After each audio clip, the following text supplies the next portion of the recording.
Perfect, thanks. Wireless works. Okay, thank you. I'd like to welcome everybody to this meeting of the Salt Lake City School District Board of Education. It's Tuesday, February 1st at 5:30 p.m. And I'd like to welcome the board members who are here, Business Administrator Kersley, Superintendent Gadsden.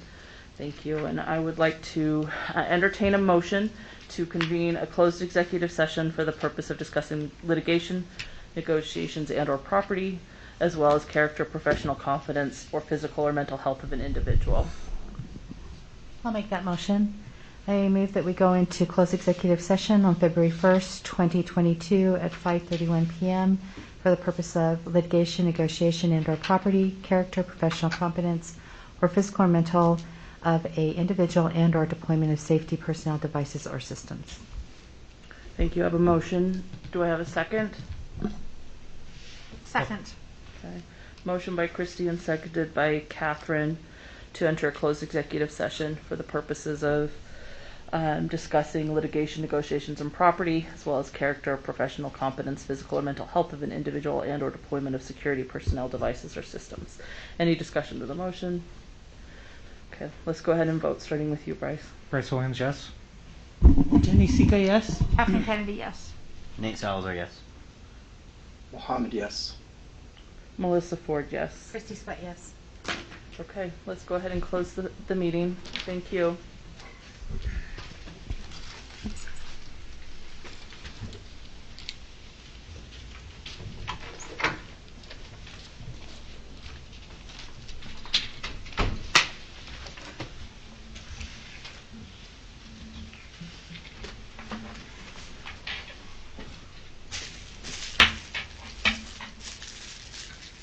Jenny, I certainly didn't mean you had to mask. I just thought you.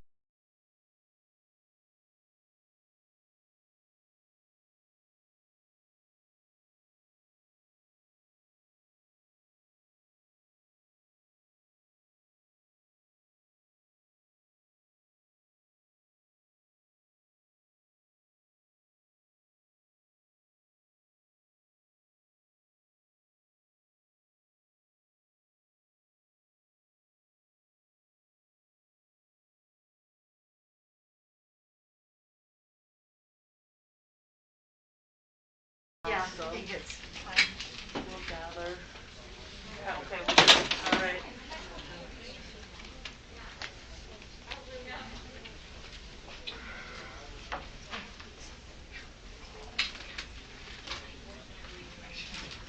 All right, if we can get board members to gather, and thank you to everybody who's here. Alan, do we need to open those back partitions? That's what I'm wondering. We might with Let me work on that. Thank with you. so unless people are leaving. It's nice to see so many people here. Thank then you we for can close being it here. back up, I guess. I know, but Oh, that's yeah. good. Glad to have people here.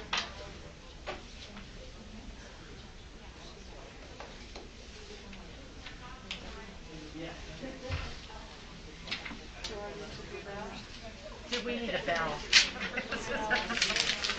Or your gal. Come on. You want your Get your gal? seat back in there. Get in your seat. All right, thank you. Oh, look at that. Here's our siding.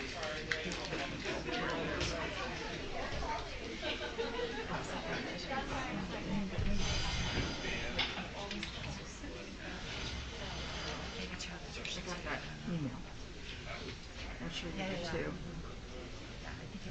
Yeah, but individually, which I think is a nice touch. Yes. I think so too. Like yesterday. Unless there's another one that I need to look at. I think we've got several. All right, I'd like to welcome everybody.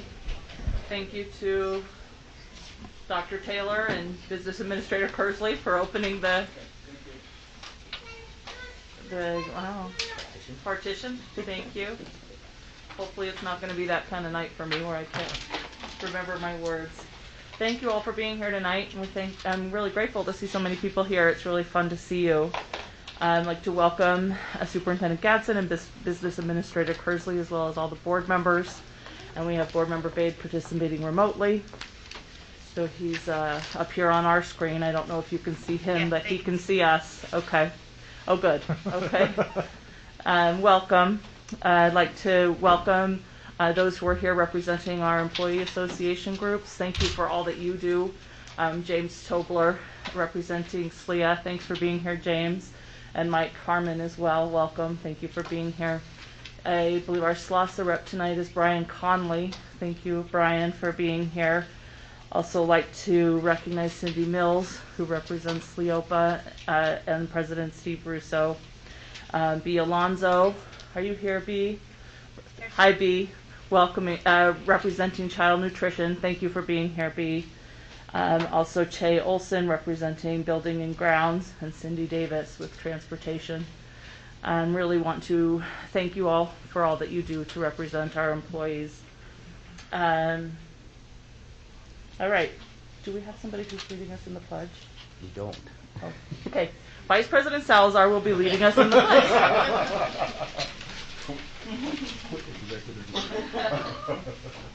I pledge allegiance to the flag of the United States of America and to the republic for which it stands, one nation, under God, indivisible, with liberty and justice for all.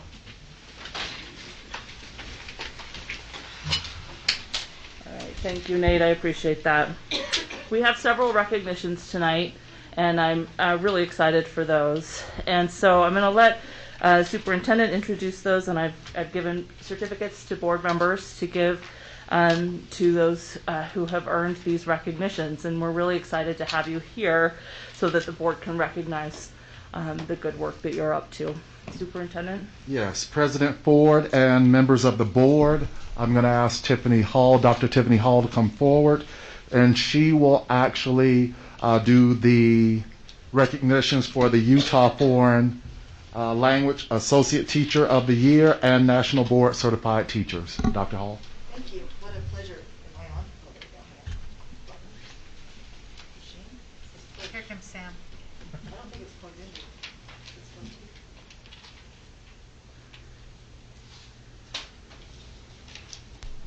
in. You're going to tell me my big teacher voice is oh, thank you. Sorry.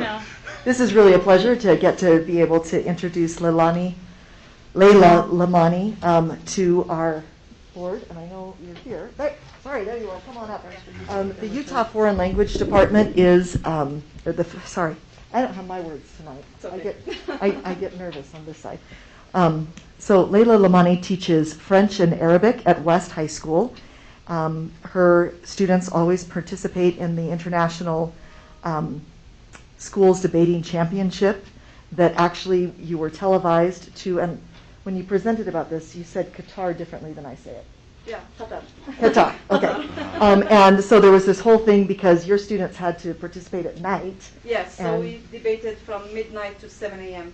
And they were having like little half-minute power naps, and I would be calling, wake up, wake up. So we thought, wake up. So, but they did amazing. They made Team USA proud, so I was proud of them. They were amazing, and the international folks at the conference were so impressed with how committed her students were that they would power nap from midnight to 7. So that was actually featured on the front page. Yes, in the Qatari newspapers. Yeah. They called us and interviewed us, so it was fun. It was a fun experience for them. Yes, and you also take always your students, both Arabic and French, to the BYU International Language Fair, where they pretty much sweep the competition every year, is what I've been told. They tell me, Ms. Lila, are you okay if we like just participate? I'm like, sure. It's fun. They really put in the work. They're the ones who really deserve to be recognized, to be honest with you. Well, behind all successful students are amazing teachers. Thank you. So the Utah Foreign Language Association has recognized her unanimously this year as their Teacher of the Year. So I'll turn it over to Board Member Williams for your recognition. Thank you so much. much. Have to say a few words. Thank you.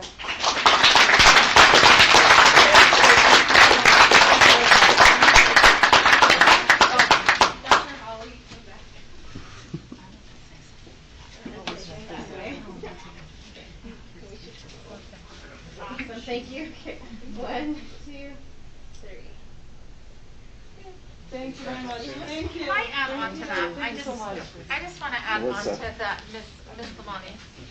I just want to add I just want to add something for Ms. Lamani. Ms. Lamani taught my own child French for 4 years and was marvelous. But I also know that from some of my friends that she is very interested in the social and emotional health of students. And so I would like to recognize her not only for this, but also for someone that I know has made a difference for one of my friend's children, an enormous difference in keeping her in school, that student in school, and in really addressing students for their social and emotional wellness and their health and caring about them deeply.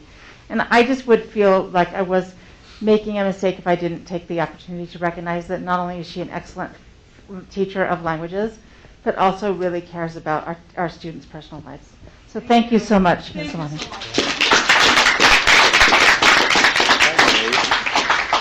Thank you. Dr. Hall? If I may, Melissa, Oh, go ahead, Mohammed. in case you guys do not know, so Layla is from Morocco. And, you know, you make Moroccans proud there, Layla. And she and I, we did, you know, we met at BYU. And lo and behold, look at us now. I'm so proud of you, Layla. Thank you for everything you're doing out there. It always makes me very happy to hear students who are learning Arabic mentioning your name. And it makes me proud to tell them also, you know, I can show off and tell them, oh yeah, she's from Morocco. I know, she is cool, you know. And you are. Thank you so much, and mabrok alik, Layla. Shukran, Allah barik feek. Thank you. Thank you very much. Thank you. Dr. Hall?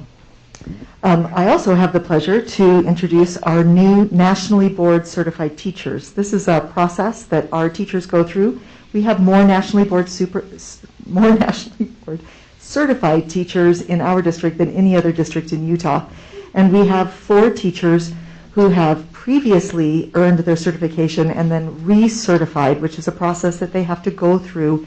It is not like an endorsement that's always on your license. They are continually having to monitor and demonstrate and reflect on their practice to keep this certification.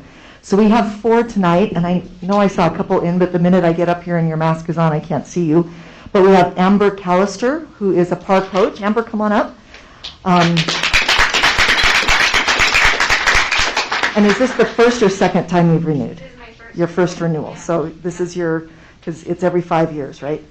So we've got another 5 years on that one. We have Jennifer Colonna, who from Emerson. I saw you come in. Hey, Jennifer. Excellent. First or second renewal? First. Okay. In the middle of COVID, first renewal. There's so much taping that has to be done, student work, it's just amazing. Michelle Stimson from Bryant. Hey, Michelle. First or second? First, all right. And Louise Wisner. Wisner? Weisner, I'm so sorry. I looked at that I and I thought, oh my goodness, I'm going to say it wrong. And Louise is from Highland. And is this your first or second? First.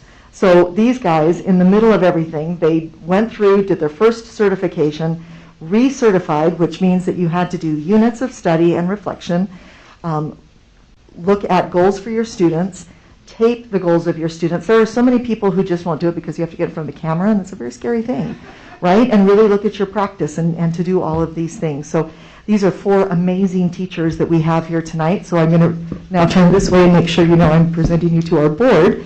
And we have some certificates over here for you. So you guys, congratulations. What a great job.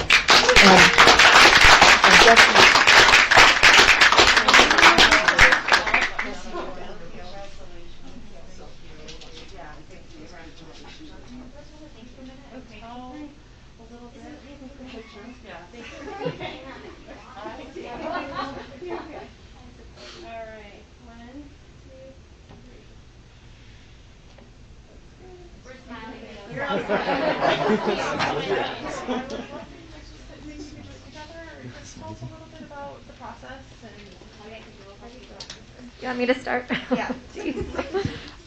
Okay, so we've all certified before, and the initial certification is the real kicker. It takes a lot of work, but also renewing takes a lot of work for us to reflect, and it was extra fun during COVID, wasn't it? But I think the biggest thing that I took away, and probably all of you, is that good teaching doesn't happen in a silo. it's all about collaboration and learning from each other. That was my biggest takeaway from the renewal. And that was how we had to do it during COVID. So I'll leave it up to you guys.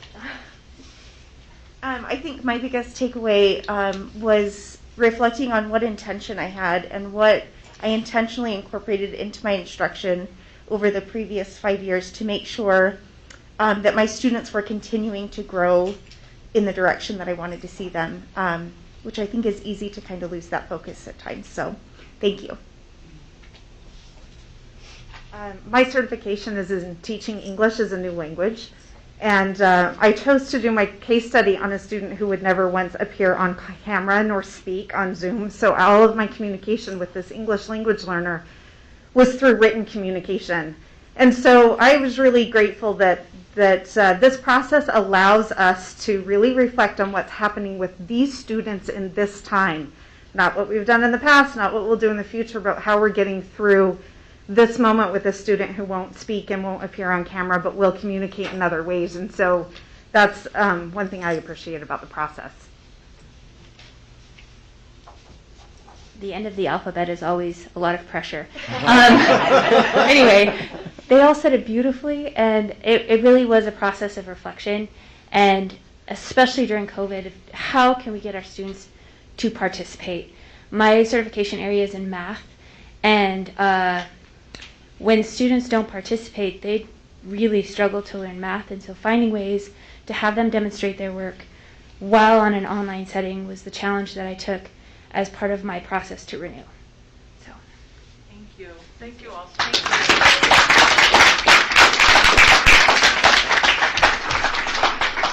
And President Ford and members of the board, Dr. Lisan Taylor, will come forward and present the University of Utah 2022 MLK Youth Leadership Awards with Ms. Fran Battle.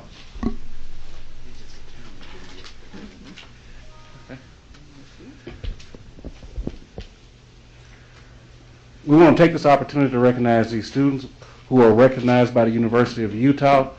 What was it, last Thursday? Last Friday. And Mrs. Battle is going to call the names. You know, as a former high school principal, I hadn't had called names since graduation, so I'm going to turn that one over so I don't mess anybody's name up. Well, good evening to Dr. Gatson and the board. It's a pleasure to be the one to introduce these students.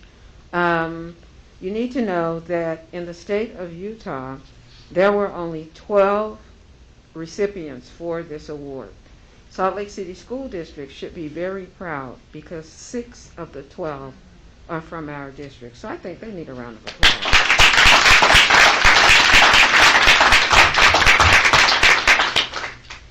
With the applications, we are in good hands. I also had an opportunity to read all of the applications except for middle school. And I didn't read middle school because, of course, I would have been biased. So I read all of the others. So I would like to introduce the recipients for this evening. And would you like for their principal to come up with them? Mm-hmm. That's great. Okay. Is Mccloud Cornell here? Yeah. Okay, we have Principal Pam come up and receive on his behalf. Thank you.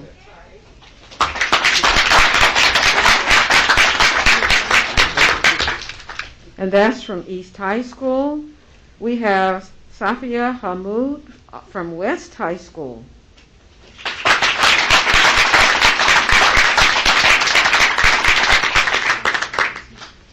We also have Annika Roa from West High School.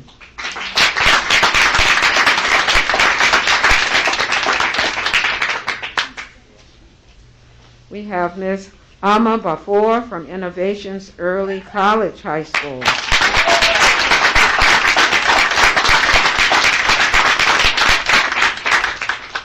Rosa Sanchez Garcia, Highland High School.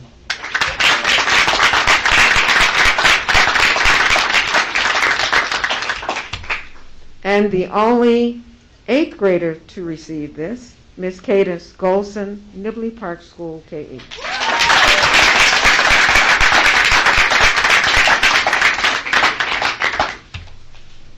Congratulations, and we're very proud of this accomplishment. All right.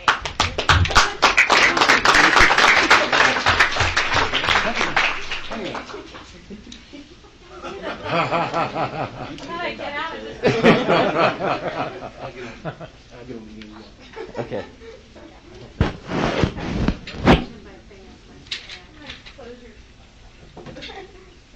All right. 1, 2, 3.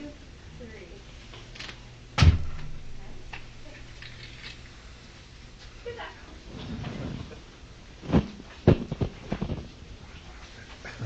Thank you.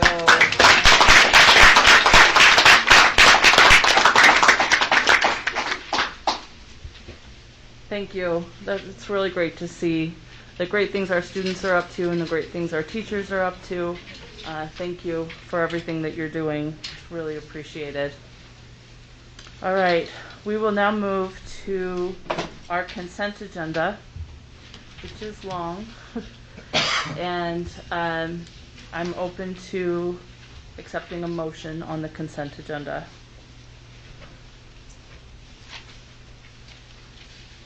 Nobody wants to read it all. No, no. I'll do it. Okay. I move that we accept the consent agenda consisting of the purchasing and counting reports, the budget report for December 2021, payment voucher report December 2021, school financial report December 30th, 2021.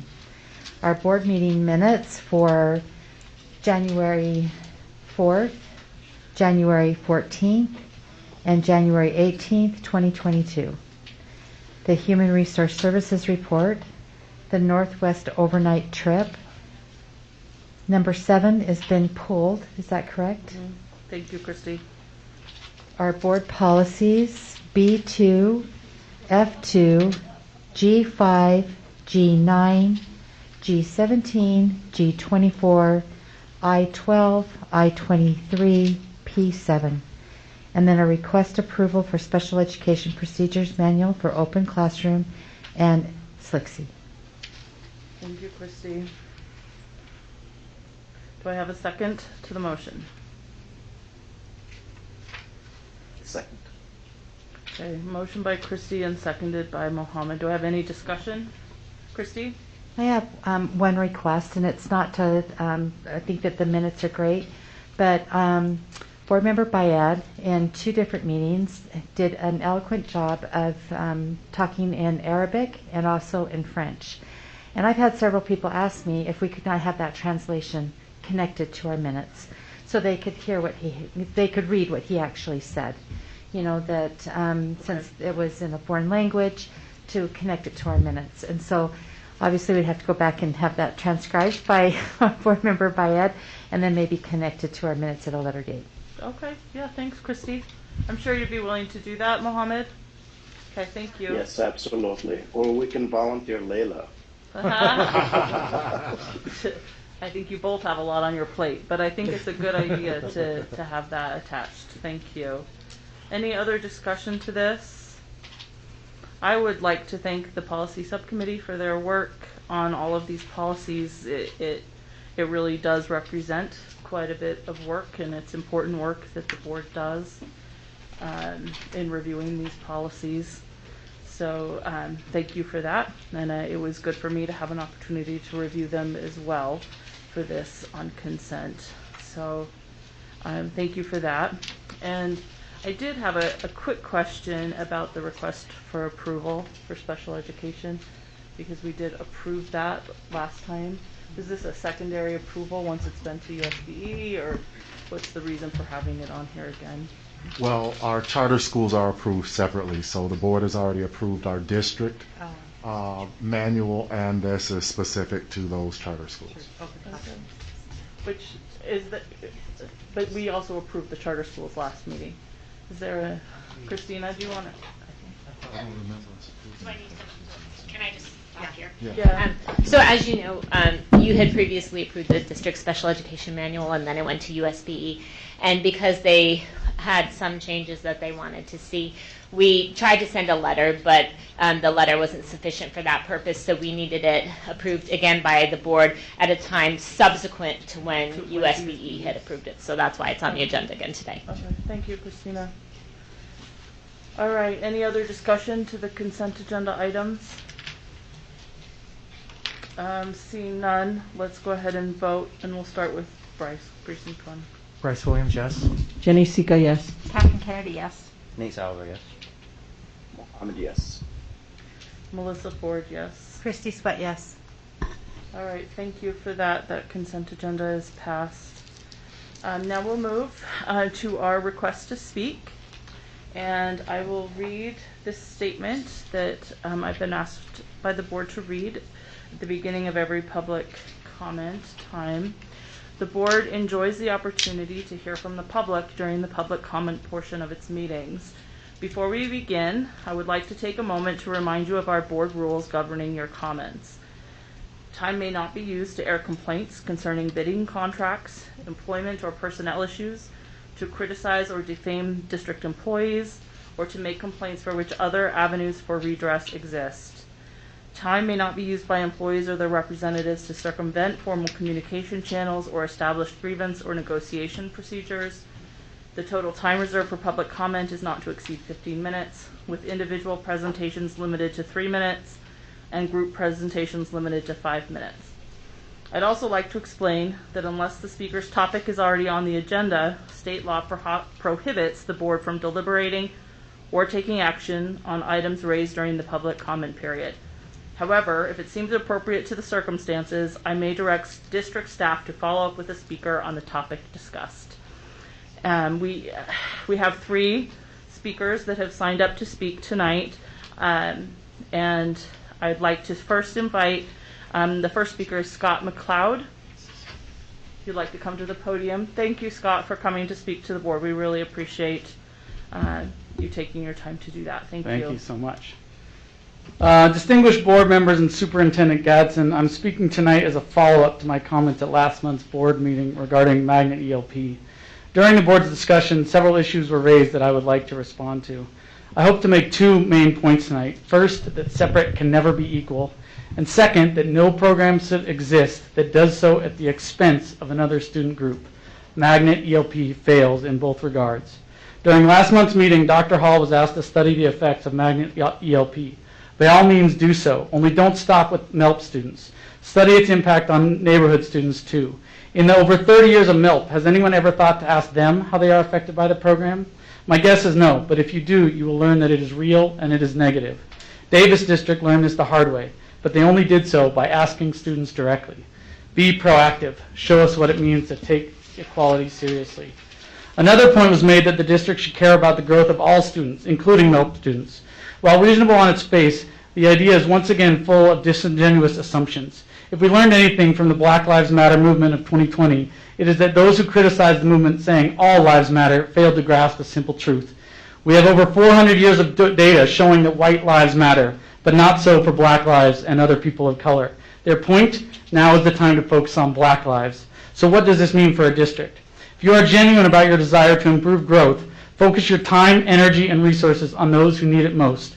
We have decades of data showing that our most affluent students, particularly so-called gifted students, demonstrate growth year after year. Their success is not at risk. The growth of low-income students and students of color is. Equity is not a catchphrase to put on a website. By definition, it is giving disproportionate resources to the most under-resourced among us. You say the district formed a MELP committee in 2003 to diversify the program, that you've been doing equity for 18 years. All I see is 18 years of inequity. 18 years of sustaining a program that prioritizes wealthy families over low-income students. A program that, despite different district efforts, has become increasingly segregated with each passing year. Are you willing to continue endorsing this? Moreover, do you really believe that absent a separate, isolated program, so-called gifted students wouldn't demonstrate growth?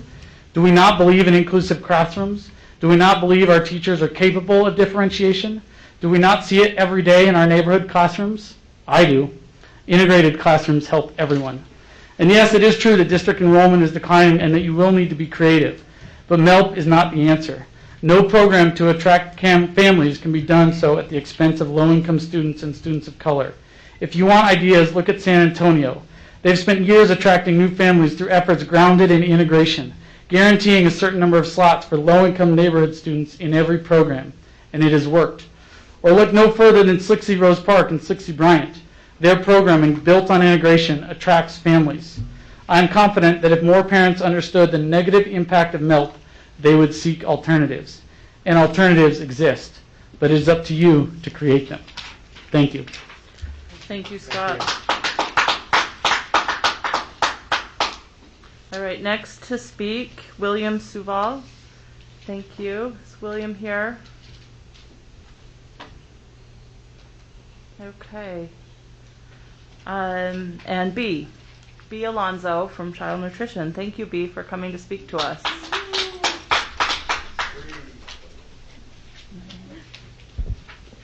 Hey, good afternoon. My name is B. Alonzo. I am a proud kitchen manager at Edison Elementary, and I am also the association president of Child Nutrition, and I am a proud AFT member too.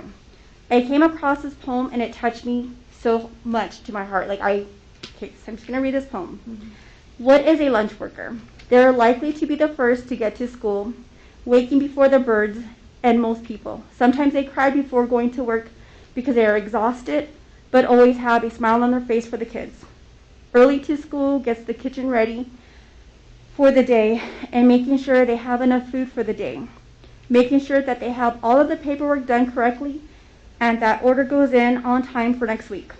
They stand on their feet up to 8 hours or more at most times. They don't take a break. Food doesn't order itself, cook itself, serve itself by cleaning up after itself. By the end of the day, they have walked over 25,000 steps a day. They work short-handed and sometimes must do double duty works to keep that kitchen moving. They sweep, they mop, they do hundreds of trays and dishes daily. They are people that make sure your kids get a hot, nutritional meal every day. Without them, your kids will not get a hot breakfast or lunch. These people have the biggest giving hearts. They love, they cry, they hurt, and they smile. This job can be mentally and physically challenging, and it takes a certain person to handle it. They are looked down on because of what they do, and most people couldn't do their job. It is a thankless and disrespected job, but they do it with their whole hearts for your kids. Thank a food service person and let them know how much you appreciate them, because we are humans too. They are superheroes, and they deserve all the respect in the world.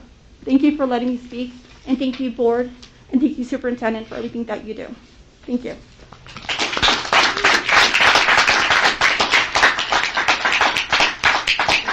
Thank you, B. That touches my heart too, and I know that you and all child nutrition workers have really been on the front lines for the last almost 2 years now, without much of a break at all. So thank you so much. And thank you to Scott for your comments as well, and we really appreciate the opportunity we have to hear from people. And I know the board agrees with me on that, so thank you. All right. We will move to the reports of our, sorry, Ms. Kendall. I'm just wondering if the consent agenda item regarding the SPED manual could be redone for the minutes in the record. It's really important that USB has minutes that say that you're approving the Salt Lake City School District SPED manual. The title on the consent agenda was wrong. It wasn't for OC, but the attachment and the cover memo are correct that it's Salt Lake City School District SPED manual, but when Ms. Sweat read it based on everything that was on the consent, it's going to seem like you didn't approve the Salt Lake City School District SPED manual. Because it says just those two. Right. So should we? If you click on the memo, it is accurate, and what was attached was accurate. But because we're already late with USB, I'm wondering.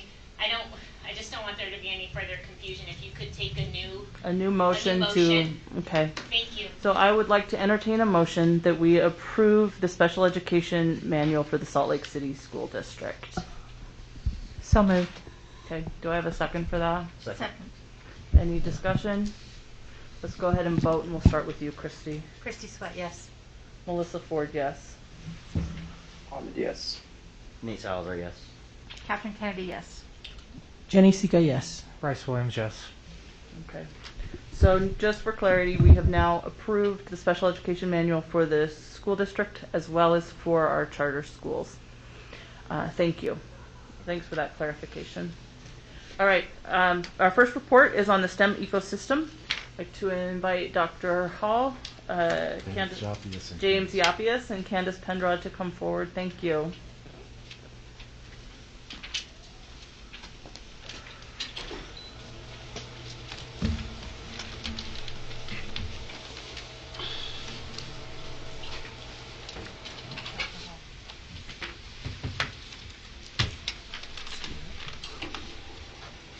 So good evening, board members and President Ford. Thanks for having us this evening. My name is Candace Penrod, and I have been very fortunate to spend the majority of my teaching career and educational career in Salt Lake City School District. So I started at Hillside Middle School and taught middle school science for a long time, and then I was an instructional coach, and now I am the district science supervisor. And I'm grateful to be here this evening with my two colleagues, and I'll let them introduce themselves. Yeah, good evening, board members. James Yapius, Director of Development in Salt Lake Education Foundation. Pleasure to be here. Thank you. Thanks, James. We've met you. Yeah. Thank you, Dr. Hall. So we're here this evening to share with you something that's going on in our district that's very exciting and that's really put us into a position of innovation and leadership in STEM education in Utah and in the nation. So I'd like to start out by talking just briefly about what STEM education is. So for the purposes of this evening and for what we are trying to accomplish in our district, STEM includes the disciplines of science, technology, engineering, and mathematics. And not separated, but put together in different and new ways. So things like we have science standards that also have engineering standards. So it's looking at some new ways to restructure some of our coursework. STEM is also a process, and it's also a product that comes out at the end. If we're building something, we're making a robot, we're engineering a bridge. STEM also represents a knowledge base, and this is really important for our students in the 21st century, that they have an opportunity to become STEM literate. And also, STEM is an interdisciplinary approach. So the nice thing about STEM is we can integrate the arts, we can integrate reading, literacy, social studies, even PE, and lots of things into this framework. Why do we need STEM education? Well, as I said, it's very important that our students, all of our students, that they are cooperative learners, that they know how to think. And a lot of times we hear about students need to be problem solvers, but I purport this evening we need our students to be problem finders. And a really good example of that is our student committee that came from our high schools that enacted a movement to bring us to a more sustainable district with our sustainability plan. And this is a very good example. And we want to make sure all of our students have these opportunities. I also want to mention that STEM is a very personal thing, and it encapsulates individuals. It helps individuals to reach their potential as they move through our K-12 ecosystem.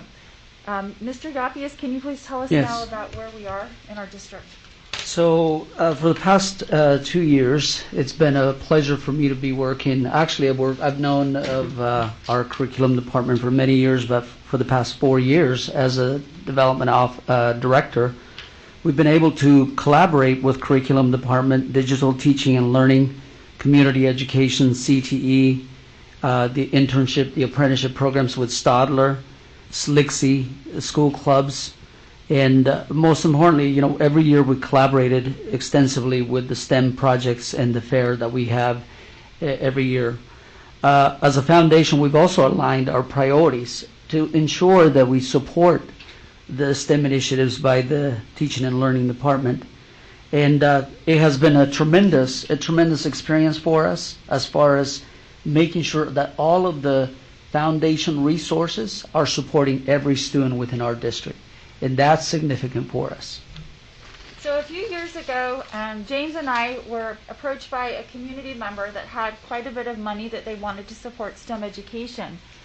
And so as James and I talked about, where could we best put these funds, we turned to some data that you're very familiar with. And the next 3 slides show some trends that were things that we like and things that we're really not happy with. And I just want to show you that these are trends in some of our pathway indicators that you have put out for our students. The first one is exiting elementary on grade level in ELA, math, and science. The second slide is indicator 4A, 8th grade on science, 8th grade on level in ELA, math, and science when they're leaving our middle schools. And the last slide, if we can just keep it there for a minute, it mirrors this same trend that we're seeing in high schools. And this just really speaks to me as an educator and as a leader in our community that we are serving our students, but we have so many opportunities and so many ways to help them even more. And if you just notice, this is preparation by the end of 11th grade for STEM. And Asian, Caucasian, and multiracial seem to float around the 50%. So there's room for us to get that other 50%. But it's also super important to notice that our Black, Hispanic, Indigenous, and Pacific Islander students are significantly low. And this is very concerning to all of us. And just so you know, this is a trend across Utah and also across the United States. And so this has taken James and I on a mission to find the best way to connect resources so we can help all students, especially our most vulnerable. So we were able to find an organization which is called the STEM Learning Ecosystem Community of Practice. And if you can turn the map up now, I am very proud of this map because when I found about the STEM Learning Ecosystem in 2018, there were very few dots in the Mountain West. And each dot represents a community that has come together to help all students become better at STEM. It includes institutions of higher learning, school districts, STEM-rich institutions, government, philanthropy, business, industry, internships, all sorts of things. And James and I were able to put, with Tiffany's support and other district leadership, that purple dot on the map for Utah. So our district and our foundation, we are leading innovation and change with a global ecosystem of over 94 members to help improve outcomes for students, not only in Salt Lake City, but across Utah, because this is such an important issue. Okay, so I want to talk a little bit about how we started with this, because Marathon, a strong partner of our community, wanted to see something that could be sustainable, that we could also come up as with a project related to Utah STEMs. And as we began that discussion, we wanted to lead out this project, really an opportunity for our students to have access to these resources. So in September and October of 2021, we spent hours in designing this, in bringing community leaders, foundation resources, businesses. And as you can see in the graph here, you see the scaling the best practices for teacher support, the student-centric, the STEM integrated learning, career, STEM career pathways. I always hear from the board members here to talk about pathways, and that is critical for us. Apprenticeship programs, and also aligning the number of resources that we have within the foundation and also the district. I'm showing you here a bit of a, go to the next slide real quick. The Deputy Secretary for General of the United Nations said, finding solutions to global challenges requires finding common ground. That means looking for similarities, not differences. It means looking for solutions, not problems. And when I look at our students at West, East, and Highland and all of the non-traditional schools, our students are resilient and they want solutions. And one way that we've been able to do this is by building talent and keeping talent. Our kids are very talented. West, for example, they've gone to a number of competitions for their robotics. And well, what this means is our ecosystem members. Who all is involved in this process? You're looking at Salt Lake City School District Board, Teaching and Learning, Science, CTE, schools, Salt Lake Education Foundation. All of our donors that come into the foundation, community partners, local and state government agencies, they all have a STEM-focused opportunity that they're providing for our students. And the next slide will show examples of STEM ecosystems approach. Our goal is to create coherent pathways to support equitable and accessible STEM education for Salt Lake City School District. An example of this is when you look at West High School, the robotics program, Northwest wanted to jump in and talk about the robotics. And we brought in other potential funders to be able to do that. And now we have the Lego Leagues and Makerspace with the elementary schools. Marathon gave us, what, $150,000 3 years ago. Then just 6 months ago, they gave us $40,000 to support these ideas. But then you look at the other schools, and you can elaborate a little bit more on that. Thanks, James. And I do want to mention that it was super important with Marathon. They gave us $150,000 to support science and engineering in elementary schools. And it has been wonderful to have materials in our West feeder schools, and we're looking to do this kind of thing in all of our schools. So for example, for East High, there is a huge business and industry component here in Salt Lake City for biotechnologies.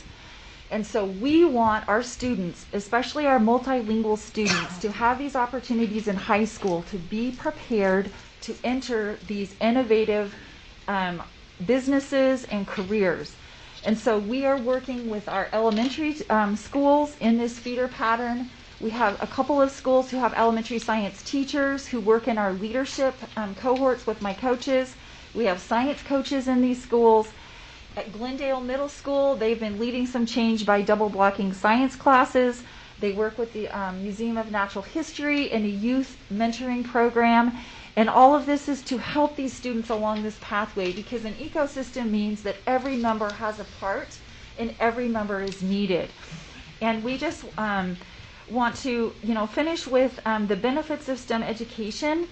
And again, I can't emphasize how important it is for all of our students to have a positive STEM identity so they can see themselves, whether it's being a member of society or going into a STEM career field.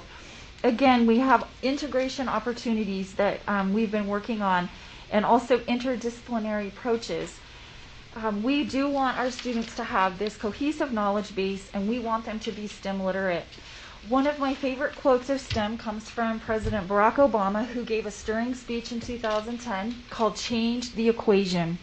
He said, "Our nation's success depends on strengthening America's role as the world's engine of discovery and innovation."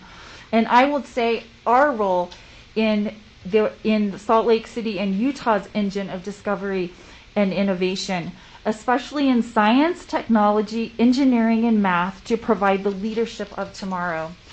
And in closing, I would just like to just thank you for the time that we've been able to talk to you about the Utah STEM ecosystem and how we are building a community of practice here in Salt Lake City. And our own superintendent, I'd like to leave with this thought. He said recently, "Our vision in our district, which is excellence and equity, every student, every classroom, every day, clarifies our expectations for all district staff, families, and students. This vision statement also makes evident the understanding that there is no room for mediocrity and that greatness is expected in all we do." Dr. Gadsden, we present the Utah ecosystem and our commitment to greatness in STEM for all of our students. Thank you for your time. Thank you. Thank you for being here. And I'm going to open the time for board members to ask you some questions, and we'll, I'm sure that there's lots of questions. Thank you for coming to present to us, and thank you for this message. Thank you for your time. Board members, questions? Christy? Thank you so much for the presentation tonight. It was really interesting to see the genesis, of how the program has grown, which is great. So I'm wondering if we could put the slide back up that was, just a second, I just had it online, that it was the indicator 6B. Yeah, sure.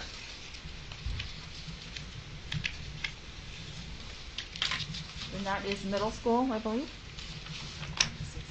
So as you look at this, and so could you first talk about what does it mean when you say STEM preparation by the end of 11th grade? So that indicator is based on math, ACT score of 22 or higher. This is how it's determined, and also having a 3 or 4 on the SAGE science test in 2 or more years. Okay. So that's the measurement that was used for that particular indicator. So it's saying that this is how many of our students have a math score on the ACT of 22 or higher and have scored a 3 or 4 in SAGE test. Now we know that we don't have SAGE tests anymore. We now have the ATC Aspire, but for the data sets prior to 2021, that was the metric. So when I see the 4 groups, that you pointed out are students of color, basically, and that they're below that mark, it reminds me of a conversation that I was a part of this past weekend. And so it will lead to a question, but I want you to see where the genesis of it was, where it came from for me. It was with 4 high school students from 4 different states that are in their senior year or their junior year. And they were talking about what keeps them in school. They were asked questions about what drives them there. And every one of these kids that were on the stage were students of color, except for one boy who was a 10th grader and who goes to a Jewish school. And as they were talking about it, it became very self-evident that what keeps them in school is first an engaging teacher, somebody that helps keep their phone down, that the phone isn't even a part of, the conversation as they're in class. But the other piece was that they need to know that they're participating in something that provides them a pathway to a job. And I think that that's something we don't talk about very much. We need to have certifications. We need to have internships. We need to have on-the-job training. Because I believe that as we look at just across, the spectrum of all of these kids, that some of them know that they're going to be going to college and that they have the means to do that, but some of them don't. Yep. And it was very enlightening to me to hear those 4 students talk about how important it was for them to be a contributor to their family, to be a first generation, of either having a certificate and having a job right out of high school, but that we're not paying attention to that in our classrooms. Yep. And so for me personally, I think that STEM is absolutely, something that opens up fields for women, for girls, but I also think that our kids of color need to know, that's who we're seeing right here on this graph, that there's a pathway, that if they do need to have a certificate, we've talked about this over at Highland, that Highland has an amazing welding program. But when those kids come out of there, they should have a certificate so they could start a job. On-the-job training. 10 seconds. And so I'm wondering if that is something that could be a part of the conversation as we go forward. Yeah. How that changes for our schools. Thank you. Can I just share some information with you? And thank you for bringing that up. I think one of the commitments that in our discussion with the superintendent and also CTE and concurrent enrollment is to create those pathways and be able to inform and really have the marketing tool also to inform our students about concurrent enrollment and the opportunities for that, but also stackable credentials. Because as our students are graduating from high school, we'd love to have them not just go to a 4-year college degree. The community college offers a number of certificates, and that is the pathway we're moving, and the foundation and CTE is really collaborating on that with business industry right now. And we'd love to provide that report to the board. It's exciting to see that, and it's right. It's aligned to what you're saying, and I appreciate your support on that. Thank you. Yeah, and I just like to say that is such an important part of an ecosystem approach. And I was able to go to San Antonio before the COVID breakout in March 2020 and looked at that very thing, where the school system has actually changed legislation for students so that they can have better career pathways in school and they can have certification. So it's very exciting for us. We've been working closely with CTE, which really hasn't been traditional across the state. We've had these kind of silos of these, science and mathematics, and CTE has its thing, but Teresa and I are talking now, and we are really invested in this idea, and we really appreciate that comment. Thank you so much. Yes. Thank you, Christy. Other comments from board members? Catherine? So thank you so much again for this presentation. Very interesting information, and I appreciate seeing it since STEM is so important for our students.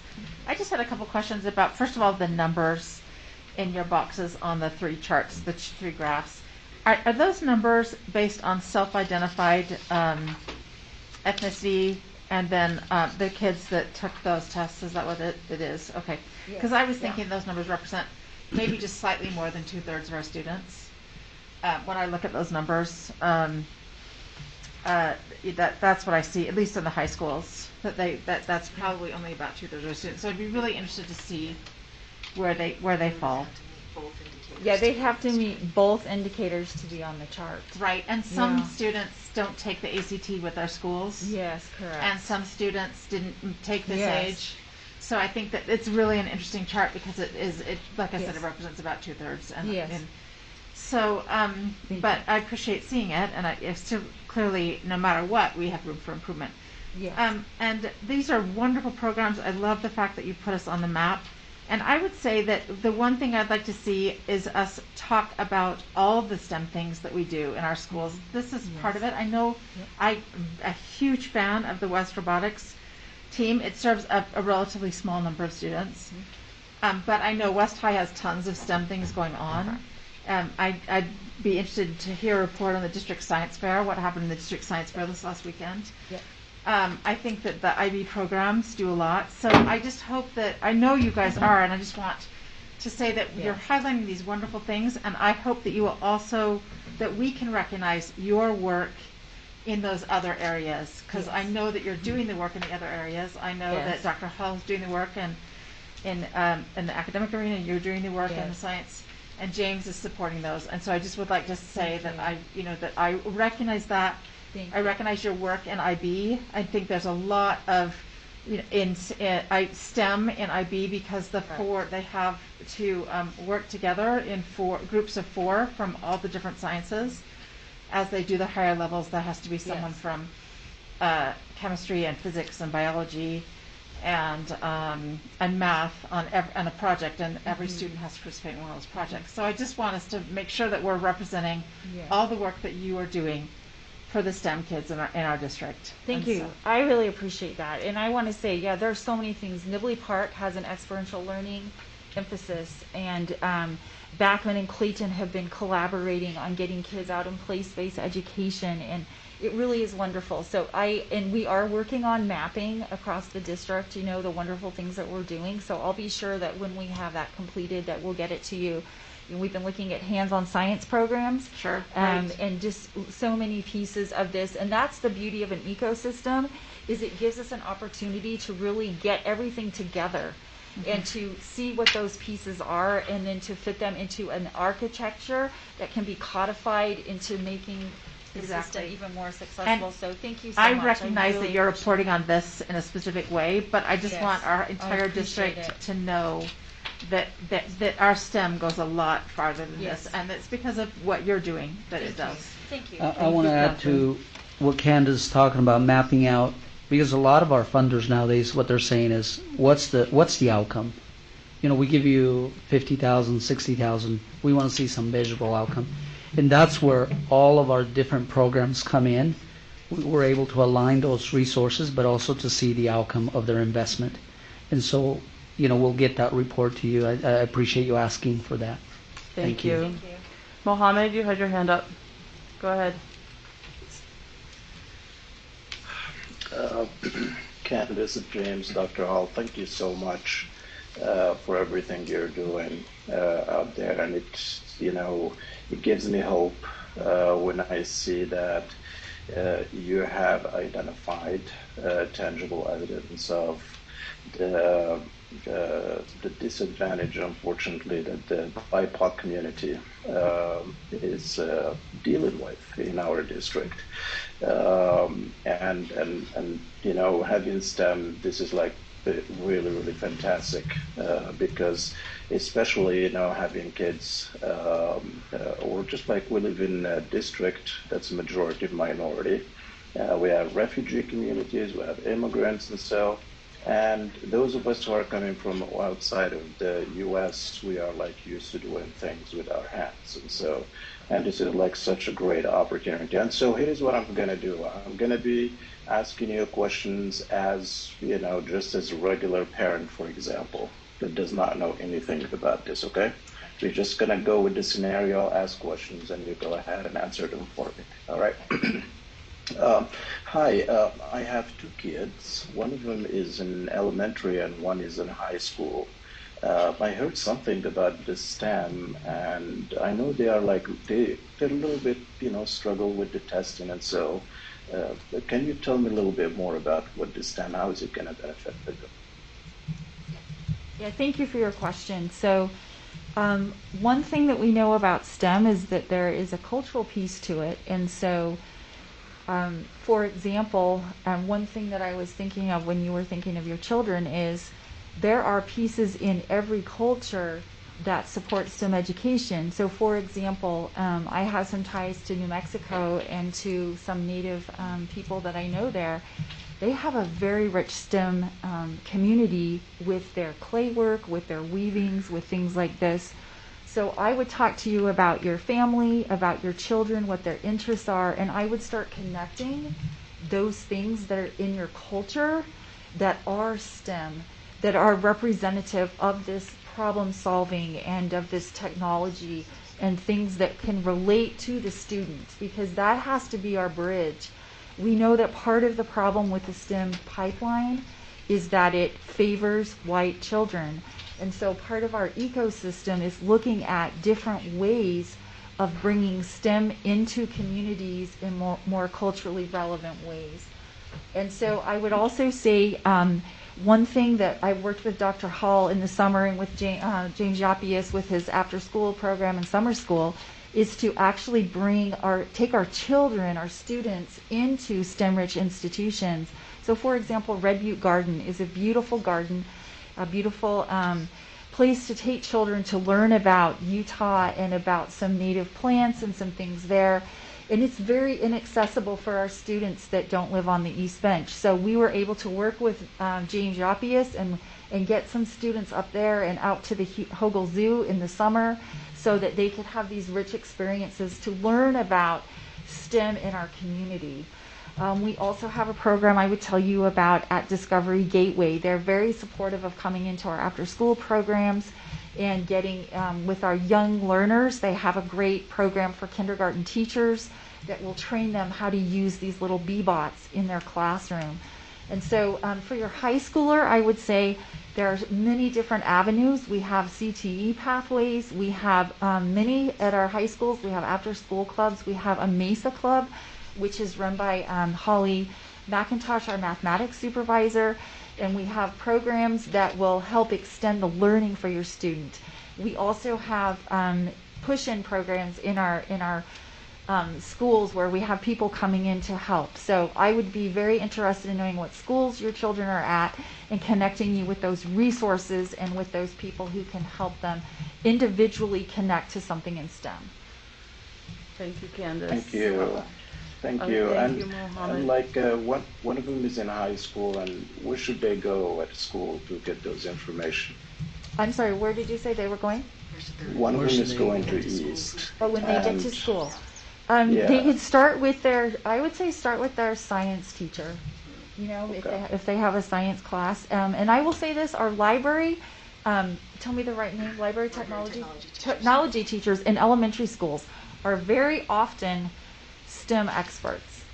They are really keyed into technology, into trends, to maker spaces and things like that. And I just also want to say we actually have right now, we're working with the STEM Action Center to bring some maker spaces and things through National Science Foundation grants and other funding into our schools.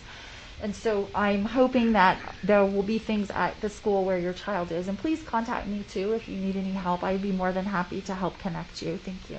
Thank you, Candace. Do I have other comments from board members? I just wanted Jenny? to make a suggestion.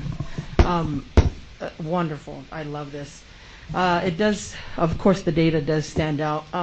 What does representation look like for these Pacific Islanders, Black, Hispanic, and Indigenous in this STEM ecosystem?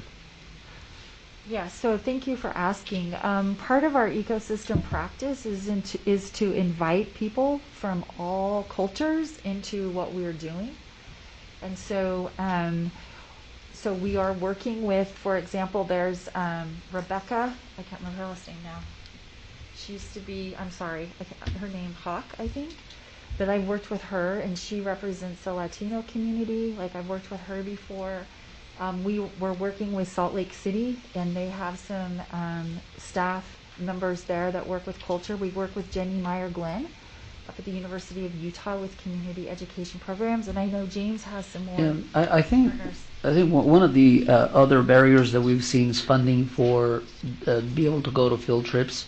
And I want to thank Christina Kendall, because I know a lot of the contracts that we have to be able to provide these STEM initiatives for field trips, or some of the contracts that we pay for. Through grants, we've been able to have access to that. So all students are able to be able to participate. And with our concurrent enrollment, if students do not have the money, the foundation will pick up the bill. We've done that many times, and we're working very close with Teresa Mbaku. So our students at every elementary on the west side, east side, we're looking at it from a perspective of what's happening. We're mapping out every school, and then based on that, we're taking a look at what else we need to do to support our students. That's where we're at right now. Other comments? Jenny, go ahead. No, I just wanted to say, I have a nephew who's part of that robotic program at Glendale, but because of representation, right, I fear that he may easily leave the program. Where our kids are more accustomed to be represented through athletic programs, and eventually he'll decide to, lean that way. So I'm just wondering, how much are you guys diving into trying to pull or reach out to representation to have these other cultures stay in a program that they're really unfamiliar in? Well, in this year, through our community ed after-school program, we were able to write for $1.2 million. We received that award through the State Office of Education, and that is for our five of our middle schools. And that is to engage through Spy Hop and other programs to really make sure we provide that experience and opportunity for our students. Not only the STEM aspect of it, but also the recreational part. So we'll take that in consideration. We'll go back and continue to engage them. Thank you. Yeah. Those are good questions. Thank you. Nate, go ahead. And not too many questions. One, just gratitude. As has been mentioned before, for putting us on the map, for being a leader in the state, and a leader in the region too, in the Mountain West region. So that is a really, really huge accolade that I couldn't leave unsaid. But I will also say that the data is very evident. It's very real. It's in our face about what's in front of us, about what we need to do, how we improve and move the needle, not only for students of color but for everybody in our district in some way, shape, or form. And I really hope that we can incorporate this type of data into our work that we're doing with student achievement plans and success plans, because it's good data to start from. It's what we have in front of us. It's where we know. I know we have a new director, Dr. Mackey, so I hope you're looking at this data too and incorporating that into the work that we're doing as a district, and Dr. Gadsden with this board, because it's tough to look at. While it's a good benchmark, it's something that we can jump off from. I certainly don't want it to be something that we go backwards on. So I'm really, really thankful for the work that you're cultivating at this level, not only at the district but in the community, to wrap our arms, our dollars, our sentiments around our students. That is exactly what we need to be doing, and I look forward to the work moving forward and what kind of outcomes and goals we can see as they're developed and as they're achieved. So one, just a thank you. I'm not trying to slight anybody. It's just the data is it's rough to look at, and it's a good jumping off point for us to know what we should be doing and how we move the needle moving forward. Thank you. And I'll just echo your sentiments. As a teacher, I saw the same thing. And I had a student tell me, and she was Latina, and I taught in the gifted program at Hillside, and she looked at me and she's like, Penrod? Because I told her, I said, you need to be, in these honors classes at Highland. And she's like, Penrod, no one looks like me.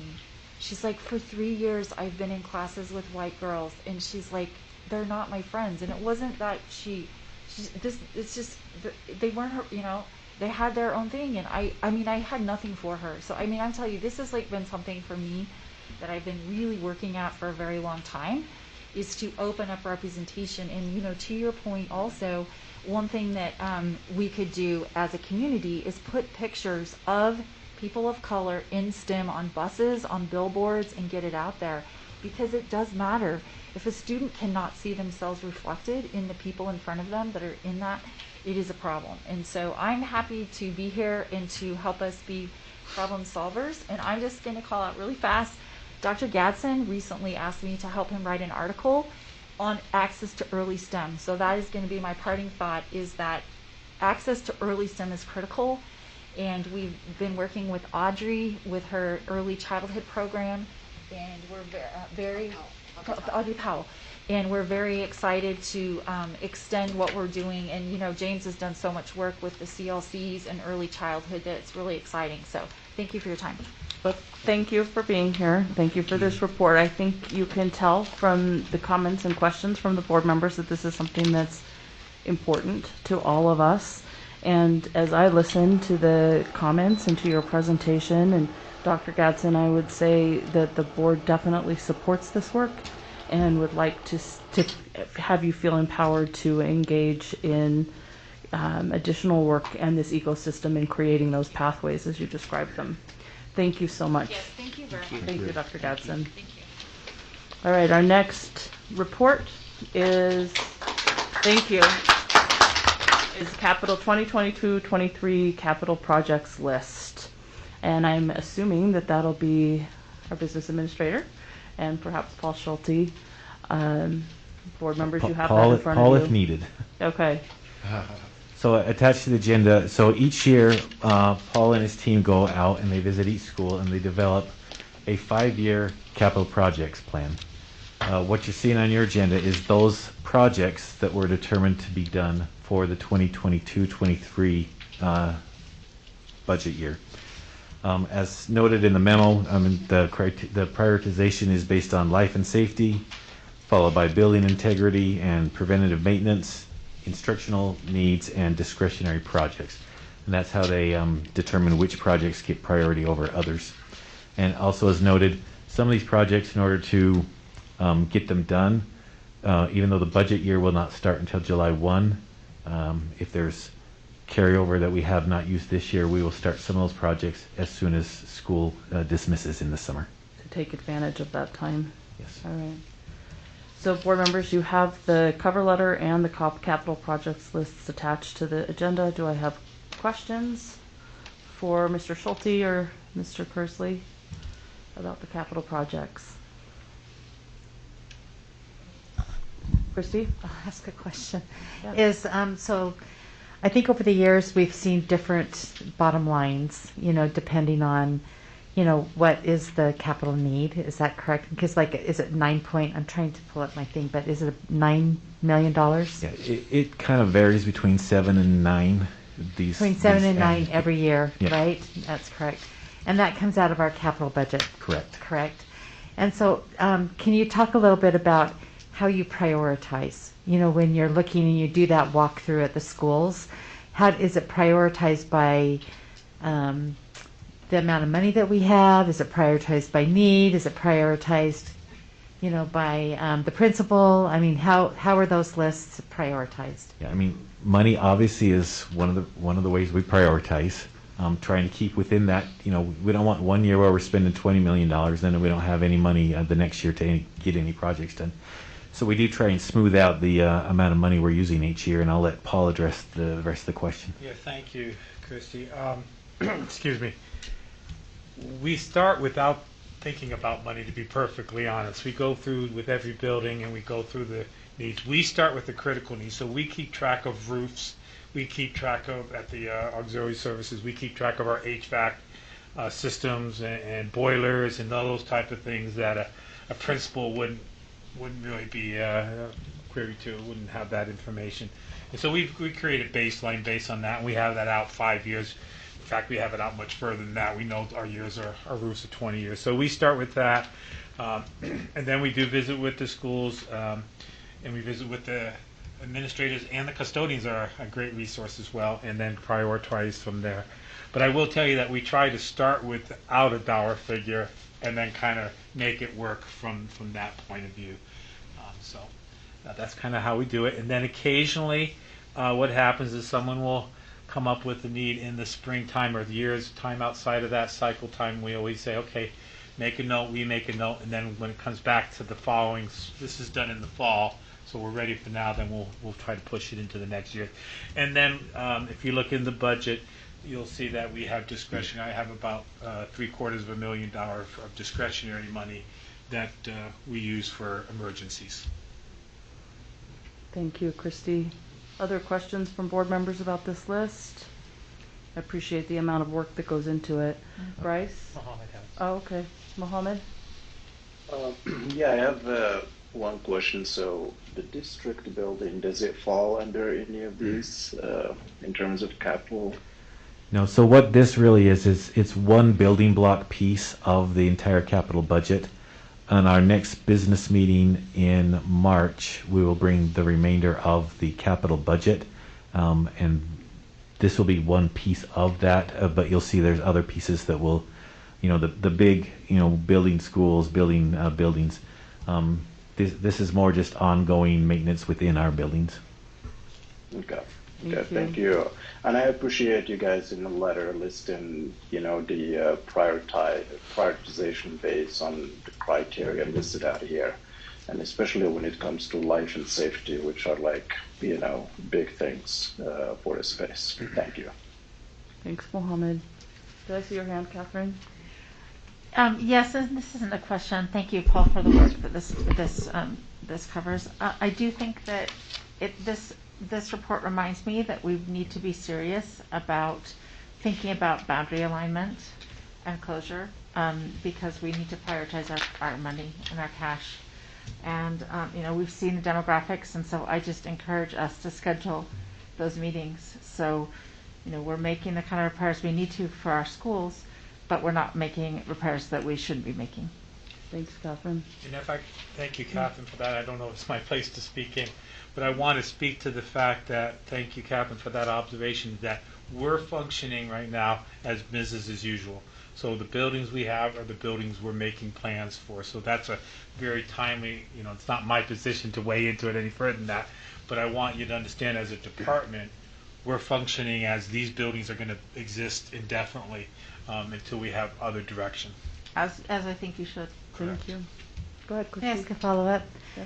So as I drive up and down the street, I see for hire signs everywhere. Do we have enough people in your staff, Paul, to handle all of the capital needs and issues we have in our schools? We have approximately 3 or 4 critical positions that we haven't been able to fill.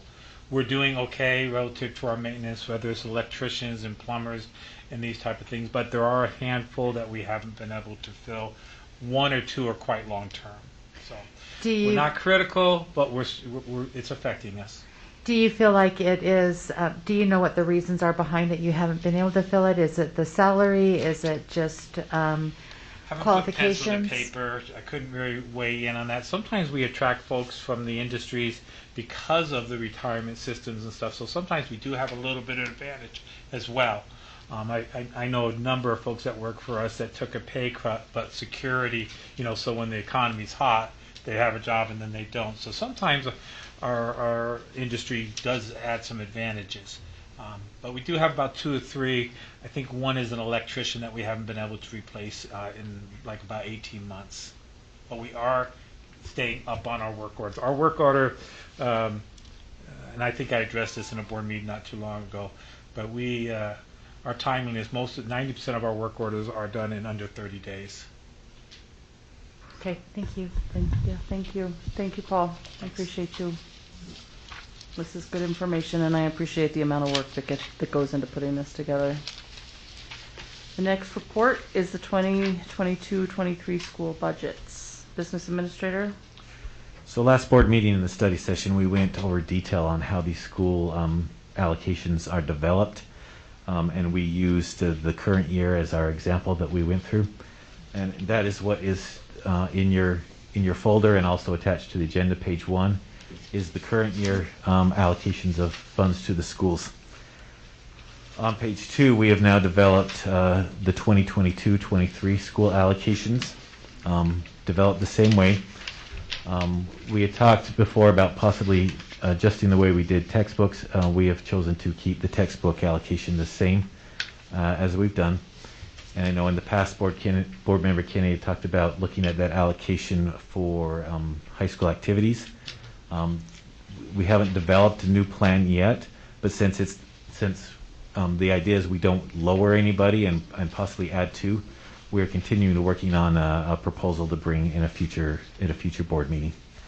Okay. So just a couple highlights I want to point out. So the total proposed allocation for 22-23 that this is money we allocate to the schools for them to determine at the local school level how to manage is $20.3 million. The allocation for the current year was 20.24, so just a little bit more.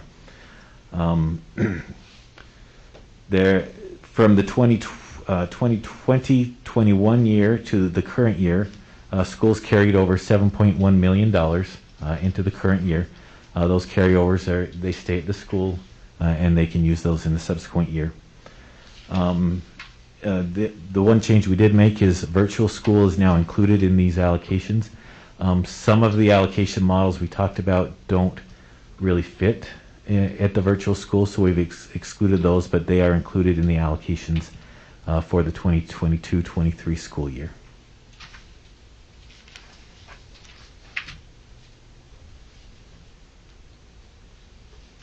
Thank you. Sorry, one more thing I do want to bring out. I forgot. I didn't go far enough into my pages. I know, right? So back in December, we presented to you the 2022-23 Title I allocation. Page number 4.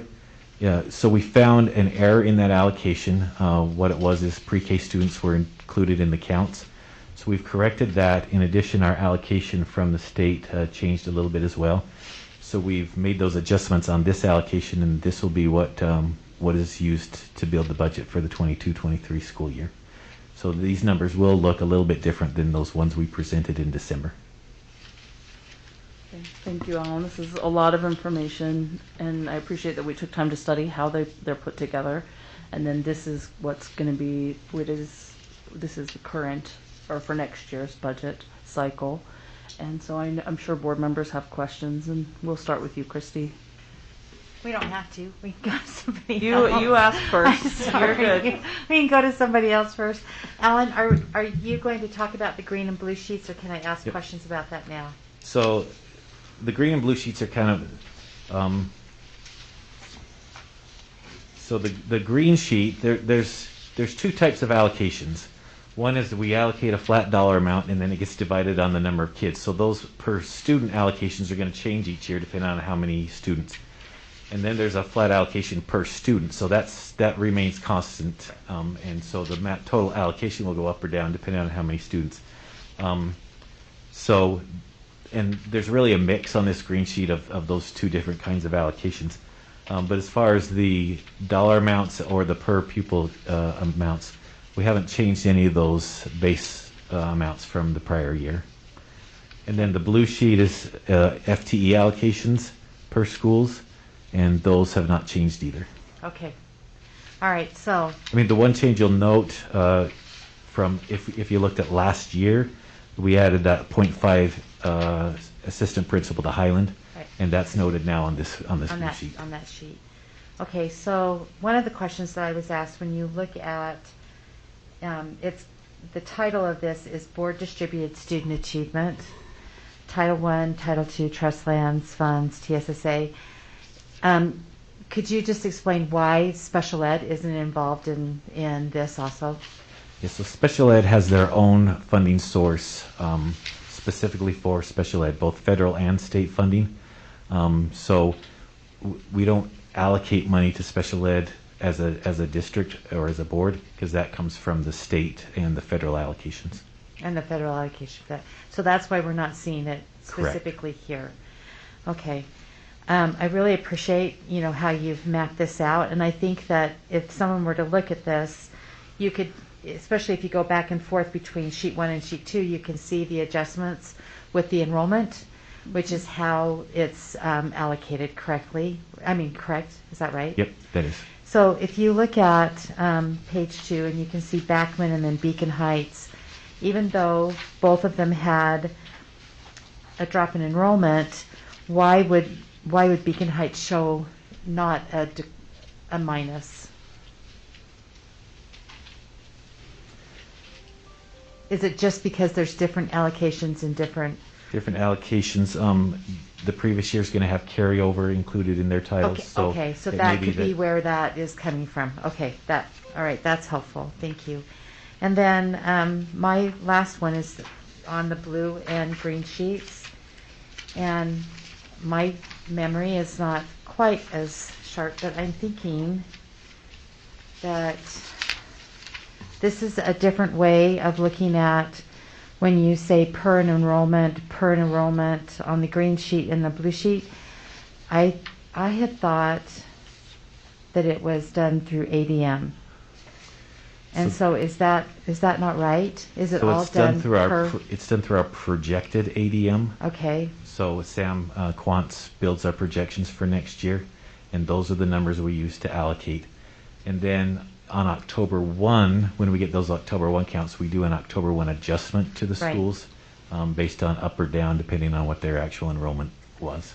Okay, so if we go to the blue sheet and we look at classroom teacher, and we can see what the ratio is, and see what broken out. I had always thought that we were 4 through 12, 1 to 28, and that it was done by ADM. But here you're saying that per enrollment, that it's done by the October count now instead of ADM? Well, again, these are projections. Okay. So, I mean, maybe Sam can address, I mean, That'd be if we're getting into I just want to make sure I understand it right. Yeah, and I say that it's noted there per October 1 count for the grades 9 through 12, and all others are per enrollment, which we're also, I mean, enrollment and ADM. So we have October 1, ADM, enrollment. Right. Sometimes they get used interchangeably, and sometimes that's fine, and other times it's like, no, they really are individual I items. think that when I, and I'm glad that Sam can help clarify, when I think of enrollment, it's always October 1. And I had always just thought that the allocations were done by ADM and not the October 1. I understand the 9 through 12, that conversion piece, but it still was a 1 through 28, 4 through 12. Yeah, that is correct. Can I borrow your paper real quick just to make sure I'm picking up the same thing? Okay, so all of our projections, enrollment projections, are off of average daily membership, projected average daily membership, because that is how the WPU is funded, right, at the end of the year. The only schools that we use for projected enrollment off of October 1 enrollment are the high schools. And that was my understanding that was a board decision before I was here. A number of years ago. Before I was here. So that's grades 9 through 12. Right. And then the class size here is the 1 to 28 is 4 through 12.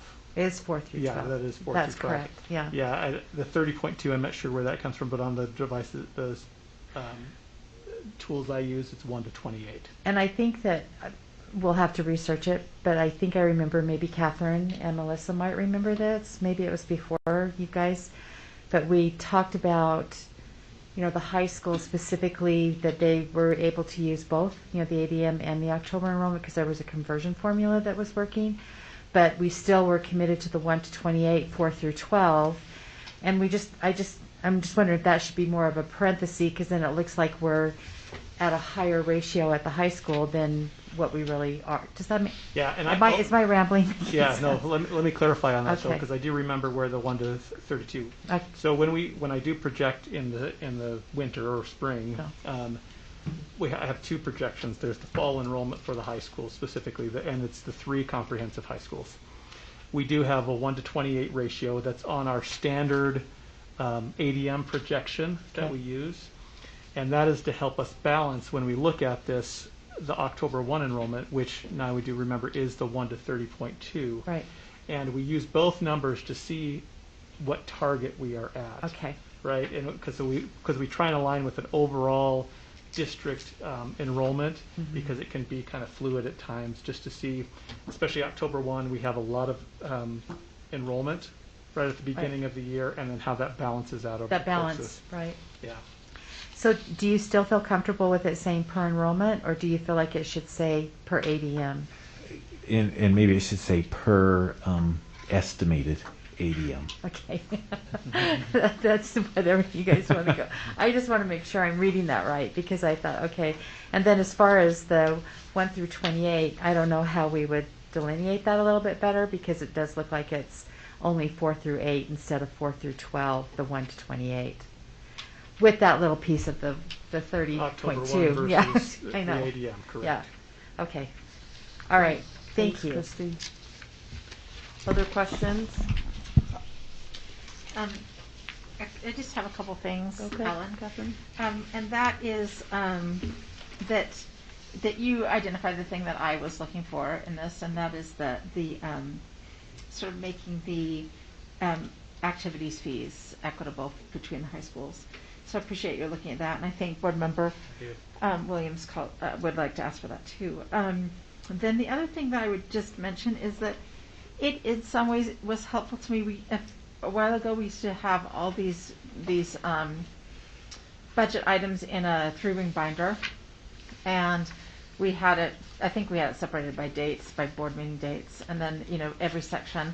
So that would be helpful if we have that again. Okay. So we could look at the budgets. I don't know if other board members That's a good idea, Kim. feel that way, but that was helpful to me in terms of like thinking about the whole budget and looking at it and comparing past sections, and we could then refer to it. And I hope that there's someone in your office that can do that for you, so you're not responsible for that. Yeah, I have good people that can take Good. care of that. Thank you. Other questions? Thank you, Alan.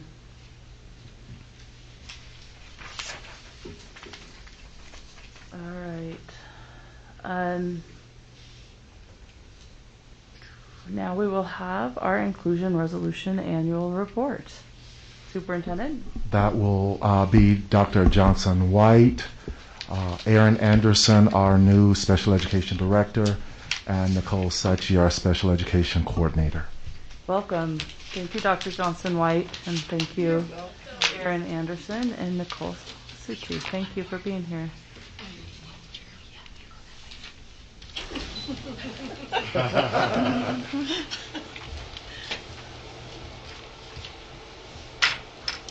Throw it at him.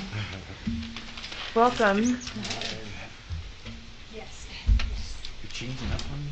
Just a little bit. Welcome. Thank you for being here.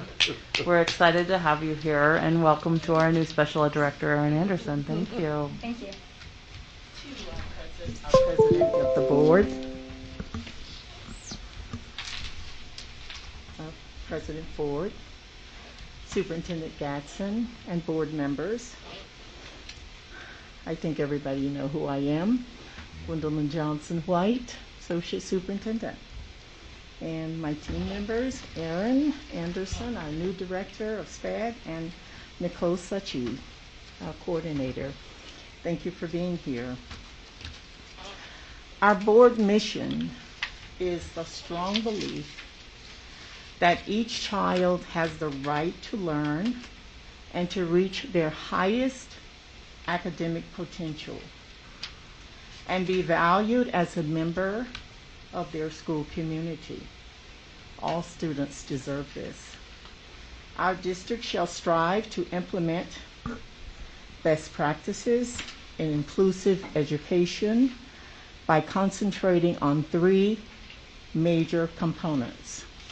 1, academic inclusion, 2, social inclusion, and 3, physical inclusion. These practices shall focus on fully engaging all students, regardless of their disabilities or other learning challenges, and ensuring that all students are meaningful members of their school communities. Our board and our district are committed to be the model for effective and inclusive learning environments while continually promoting the benefits of meaningfully including students with disabilities in all school activities. And tonight, we will be addressing academic inclusion, social inclusion, and physical inclusion. And I will turn it over to Erin. Good evening, and thank you for that. Welcome. Nicole and I will be taking turns as we go through this report here. If I can get my clicker to work. Nope, not happening, Alan. You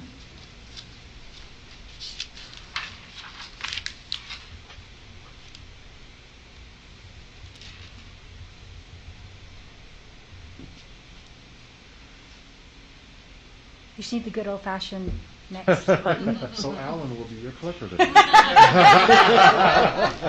Nope. Your own That clicker. works too. Hand that right over. Okay. Thank you. Okay.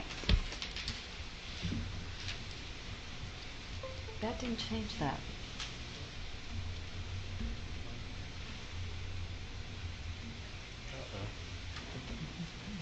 Now you broke here. Technology's not liking me, huh? I think it's the cable. Is it? Yeah. All in?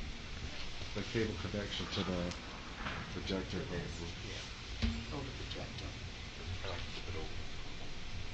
That's why we have an IT director. Calling Sam to the rescue.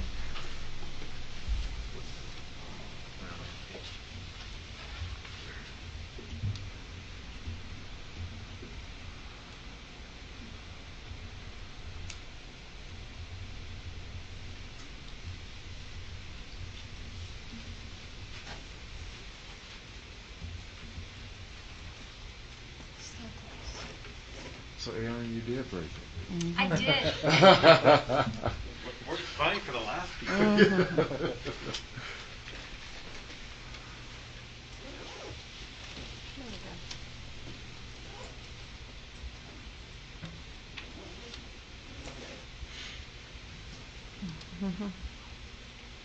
Alan, mouse pad, arrow down, or what? There we go. Okay. All right. We're ready. Thank you for bearing with us.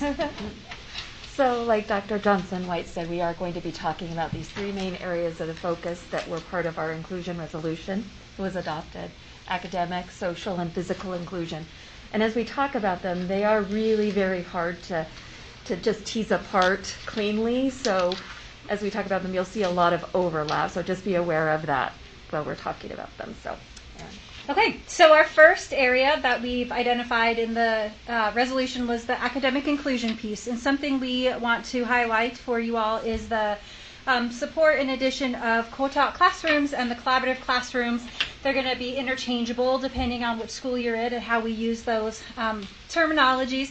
And for our students in Essential Elements, we also want to highlight that additional participation in our classrooms with adapted curriculum, dyad reading, science, history, math, art, physical education. We really have worked hard to create this academic opportunities for our students. And then when we talk about teachers, we're talking about our special education teachers pushing into that general ed setting to support small group, to support interventions, or even just pull out classroom opportunities within that setting. And then we have inclusion specialists at the elementary level that have created a Canvas page, but also support and model appropriate academic instruction for our students. Here we have, they're just delightful, you guys. We have some peer buddies. They were on a field trip together. We're outside in the springtime working on a science activity, and then a collaborative classroom in the kindergarten level working together with two teaming teachers.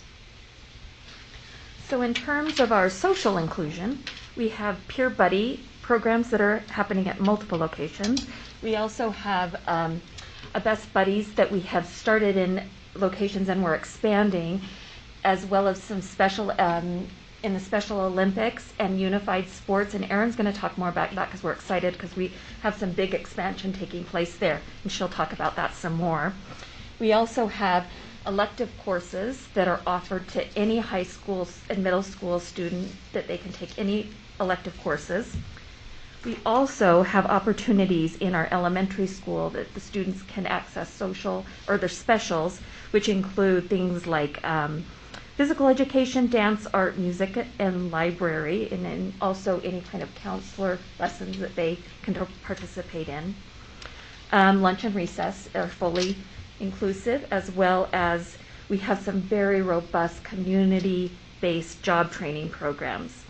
And we also have some inclusive student government and after-school activities that have some social inclusive programs.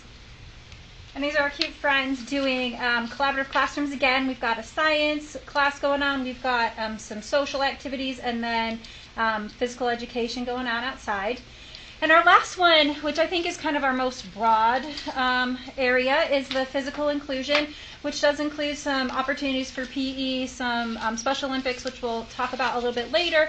But it also is just how are our students physically present in our buildings, right? And so we have worked really hard with those inclusion specialists to talk to our teachers about offering them seats within the classroom and what does that look like, and how are we affording them opportunities to access these spaces within our building, whether it's, as we've already talked about, these co-teaching classes, these electives, these opportunities for our students to go in and meet with, Mohammed, I'm sorry, I'm ignoring you over there, with their peers, and then obviously field trips. We want to make sure that they're afforded every opportunity to access any of the field trips and other things that happen.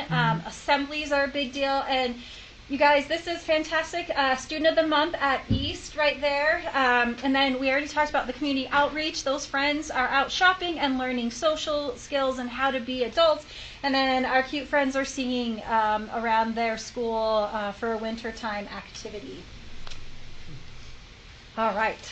So our upcoming goals, and we call them goals, but it's a little bit more of next steps, because this is where we're headed. So we want to make our peer buddy system, which we see at the high schools and middle schools, flow together. So we really want to make sure that that's a cohesive access and vision for our secondary schools, and we want to work on that into next school year and really align that. And then it says start Best Buddies and Special Olympics programs, and this, my original vision was secondary, but we have some super big hot off the press news that I'm actually going to talk about as we do some celebrations in just a minute, about some partnerships that we've done with Special Olympics and the Bees and some monies that they're giving us that we learned about like yesterday. So we're very excited about that. But what do we need to support that? So we need training, obviously, and that's going to be part of this partnership with the Special Olympics. But we also need training for that peer buddies for our students who are the peer buddies. Those are our gen ed students going into those classrooms, and then our educators to support that.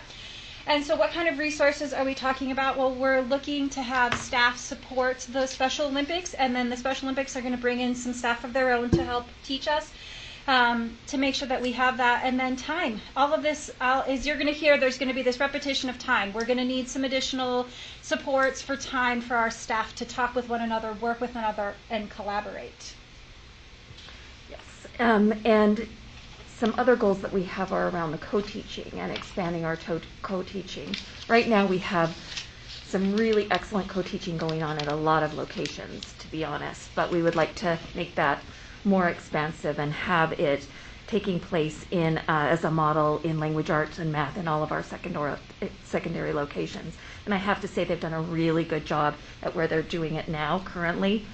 We have some really strong programs happening currently like that. And then we also would like to expand with our essential elements classes, having a co-taught electives class. This was an idea that came out of some discussions we had at our high schools, and that's a really great idea, and we really like that idea. It may be something like a foods and nutrition class or an art class or a music class. And if that's co-taught, that can really give our essential elements students a much more, an opportunity to participate in those classes in a more meaningful way. And again, training is to support that, but one of the things that we, about best practices around co-teaching and supporting our teachers around that and continuing to give them training and supports with that. but again, that time and support that they would need.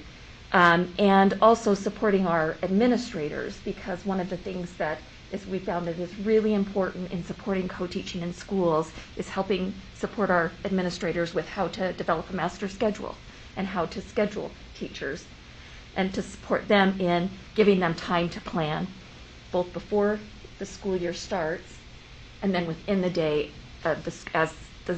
within the school year. And one of the things that we know that is really important is that co-teaching and inclusion is not just a special ed initiative, that it has to be a general ed initiative as well. It can't just happen through special ed. It has to be embraced by like a whole school community. So that's another thing that a resource that we need to really embrace and be a part of in our next steps. And then our last one is more along those lines of that physical inclusion, is having some vertical planning opportunities for our staff to talk, specifically starting at the administrative level, where they're planning within their feeder networks to identify what does it look like at this school to move forward to the next school for that, what classes look like, right? So that we're not offering something here and then we completely lose it, because those skill sets are important as we move through. So with that, we would need professional development, again, along the lines of some co-teaching supports, best practices of what it looks like in each setting and what instructional strategies need to happen. And then it's that time again. Can we build time into the system to have those transition conversations at the end of the year and then again at the beginning of the year to welcome those students into that new era? Up here, I had to throw in more pictures. I had too many cute pictures to fit in the first half, you guys. So we have our friend joining his peers in drama in a musical, and it's so amazing the stuff that they're doing. We have some friends doing science together, and then some friends singing once again for music. And this leads me into some of our district-wide highlights.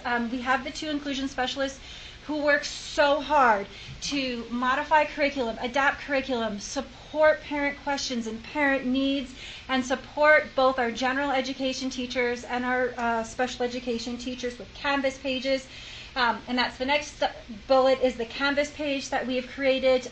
It's also for administrators. There's a monthly sort of blurb that these inclusion specialists send out to administrators and educators. We can watch videos. They're fantastic. When I'm talking about prep teachers, when we talk elementary, we're talking dance, music, science, anything that like we're not necessarily teaching with our core educators. They go out of their way to find these amazing opportunities to be inclusive for our students. And then at the secondary level, we already highlighted with the academics where they can push into their electives and they're welcoming of them, of all of our students. So for SCORE, if you're not familiar, we have a post-secondary program called SCORE. They are absolutely amazing. Our friends shopping, it looks like Target with the basket, right? They do something every day with our students in the community. And if you haven't been blessed with their flower delivery, you are missing out, because it is absolutely delightful. And they are giving these students life skills to go on with their post-secondary life, as VIP is the exact same program for additional students. So we're, again, giving life skills. And then our expanded co-taught classes, as Nicole mentioned, secondary, where they're doing it, they are rocking it, you guys. We have some amazing opportunities for co-taught classes. And then I want to highlight, so this was done, Jessica Lamb is one of our consultants. She teamed up with our 2 inclusion specialists, and they got together with Special Olympics, who have identified our 5 elementaries that have our essential elements. They are going to, it's called Unified Champion Schools. That's what they're going to make them. They've paid the registration fee to Special Olympics to register our schools for this next school year, along with its Bs, who we partnered with to pay for us. And so what they're going to do is Special Olympics is going to provide training to adults within each school to support this inclusion of teaching our gen ed and our special education students how to work together to be unified. And their goal is building a unified generation. That is all over their website. That is what they are all about. We are so excited. We're going to have access to training videos. We have monthly updates for staff and students. They do a statewide inclusion spirit week. We opted out this year because we already did our inclusion week. But next year we're going to join it, and we have 3 goals. They have 3 goals when they partner with us: is inclusive leadership, foster whole school engagement, and sports is one method to accomplish this goal. And so you guys, we're so excited about where we're headed with this. So with that, we're ready for your questions. Thank you for your presentation. Bryce? I have a comment, or some comments, and then a question. First of all, thank you so much for this presentation. I'm very excited. Even reading it beforehand, I was excited to have you all here tonight, especially as an uncle of a special ed student in our district. So thank you. I appreciate the goals, the next steps, just everything that's already happening and the ideas that are coming forward.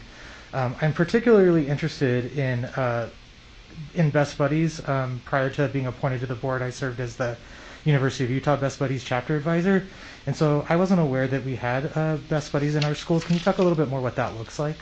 I can, and this is where each school is a little bit unique and different in their access and opportunity to that, and that's why we're pairing a little bit more with Special Olympics. But at Best Buddies, we've done a prom opportunity. They go bowling with their Best Buddies, and so what we want to do is be a little bit more strategic in what that looks like full scale. Again, this is very hot off the press, and so James's name came to my mind earlier today about moving forward with secondary, because we have elementary paid for. So if we can collaborate together for a little bit more funding, we could actually roll this out to everyone next year, and that would include that Best Buddies piece within the Special Olympics. So they're a subset of that Special Olympics program. That makes sense. Thank you. Thanks, Bryce. Christy? Thank you so much for the presentation tonight. This inclusion resolution is very dear and near to a lot of us on the board, and so I think having this annual report has been really enlightening and important. The physical inclusion part, I think that the original intent was more about what you said, Aaron, physically present and engaged, and not so much about the physical education piece. So I think that it's good to see that that has been a really thoughtful pathway around that. I think that what I want to say to you tonight is that I think you've been really thoughtful about what needs to now come, and in order to expand and make sure that the inclusion program has the tools that it needs, at all the different school sites. And it sounded to me like you were saying we need more professional development, we need more people. And I think that, the conversation sometimes around special ed, is that the maintenance of effort, and I think that at a time like this and in the past, this board has definitely put forward those dollars, and said, yes, we're going to continue to put money towards that. And even in our resolution, it says, be it further resolved that the board understands that educating students with disabilities in an inclusive setting can be a challenging task, but commits to providing the training, supports, and resources necessary to substantially increase inclusive practices across the district. So it says it right there in our resolution. So for me, it's not so much of a question to you, but now you need to be able to provide to us what is it that you're looking for. What kind of resources do we need in order to be able to go through this budget season, with our business administrator and look at what we have available to provide some of those resources that you are asking for tonight. And I think that will be a good conversation, that the board will have. And I appreciate the honesty and thoughtfulness that you've put behind the presentation tonight. So thank you. Thank you. I would like to just ask back, would it be something you would like for me to come and present again in this forum to you to talk about where are we at, what does this truly look like, and what are some plans that we see nationwide? Because we do have some nationwide exemplars of things that we can do, and even within our state, if that is what you would like from my department. I think that that's probably direction that will have to be given, from the board, to our president and to our business administrator. He would probably really like to see, a plan put out there. So I'll just turn that back to as we get to the end of this presentation, of looking at what kind of direction we get from that point. Okay, thank you, Christy. Other comments? I just would say thank you so much for this, and I think that we did the inclusion resolution, was it 2 years ago? First time? So it was an exciting thing, and I was really happy to be part of it, and I appreciate the work that everyone's done on it since that time. But when I was looking earlier, my son was over at our house visiting and eating our food as he does. And Won't change for a while. Speaking from experience. That's right. Okay, well, good. It's nice to have him on. If you want to come over too, Nate, you're welcome. You got it. So, and I said, look, Mike, he's a 2013 West grad, and is interested in, is going into psychiatry. He's going to be a psychiatrist. And I said, look what we're doing. And, we didn't do anything like this when I was in school. And he said, we really didn't do anything like this when I was in school. And it's a really big change. And I think I've watched Tanner Dance do some of this extracurricularly really well. And it's been so meaningful. And I just appreciate the fact that you're doing it. And you're including all things, not just education, but extracurriculars. I think it's so important. And I just think about how much we're doing. And I really appreciate it. So thank you.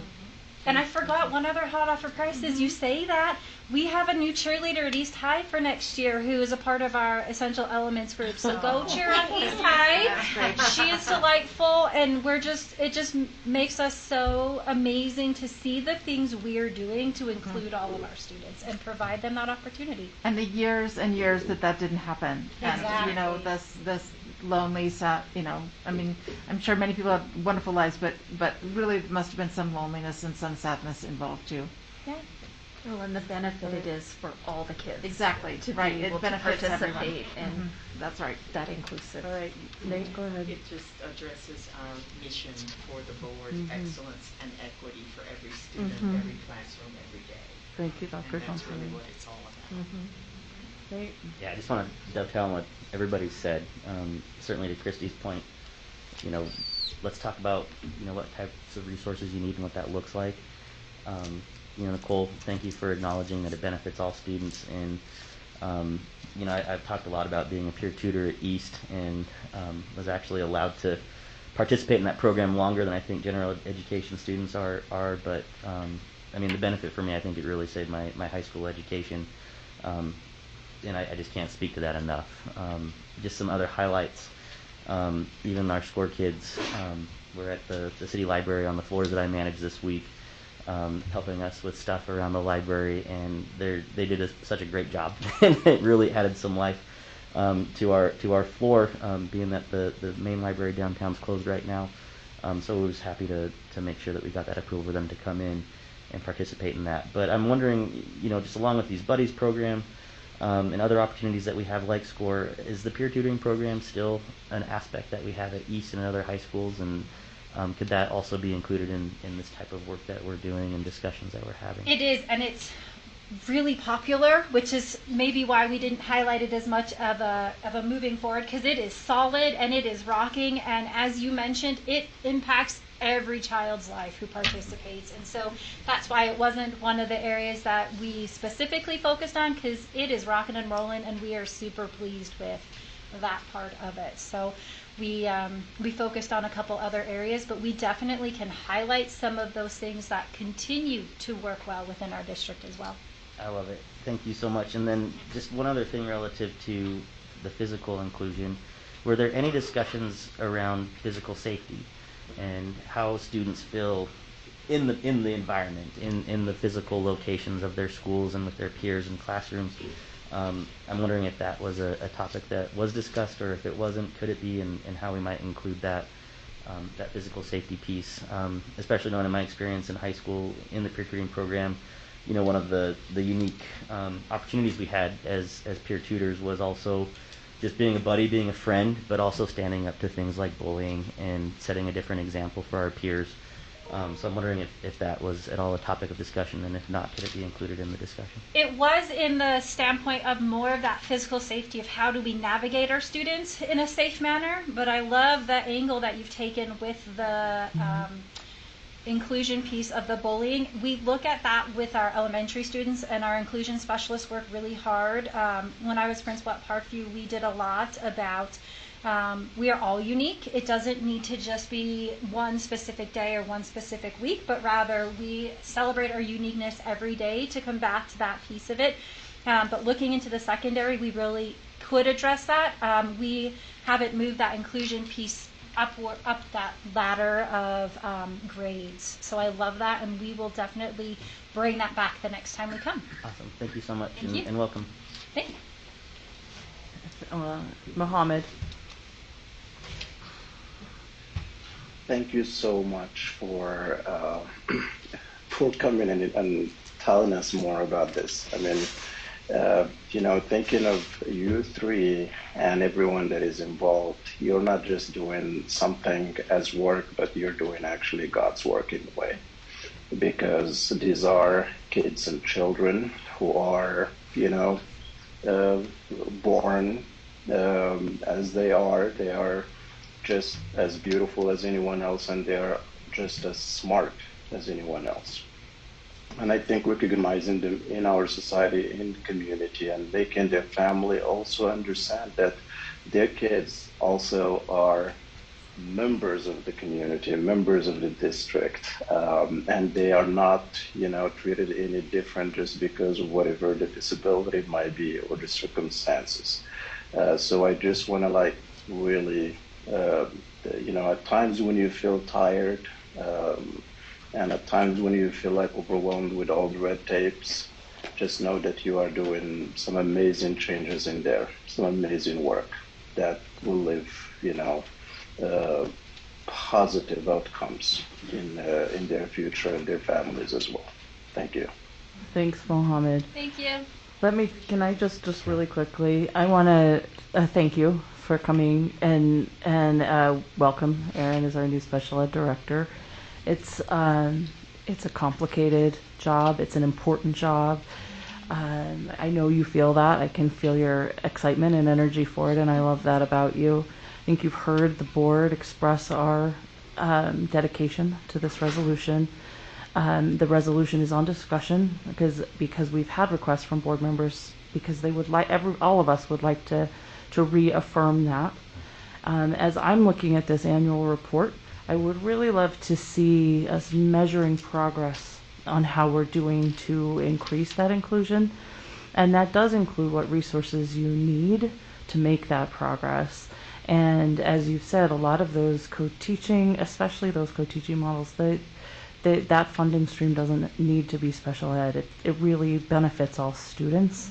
And so I'm really hoping that you will look at that comprehensively, and it needs to be part of our budget and not a separate special ed budget, if that makes sense. We are going to have to work on making it all come together. And so really what I'd like to see is a report that sets where we're at. So we've seen some really good things that are happening and things and progress that has been made, and I appreciate that. And then let's set some plans for exactly where we'll be so that we can measure progress toward this inclusion. And I think that'll be important as we reaffirm the resolution, that we know where we're at exactly and where we want to be. So I'll just leave that there and know that you're up to the task. So thank you. We have some baseline data that's a little too rough that we didn't want to share completely because we were gathering some information, and what part of that is too is what do we want to include as a co-taught? Like, is it a paraprofessional support? Like, where are we going to draw some of those lines? So I definitely have some of that I can share as well. As we It move sounds to forward. me from the conversations we're having, and I want the superintendent to be able to weigh in too, but we ought to plan a study around this so that we can really focus on exactly what we want to look at, how we want to measure it, and how we want to support the work that you're doing. Thank you. Superintendent? Yes, so we definitely have some ideas and we'll work on those goals. One of those is how we're increasing students' time in the general education environment and their interaction with their typical peers, and that is something that we could definitely measure. But I wanted to share that because of the pandemic, some of our work-based learning opportunities for our students, our special needs students, were cut out. And this is an excellent opportunity. Teresa Mubaku, our director of CTE, is going to be meeting with Dr. Johnson White, and I expect that Ms. Anderson is going to be a part of that, because a part of our Perkins grant requires that we are working through our CTE program with special populations, and I have directed them to get together to create work-based learning opportunities within our district to replace those that were taken from those students, and to map out career pathways for our special needs students that would include assessments of the skills that those students have, so that we could develop individual plans for where our students might be most successful, so that we could ensure success and those employability skills as they leave us in their senior year and in our 18 to 22-year-old program. So that's something that will be coming up as a part of our inclusion efforts as well. Thank you, Dr. Getson. Melissa, Catherine, did you have? can I just add on to what you said? I would love to hear more about how many kids outside of the hubs are getting special ed services, and how are we accommodating them? What are we doing for those students? You've given such a good report tonight. What are the ones that maybe are not focused on students with disabilities? What are we doing? Because I know your report was specifically about that tonight, but that would be really great to know. And if they're getting, what kind of pull-out services they're getting, things like that. That'd be great. Thank you. Thanks, Catherine. All right. Thank you so much. We really appreciate the work you're doing and appreciate the time you've spent with us. Thank you, Dr. Johnson White, Erin Anderson, and Nicole. Help me pronounce your name. Suchi? Suchi. I'm sorry about that. Thank you so much for being here. Thank you. Okay, the next item for report is vaccination clinics and testing sites. Yes. So President Ford and members of the board, that will be Paul Schulte and Mr. James Javius.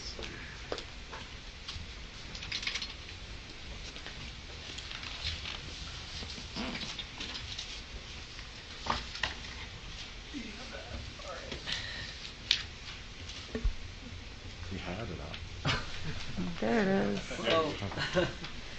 All right. Well, first of all, I want to take this opportunity again to thank each and every one of you.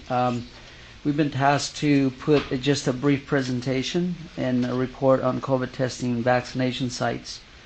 Paul and I have been given the task to do that, and I would also like to take this opportunity to thank the COVID-19 response team. And as you can see, their names are there.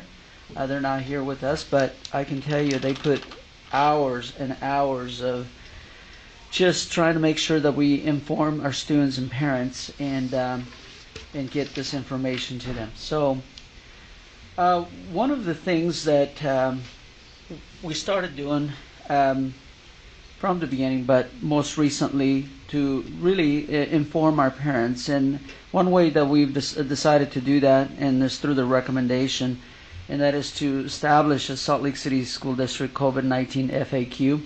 So if you click on that first link, if you don't mind, I usually have my little clicker, but you will see that our district has a website where it has a lot of FAQs, a lot of questions, and where families can actually go to take a look at the different resources that we have within our district.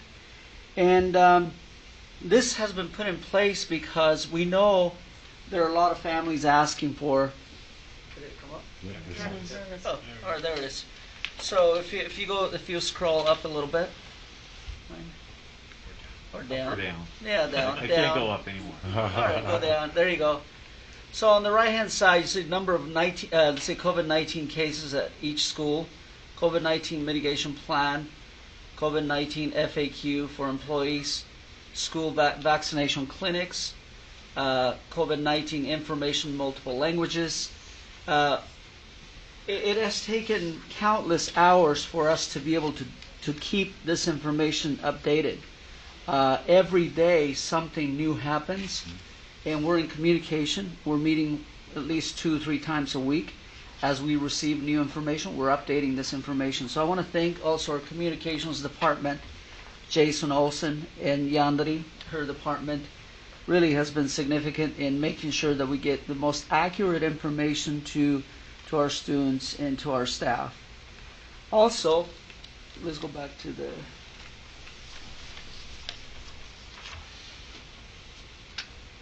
another thing that our nurse Judy had started is we established a school administrators link. The school principals have a link available to use to request COVID vaccination clinic at their school, and that you've gone too far. Okay, so that vaccination link, it's available to our principals. It's in an internal portal so that they can request that. And that's been working well for us, because a lot of times there are questions and that's submitted internally to request the vaccination clinic. One thing that we've done very well is continue to partner with our community, and we're offering right now telehealth school-based therapy through our partner, through Odyssey. And that is, there are many times many of our students and parents have questions about where to go and how to access that resource. And quite often they don't know where to go, and many of them are stressed out. And so through our student services department and also working with Odyssey, we've been able to have this link available. And it's also, if you click on that link real quick. You gotta kick us out of the slideshow. Oh, okay. So we'll just, but if you go in there, you'll be able to see the process of how those referrals are made. And then the last one is the Salt Lake Education app. We launched that about 1.5 years ago. Many of our families are also accessing the vaccination clinics and testing, the CLCs, and many of our students have downloaded the app. So we're really excited about that, but we're able to provide those resources at their fingertip. No, I was just going to emphasize the partnership with the state and county officials. Really, James talked about it being changed daily. I'm talking about it being changed moment by moment, minute by minute. And the whole team has been exceptional. Sandra Badia, definitely, Dr. Badia needs to be recognized by taking the lead as well. But we're really quite sanitizing and minimizing the exceptional effort and the type of work that needs to be done to get this information out and get it out timely.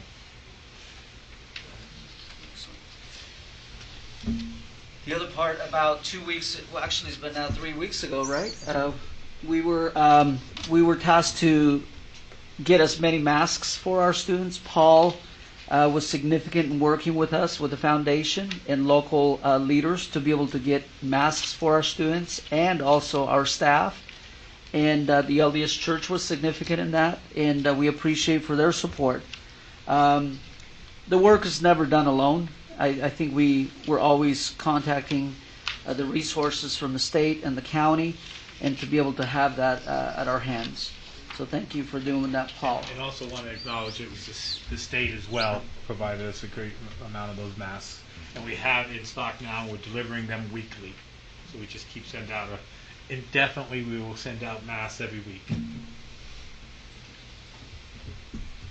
So with other available testing resources, we put a link here. The federal government has launched a program to send 4 free at-home COVID testing kits to every household in the country. But the reality right now is we're, like Paul said, we're still receiving a lot of information, new information, minute by minute. And as that new information comes in, we obviously work with the COVID team and send that information to Cabinet and work in collaboration with them to see what the next steps will be.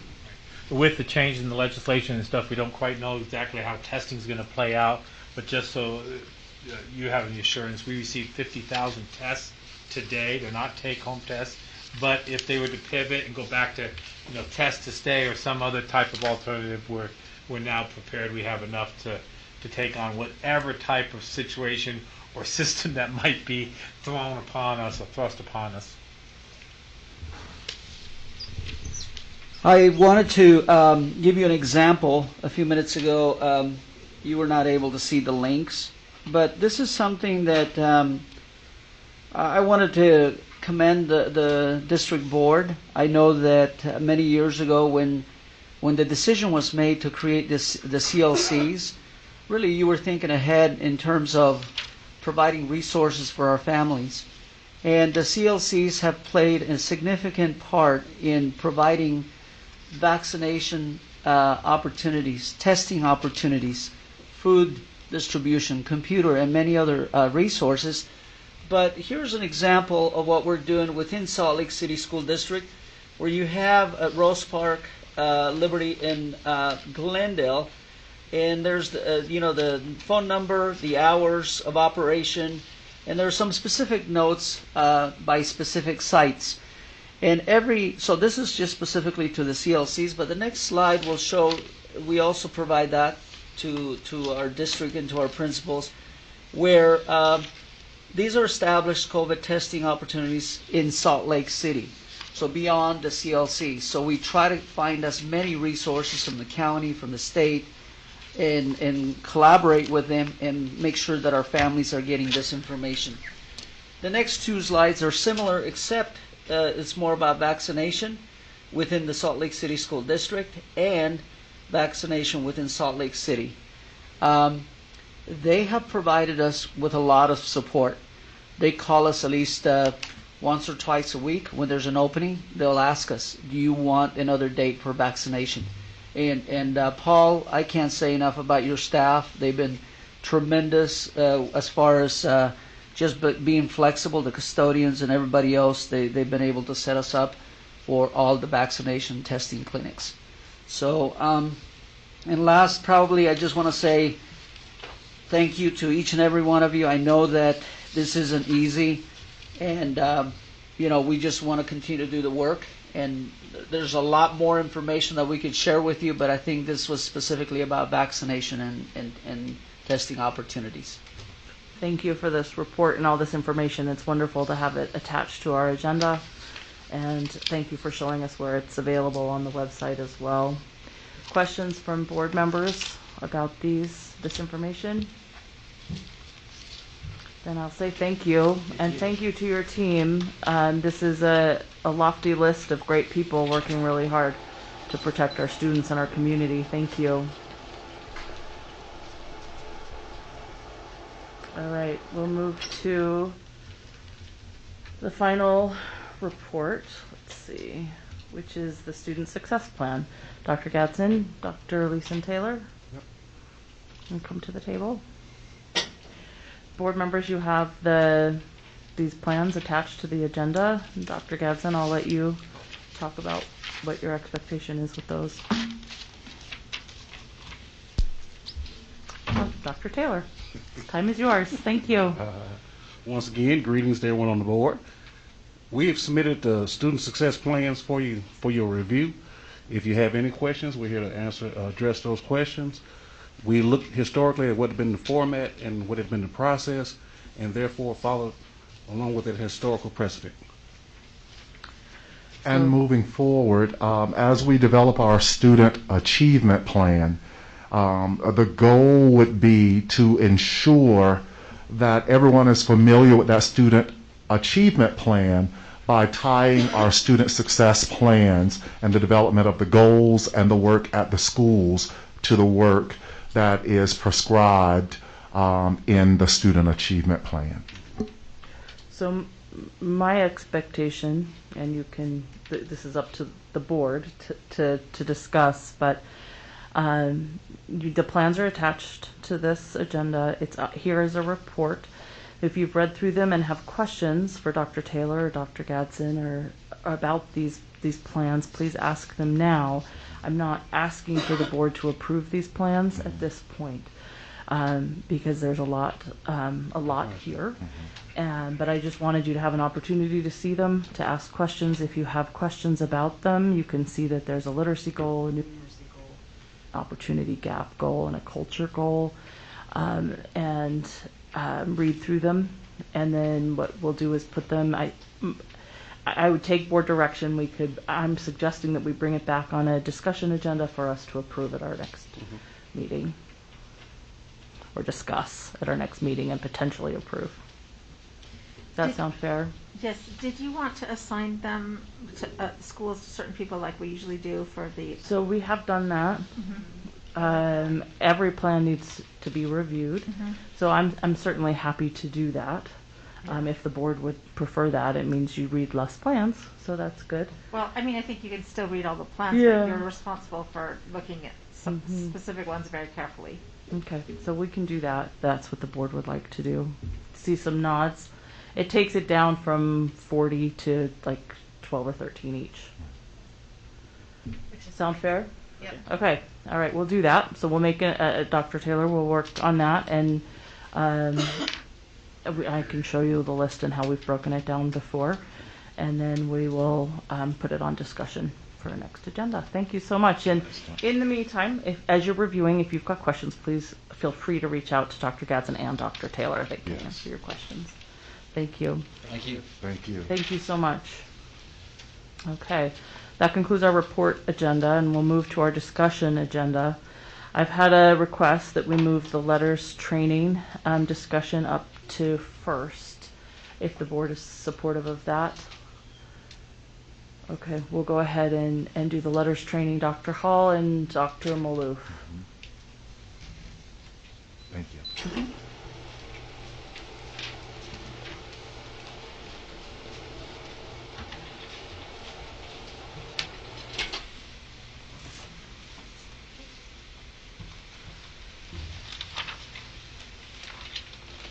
Well, thank you for letting us come back and talk to you about this. On December 7th, we brought a proposal to you with a couple of options to consider for our calendar next year and how we're working with our letters training. Just as a quick review, that is our this year we're doing our 4 asynchronous days for our teachers. All of our K-3 teachers are required to participate, and many of our schools 4 through 6 teachers are also participating. And as we've heard several times in front of this board, our substitute situation is such that we really did feel at the beginning of the year this was the safest solution for all of our students.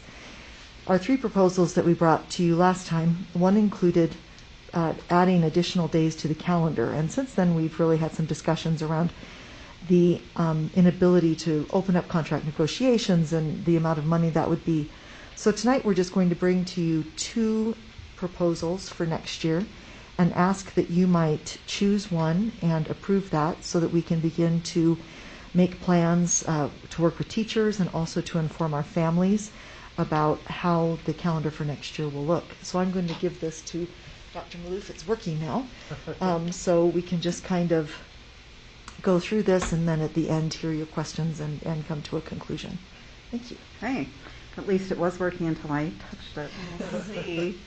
Thank you, and good to see you all, and I appreciate the change in the schedule. There it is. One more. Okay. So option number 1 looks very similar to this year. It would be 4 asynchronous days again, which means that so we will finish with Unit 4 this year. So it would mean that teachers would start their pre-work for Unit 5 with the start of the school year. That Unit 5 training would be in October. The next one would be in December, February, and April. So very similar to this year.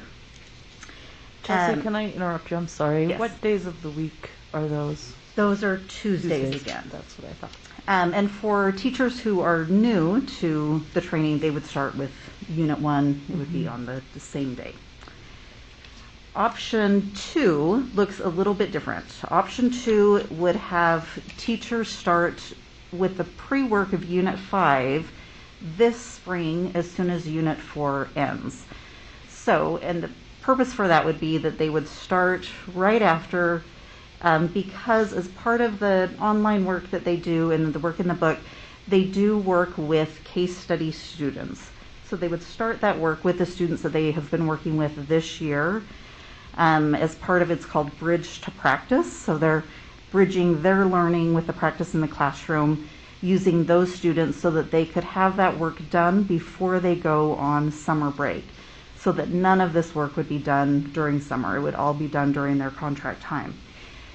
That online work, that Bridge to Practice work, would all be done before they go on break, and then the Unit 5 training day would be on one of the Job Alike days, so, or which we used to call Job Alike, but would be on one of those contract days. Then we would have the remaining training days on asynchronous days. So we would have 3 asynchronous days during the year instead of 4. The first one, which would actually be Unit 6, would be in November. The next one would be in February, and the final one in April. So those are our 2 options. Those were the options presented by Dr. Hall in December, minus the third option. Thank you, Dr. Hall. Thank you, Dr. Maloof. I appreciate that. I'm going to open it for discussion amongst the board. If you've got questions or discussion. My understanding is that you are asking for us to make a decision about what we'll do for this letters training with these 2 options in mind as we go through this discussion. Okay. I have a couple questions to start. Why Tuesdays? There really wasn't a... No, just you chose Tuesdays. Yeah, Okay. That's Okay. a good question. I mean, we could certainly look at a different day of the week. The days with the second option are probably chosen a little bit more strategically than that. I don't think those are all Tuesdays, but we could choose another day. It looked like to me that they were all Tuesdays, but I'm just curious as I'm thinking of it from maybe a parent perspective who's looking for child care options for those days. If Tuesdays might be more difficult.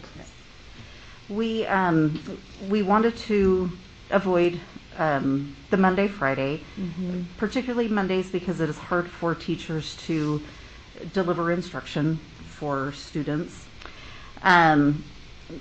With option 2, there were, as Dr. Hall mentioned, some strategic choices in those dates. Okay. And some of those were thinking of teachers and days where instruction is usually impacted. So November 1st, if you think about the day that comes before November 1st, November 1st is often a day where students are late to school because they need some extra sleep because of Halloween. So that was one that is a day that is generally impacted anyway. So that was one. February 14th, we were looking at Tuesdays. That's another day that is an impacted day in the life of a school worker and employee. Once again, keeping in mind we were going with the Tuesdays, and then there was really not a significance to April, except we need a minimum of 8 weeks in between dates. No, I appreciate your thoughtfulness on that. Other questions from board members? Bryce? Sorry, no, something's in my Oh, face. sorry. Catherine. Well, I do think that's a good question. I mean, it seems like the schools would probably hold Valentine parties anyway. So the February 14th would become February 13th or February 15th. So I wonder if, and you say that Mondays are hard in particular, but it seems like maybe it would be better for families if it were on a Friday, if we were doing that. I think the November 1st is a good choice, actually. I think you're right. It's hard, for kids to have a day. I mean, that they're working synchronously, but so it's not really a day off, but a day where they can a sleep flexible day. Is a good idea, but I think it would be nice to see those dates change a little bit to, and to have the April 18th add on to, if it worked with Passover, for example, that would be great. Or if it worked with Palm weekend, that would be great. It seems like our spring break is earlier than that now, but if it were coordinated with something like that, it would be nice for families to have that opportunity. Would you like me to grab a calendar and we can make a proposal of a different date? And initially, our thinking was that consistency was better, that it is easier to plan if it is a consistent day of the week. And I don't know that that is always the case. I was having a conversation today with a principal about a completely separate issue, but, well, actually not completely separate. It wasn't about letters, but it was about scheduling and having things that are regular, that it does mean that certain things are missed on those days. So, Well, for example, President's Day is the 20th of February in 2023. So if students had the 17th off, I mean, teachers would be working that day, which maybe is not ideal. But, you know, we'd have school anyway, so that the 17th would make it into a longer weekend. February 17th. yeah.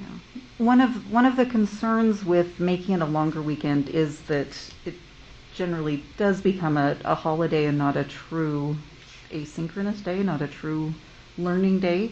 So I would turn that to you on designs of the days or goal of the board for those days. There are other questions from the board. So I have a question too about this training in general. So we know that the state has asked that we do it, and we're doing it. And because of the way it is and it needing to be spread out, we're looking at these asynchronous days. I know that they're hard for families. I've heard from families that it's hard. Childcare is hard. It can be difficult. So I feel like I would lean towards supporting option 2 because it's only 3 days for that reason. But what I'm wondering about is what's the likelihood that the state is going to continue adding these professional development days, and we're going to have to be figuring out a solution longer term than just for the next school year. And so that we're addressing it kind of the whole system and calendaring and not just trying to throw in some days now because we have to. So as a superintendent group, we have asked the state superintendent to be mindful of the professional learnings they're mandating.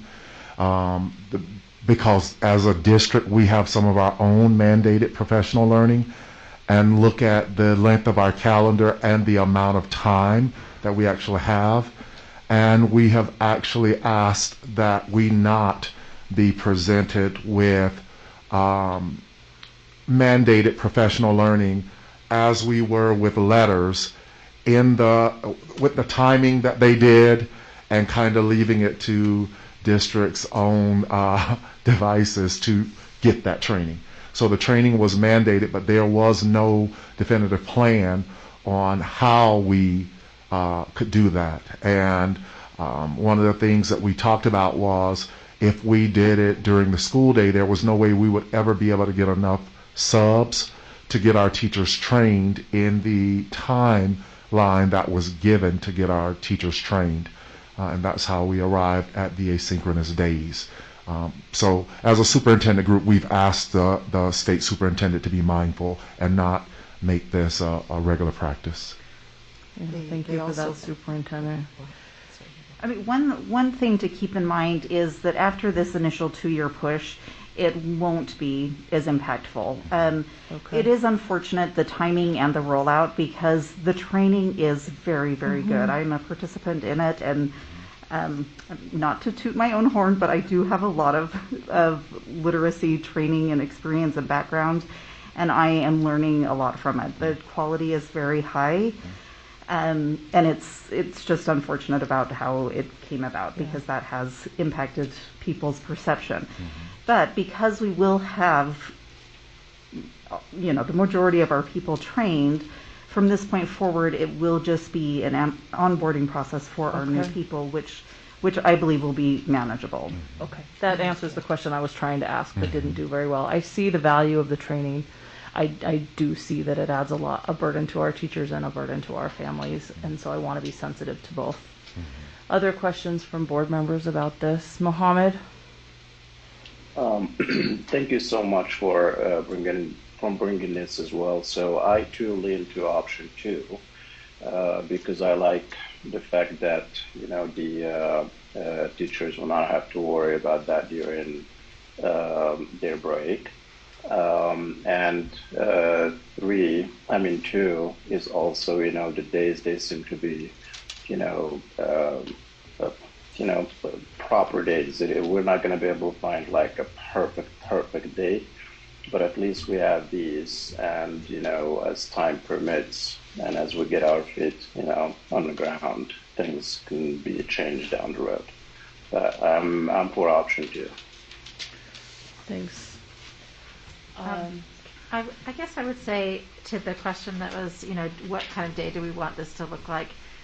I think that the thing about these days, the asynchronous learning days, is that they aren't really truly the same as a learning day. Mm-hmm. And I wonder if it would be easier for families, if they're already having a long weekend, to plan on that extra day on a Friday. So I guess I would suggest that that day would be on that Friday of that week instead of the Tuesday of that week.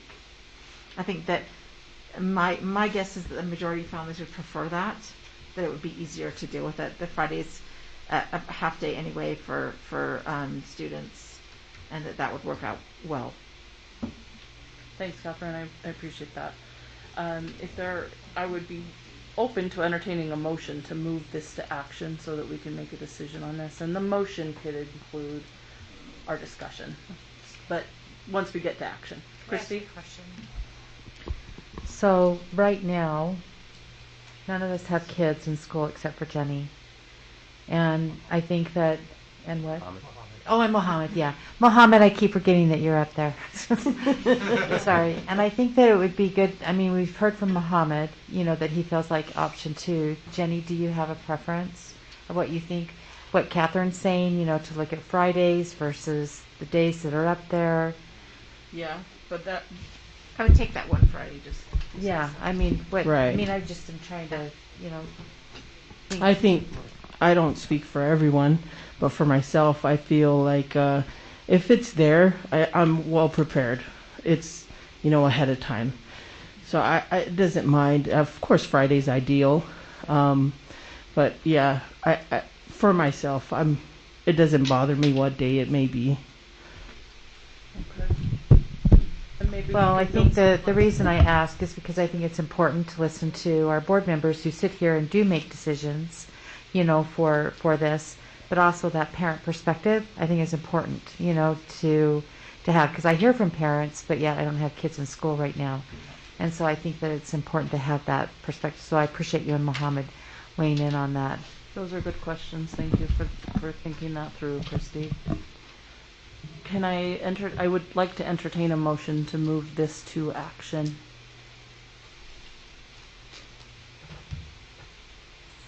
So moved.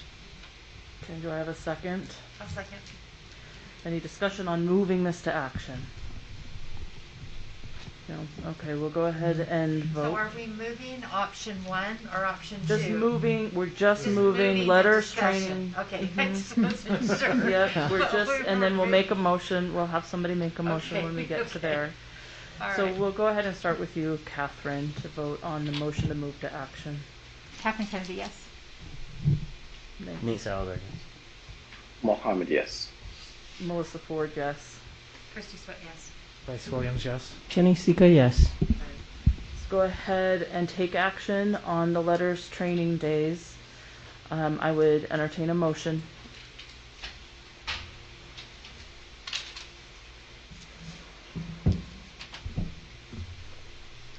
Looking at Passover and Easter which we don't, we have a separation of church and state, but if we could accommodate We something. can.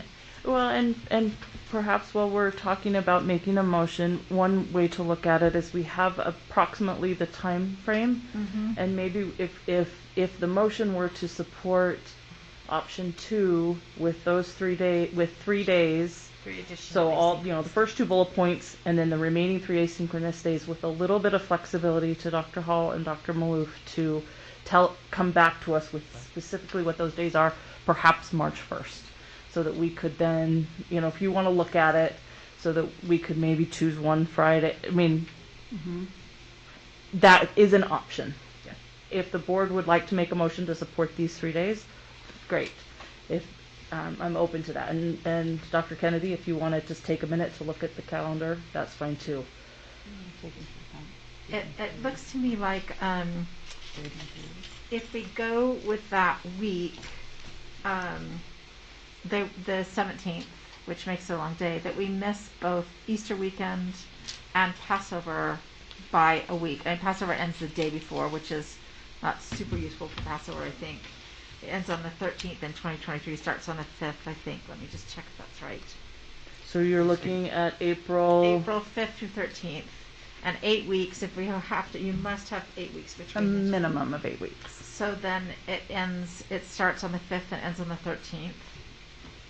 And Easter is the weekend before that to the 5th. So it doesn't really work with those dates. So I would just leave it to you, I think, to make This is for 2020. 2023. Oh, Well, no, November 2022. 2022. Right, but then you're looking at April 2023. I'm looking at the April dates in 2023, yeah. And a So- minimum of 8 weeks, we would want to take spring break out so that teachers aren't working during spring break. Yeah, so it would need to be another week anyway. So I would just say that these professionals have heard our feedback and that they should make the decisions. That would be my. Thank you, Catherine.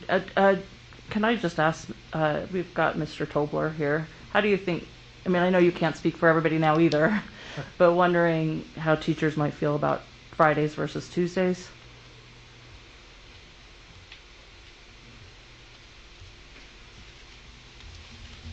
I don't think teachers would have a strong opinion on that. Okay. Since it's a work day either way for teachers. But Okay. they might appreciate students' attendance on a Friday. It might be a good day to miss. Okay. I'm sorry to put you on the spot, but thank you for that. Okay. So I would entertain a motion. Okay.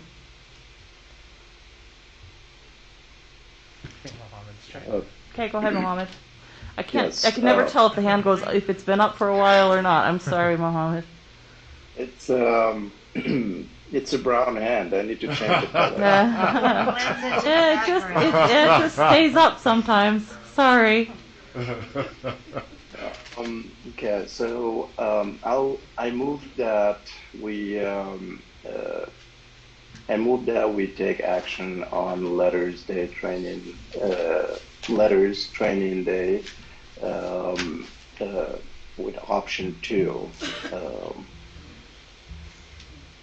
Okay, that's the motion. With the flexibility of the 3. Okay, you want to make an amendment? So, an amendment to the motion. We take action on option 2, 3 days of asynchronous learning with flexibility on those 3 days. Okay. To Dr. Hall and Dr. Maloof. Okay, that's the motion. Just to come back and tell us which days. Just come back and tell us when they are. I guess we would kind of say these were the 3 days. So am I hearing you say that you want us to change the 3 days or Fridays. to Fridays? Fridays. Oh, thank you for that clarification. Because It seems these like would be the November 3 days 1st we is a good picked. day. Yeah. And then I would say that February 17th would be a good day. But I mean, I think that, See, Mondays are just hard because. well, that would be a Friday, the February 17th. Oh, sorry, I'm looking at April, right. Yeah, and then whatever day in April. But I think it seems to me that we're saying that Fridays may be better, that Jenny says that that's. Okay, we have a motion on the table, but not a second, so but we're discussing. Yeah. So. I'll second just for the discussion. Okay, second for discussion. So the discussion is perhaps to give better direction to Dr. Hall and Dr. Maloof, who've chosen these 3 days. Maybe we need to be a little more clear. And perhaps November 1st, February 17th, and April 18th should be those days. So it's April only 18th would be another Tuesday, right? another Tuesday. And if I may, I know Dr. Hall did mention that, we could get give him a decision. It isn't urgent. It's, the sooner the better. Is that correct, Dr. Hall? Yes. Okay. Yeah, and so, and we know how our district is so tight with staff already, and they are like, overworked. And I think if we can simplify the process here and we just move on with making a decision based on the dates that are provided, and as we say, these are also things that can be changed down the road. Because, as a parent, and as Jenny just said, literally speaking, as parents, we are, flexible. I mean, we wake up one day, the kids are coughing, we have to adjust ourselves and be home. And it's the same thing happens when this thing happens. So that's my take on that. Okay, so the motion on the table is that we support option 2 with flexibility on those 3 days, and we've discussed that. So unless there's an amended motion, that's the motion that we are voting on. So I would amend the motion to be November 1st, February 17th, and then just to throw something out, Cinco de Mayo is May 5th. Is that a good day to be in school, or is that a good day to have a party at home? And is May, Depends on which May family a you're talking difficult to. time to get into for this? You tell me with testing Let's and take the whatnot. calendar away from Catherine. Catherine's going to solve all the world's problems. Well, I mean, it can be amended. I think May we're getting into Do our assessments. testing. Okay, Yeah. so we're looking at the 21st or the 28th if we're doing a Friday. The 28th is already a non-student day for elementary and middle schools, but that's a compensatory day, Oh, so we that- can't schedule on top of that one. What about the 27th? That would make that a 3-day school week for students. I'm just getting texts from parents that are saying long weekends for the win, and not only from my district. So that's what I'm getting. And these are people that do have. I mean, I've had a kid in the district as of last May, as did Melissa. But so I guess I would say yes. Let's have a longer weekend. Parents can plan around that. It's easier to get 2 days of maybe consecutive days for many people. So what's the amended motion? So That we one- support, the amended motion is that we support option 2. November 1st, February 17th, April, what was it, 27th? 20. Can I make one instructional plug? Mhm. From a curriculum standpoint, if we're looking at shortened weeks, a 4-day shortened week versus a 3-day shortened week, your curriculum is much more solid than in the 3-day week. Okay, April 21st. then. 21st. So the amended motion is that we support option 2 with 3 days of asynchronous learning and the 3 remaining days being November 1st, February 17th, and April 21st. Do I have a second to that motion? I'll second that. Okay, so it's motioned by Catherine and seconded by Bryce. So, any discussion to the motion? Let me repeat the motion. We support option number 2, 3 days of asynchronous learning, with the first 2 bullet points as they are, and the 3 remaining asynchronous days being November 1st, February 17th, and April 21st. Any more discussion to that? You guys okay with that? Okay, we'll vote now on the amended motion, and we'll start with Bryce. Bryce Williams, yes. Jenny Sika, yes. Catherine Kennedy, yes. Nate Salazar, yes. Mohammed, yes. Melissa Ford, yes. Christy Sweat, yes. Okay, thank you. So the amended motion passes. Parliamentarian, we need to go back and vote on the main motion, which was that we support option 2 with flexibility in the days. So we've already passed a superseding motion. But do we need to vote on that? Or Mohammed can withdraw it, is that correct? Let's just go ahead and vote, starting with Board Member Sweat on the main motion. Huh? We're going to vote on the main motion. Oh, starting with me. Sorry. Like, what did you want me to say? It's getting late. Oh my gosh, I Christy know, Sweat, so- yes. So, no, just, I can't Okay. tell Is you that how what to you vote. wanted? The main motion, let me repeat the main main motion, motion. just to be clear. So the main motion was that we support option 2 with flexibility on those days. Yeah. The amended motion put the days in place. specific days. Specific. So, okay. Okay. So I'll say no. My turn? No. It's Mohammed's turn. Mohammed. Mohammed's laughing. He doesn't. Just so we can be clear, we've already passed a motion that has the specific Yes. dates. Right. So it doesn't, I mean, if we add flexibility, it's fine. If we say no, that's fine. Yeah. Because we've already Yep. passed a motion that says here are the days. Okay. Mohammed, maybe. Just kidding. No. I'm abstaining. Nate, Abstain. okay. Catherine, No. Jenny, No. and Bryce. No. Okay. We'll go with the amended motion. Thank you, and thank you for your time. I didn't know what Thank we were you, voting everyone. on. I should have been abstained. No, I'm sorry for the confusion, but thank you for getting through that. And thank you for that decision. So the next item on the agenda is B2 School Board Meetings Administrative Procedure. We talked about this. The sustainability. Oh, of course it's sustainability. I'm reading it. So, Paul. Throw his hands up. Okay. Paul, I was skipping you. Sorry. I was just going to number 2. So this phase 1 sustainability project, appreciate you being here, Paul. We talked originally about it being placed on our consent agenda because, and so that's why it kind of looks the way it does, because it follows the pattern for our consent. But given that it's a lot of money in support of our sustainability project, I wanted the board to have an opportunity to discuss it. Yes. We have already committed to the sustainability resolution and to Paul's plan, which he presented to us, which we adopted. So we have already committed to, we've already gone down this road pretty far. Right. But given that this is the first time we're looking at an expenditure of this amount and this type, I wanted the board to be able to discuss it. And we will, in the future, have other expenditures that are related to the sustainability project. And if I would love to get some direction on the board if you'd like to see those on discussion every time, or if we can, in the future, be putting them on consent, and they will be identified as for the sustainability project, but not spend time discussing them given our commitment level already. But I want to let Paul talk about exactly what's in phase 1. Well, thank you. I think it's probably prudent to pull it out and just, even if it's just briefly, kind of give it a due diligence.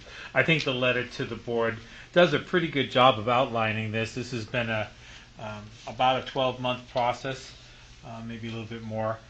We did an in-depth audit of the entire district and its systems. And so this is the first phase to achieve your goal, your resolution of June 2020, and the goals that we outlined in this past October. Let me just kind of go through the bullets briefly. We will do LED updates throughout the entire district. That's probably our biggest bang for our bucks. It's also best helps us out best financially. We get a lot of return on that, and we get an exceptional return on our carbon footprint. And so that's out throughout the entire district. Then we have 6 solar projects that we'll be putting on the schools that are outlined in the letter to the board. And that is something that we see in the future as expanding. Speaking to Catherine's point previously, these schools were picked strategically outlining some of the enrollment. So we want to stay away from putting solar on a building that we might have to move or something like that. So we did kind of pick them just because they look like they're just packed, and we didn't think that'd be an impact in the future. But solar can always be moved, just as an FYI. And then we're really excited about the work at Backman and Uinta. This is very strategic, looking to the future, because this project itself will get a 30% reduction in our carbon footprint. So within 18 months to 2 years, we're going to see a big jump. In addition to a lot of the work that we're going to do in the rest of our plan, changing behaviors in our school, some of the work at Rocky Mountain, I really believe that within about 2 to 3 years, we'll be at 50% of our goal. But one of the great challenges that we're going to have is, where's the next lift? And one of those is going to be possibly electrification. So we thought it was imperative to take 2 schools, do a pilot, and try it out. And so this is going to be very exciting. One is pure electrification, the other one is more of a hybrid. But that work is very crucial to lay the groundwork to how do we make decisions when we get to the next lift, when we get to the very that next 50%. In addition, our partnership with McKinstry will help us utilize our control mechanisms. Like we're going to take a closer look at how we set our systems when there's rentals and when there's not rentals, those type of works that can impact this as well. Want to also, I think it's very imperative that you understand that with the RFP process, with the selection of McKinstry and this partnership, they had to apply all the same purchasing rules that we do. So when they've gone out to get contractors to do electrical work or solar work, it's the same procurement rules that we use. There's no sweet side deals going on. So you can rest assured that the proper process has been used. In addition, we hired our own consultant that has squeezed the numbers because the performance contract is based on savings. We will receive savings that we can pay off the TELT that Alan is pursuing right now. It's a great package. I feel like our team has really done a great job of vetting this thing. We have taken this extremely seriously. I woke up in the middle of the night a few nights ago and said, okay, I'm going to go to the board and recommend $29.5 million, except for building elementary schools. I've never really put myself out there like this. But I want to assure you that we have vetted this time and time again. We're very serious about our taxpayers' dollars. But this will be cost neutral. This will pay for itself, this project, and you'll take you'll be a leader not only in Utah but throughout the country. Really, within 2.5 years, we'll be halfway to it. We'll eliminate 50% of our carbon. That's awesome. Thanks, Paul. Discussion from the board. Can I start? Yeah, please. Please do. I'm not used to looking over here, Jenny. Paul, so you're talking about schools that were selected. Are the rest of the schools going to get the same? Yes. Just after Yes. how long? That'll be phase 2, and we'll have to kind of see how things go, and then that finances impact that. Some of the discussion Catherine brought up earlier with impacting with particular buildings and things like that. But we'll go as aggressive as you let us. Yeah. This is a real priority to us. The solar is would be a top priority after this, expanding the solar. And then the electrification would be a little bit further down the road. We really got to take a strong look at that. It's expensive, but it is the way we can get to zero. So I couldn't give you a timeline right now, but we'll be as aggressive. I'm going to go off on a tangent. I just want to continue to compliment you, the board, because this is a big lift. This has been a huge commitment in so many ways, and this has exceeded my expectation, the rate that we've been able to proceed. Yeah. Are these schools like older than the schools on the west side or something? Is that what? Because you said it was chosen because of the population in there, like they're packed, and it might be because I'm pretty sure that the west side schools are pretty packed too. Yeah. No, thank you for that clarification. I may have spoke a little bit out of line, so I apologize. No, it's mostly just the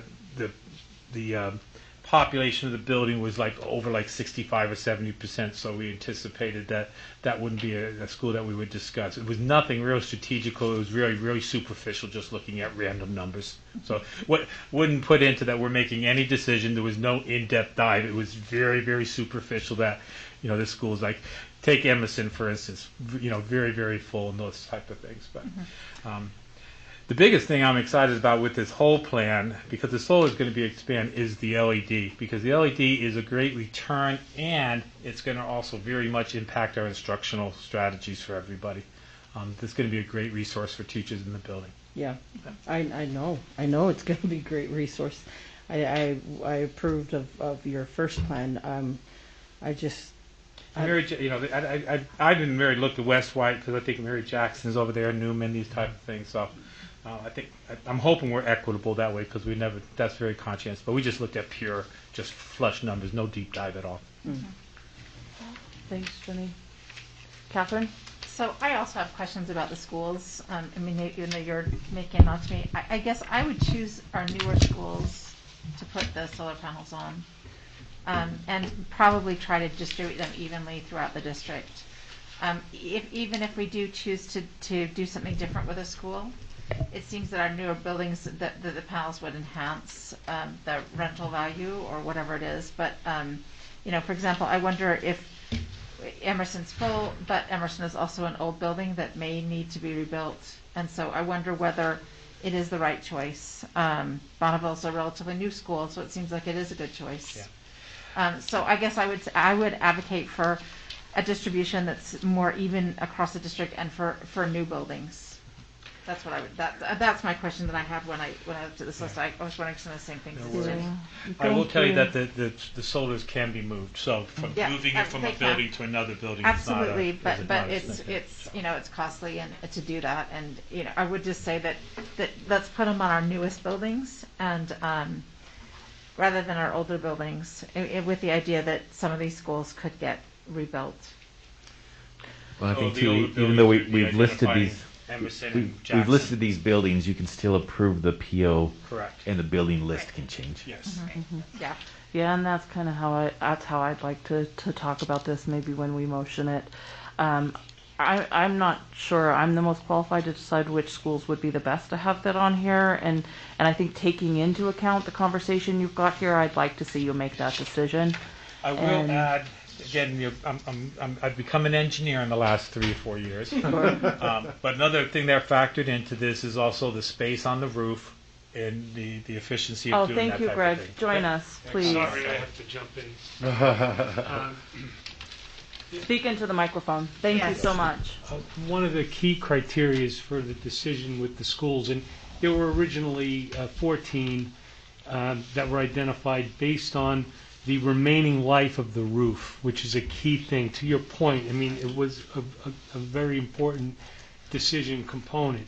And every school on the list has a 20-year life. Some of the newer schools have actually already had or have a new roof scheduled within that 20-year. So it almost knocks out some of the newer schools because of the amount of life, remaining life. Thank you for that reminder. Too much going on in my head. So we strategically looked at the replacements of the roofs. It's because we didn't want to put it on in association with that roof issue. So put it on right after we've done a roof, and that impacted a lot because if we all go down our memory lane, is a lot of the schools were built in that late 1990s to early 2020s. So now we find ourselves right around the time when the roofs have been replaced. Thank you for that reminder, Greg. And I would just add into that I did just get a text about some of these schools do not have our highest enrollments, which is fine. I don't think we're choosing which schools we're deciding right now. Absolutely. But I do think that everyone's really excited about this project, and I really think that having a more equitable distribution around the district is important. So I count two schools in District 1. Sorry, Bryce. I'm happy for you. But 2 schools in District 5, 1 school in District 7, and one school in District 6, and then of course there's another one in District 6 and another one and one in District 2. So if you look at that, so actually District 3 is completely left out. I feel a little bad about that. And I think it's exciting, and I think everyone wants a little part of this. So I just think that that's really important. Yeah, and just to follow up what Greg said, our initial plan was 14, which would have been more spread out. But that's again, expensive, right? But I guess I'm asking you to make sure it's more equitably spread. We take a hard look at it. Thank you. May I ask a question? Yes, go ahead, Christy. So just as a reminder, the $29 million, is that from our ESSER funds? Is that what we're... No, so the bulk of that will be from a TELP, the TELP tax exempt leasing program. Thank you. That Alan talked about a few months ago. So I just think it's important to say that again. Right. So we'll be financing it and then paying off the loan with the savings that we get. With the savings that we get. And what's the projected time period, do you think? 15 to 20 years. 15 to 20 years. Depending on what rate we can get. Is that just for the $29 million for phase 1? Yes. Correct? Okay. For whatever reason, Paul, I think that we have other schools that have solars on them now, right? We do. Who has solars on them now? This is my expertise. I know. Thank you, Greg. Well, there's a large solar array that we just got $180,000 from Rocky Mountain Power on the transportation canopy. Okay. School-wise, Meadowlark, Edison, Liberty, and those are the three. The CLC, Mountain View. Hillside, that's right. So then there were 3 Solar for School programs that we got free through the state energy program about 9 years ago, and that's Hillside, the Science Center, and Glendale. And Glendale, that's right. So when you name all those schools, the only district that's left out is District 3. And that includes West, actually. And 4. And is there nothing in 4? So Liberty is in 5, I guess, right? Just barely. Yeah.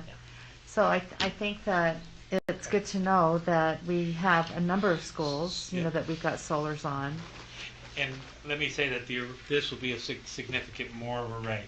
So here's my commitment to you, because I don't want to say I can do something that I can't. We will go back and sharpen our pencils, but we may be driven by the age of the roof. I just want to be transparent on that. If that prohibits us, that will be, and I will report that. I'll let you know. I'll send you a note, or whatever form or way we want to do that. That we've done the research, and if it's because of the age of the roof, that might preclude us from going in the direction that you'd like. But otherwise, we'll give it our due diligence. Right. So looking at Bryant, looking at 2. Everybody, whatever those 2 districts you gave me, I'll look at every school in those districts. Thank you, Paul. Thanks for that commitment. All right, I would be open to entertaining a motion to move Phase 1 Sustainability Project to action. So moved. And do I have a second? Second. Okay, any discussion to moving it to action? Just with the fact that our We're just moving it to action. We can make the motion. Okay. We'll start with you, Bryce, voting to move this to action. Bryce Williams, yes. Jenny Sika, yes. Catherine Kennedy, yes. Nate Salazar, yes. Mohammed, yes. Melissa Ford, yes. Chrissy Sweat, yes. Okay, now it's on action. We'll take action. I'm open to entertaining a motion about Phase 1 Sustainability Project. I move that we accept Phase 1 of the Sustainability Project with the caveat that our wonderful Facilities Department is going to take a second look at the schools, try to include District 4 and District 3, and that we give them accolades for moving forward on this project. I love your motions. You make it hard for me to repeat. The motion is that we move forward with this Phase 1 Sustainability Project with thanks to you for looking at the distribution of the schools and accolades for good work in what you're doing. Do I have a second to that motion? Including 3 and 4. Taking a careful look. Taking into account. Thank you, Superintendent. I think everybody's clear on the motion. Do I have a second to the motion? I'll second. Okay, seconded by Bryce. Do I have discussion to the motion? Oh, all right. Then we will go ahead and vote on the motion, which is that we will move forward with this sustainability project and asking you to take a look at a distribution of the schools that have solar, with an emphasis on the precincts 3 and 4, where they aren't right now. And thank you. In the motion, thank you for what you're doing. It's appreciated. All right, we'll go ahead and vote, starting with you, Catherine. Catherine Kennedy, yes. Nate Salazar, yes. Mohammed, yes. Melissa Ford, yes. Chrissy Sweat, yes. Bryce Williams, yes. Jenny Sika, yes. Okay, thank you. Thank you, Paul. Thank you, Greg. I appreciate you coming to the table. All right, the next item for discussion is B2, school board meetings, administrative procedure. This was a policy that came to the board for discussion at our business meeting in January. The board discussed and asked the policy subcommittee to revisit and come up with languages that reflects the board's discussion. And so I think they did that. So thank you to the policy subcommittee for doing that, and would like to open it for discussion to the board. What's that? Oh, yes. And there was an issue, and this was a little bit of a problem for me because I wasn't able to read the changes that the policy subcommittee made until I got here tonight. Point of personal privilege. Uh-huh. Recognizing that it's 9:40, I'm wondering if we could prioritize some of these discussion agenda items. And table some. And table some. Table some. I'm open to that. So if somebody wants to make a motion to table certain items, remember a motion to table isn't something we can discuss. So make a motion to table and we can vote on it. Maybe we could just say that, yes, we're going to sign the inclusion resolution. Well, I think there are some things that we want to talk about tonight. Okay. So if Didn't know Nate that. wants to make a motion to table some things, I'm open to that. President Ford, I move that we reorganize the discussion agenda to prioritize item number 9, item number 8, item number 4, and item number 5. 6. And 6. 5 and 6. That's pretty much The whole thing. the yeah. whole thing. We've already done letters. We've already done phase 1. So you're wanting to not discuss B2 or 3, or so item 3, statement of ethics, or staffing. But my guess is you probably want us think to we'd do have to do staffing. staffing. Our schools need their staffing numbers, and we want Yeah. to present them to the board first. I'll just send a motion and make a new one.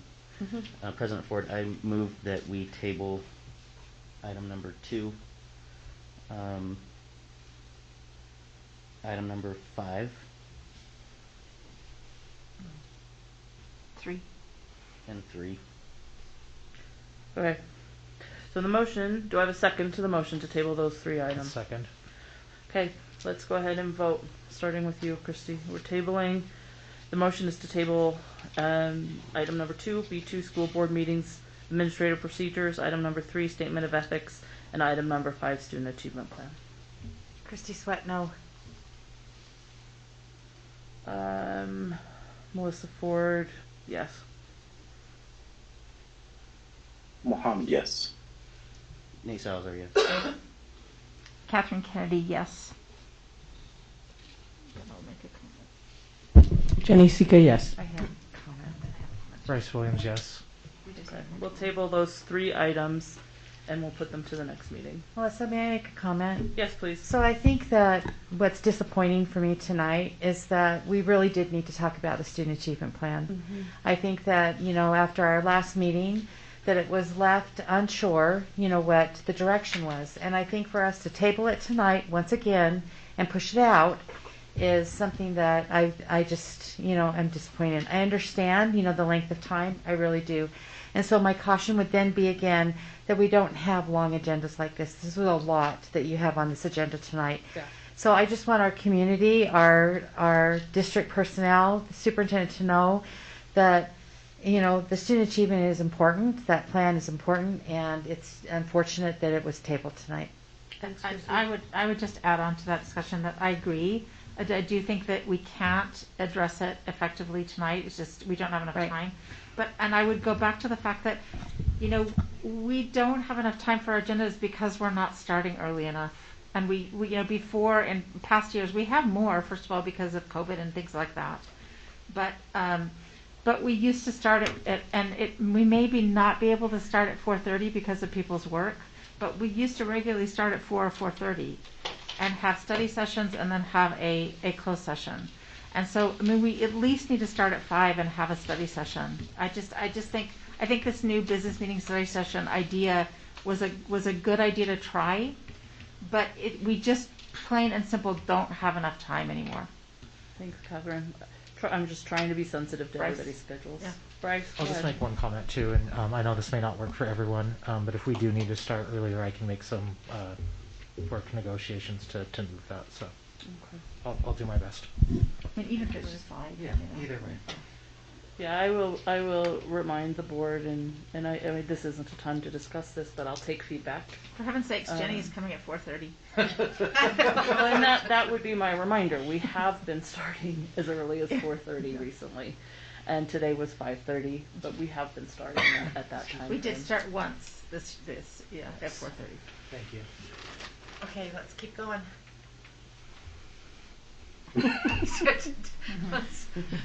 All right, the next item is the board negotiations committee. Last year, in our March meeting, the board made a motion and voted to create the negotiations committee, the constitution of which was board leadership and one other board member. At that time, for last year, that other board member was board member Sweat, and I want to thank her for her time and commitment to that negotiations committee. You're welcome. And now we need to select another board member for that committee. And so that's what the purpose of this conversation is. When we discussed it last year, I know that several board members were interested in it, and we had a good discussion about that. I know board member Kennedy was who we talked about as possibly being the person to fill that position, and I support that. I know board member Babe also was interested in supporting that, or being on that committee. I haven't heard from anybody else who's requesting to be considered for that committee at this point. I want it to be a public decision, so we can open that for discussion. I'm hoping that we can move it to action and choose a third board member to be a part of that negotiations committee. So I'll open it to the board for discussion. I'd just like to say that I'm interested in doing it, and Thank you, Catherine. and I think that it's, in some ways it was suggested last year that would happen. I went back and listened to the meeting because that's how I remember it too, but that isn't really how the conversation ended. It was just that we would revisit it at this point. And then I would suggest that we revisit whether we need leadership, both with members of leadership. We could revisit that too. I'm open If to they that. want, and whether they want it to be. I'm open to that too. We also add that right now, Mr. Tobler has two committees that are being run.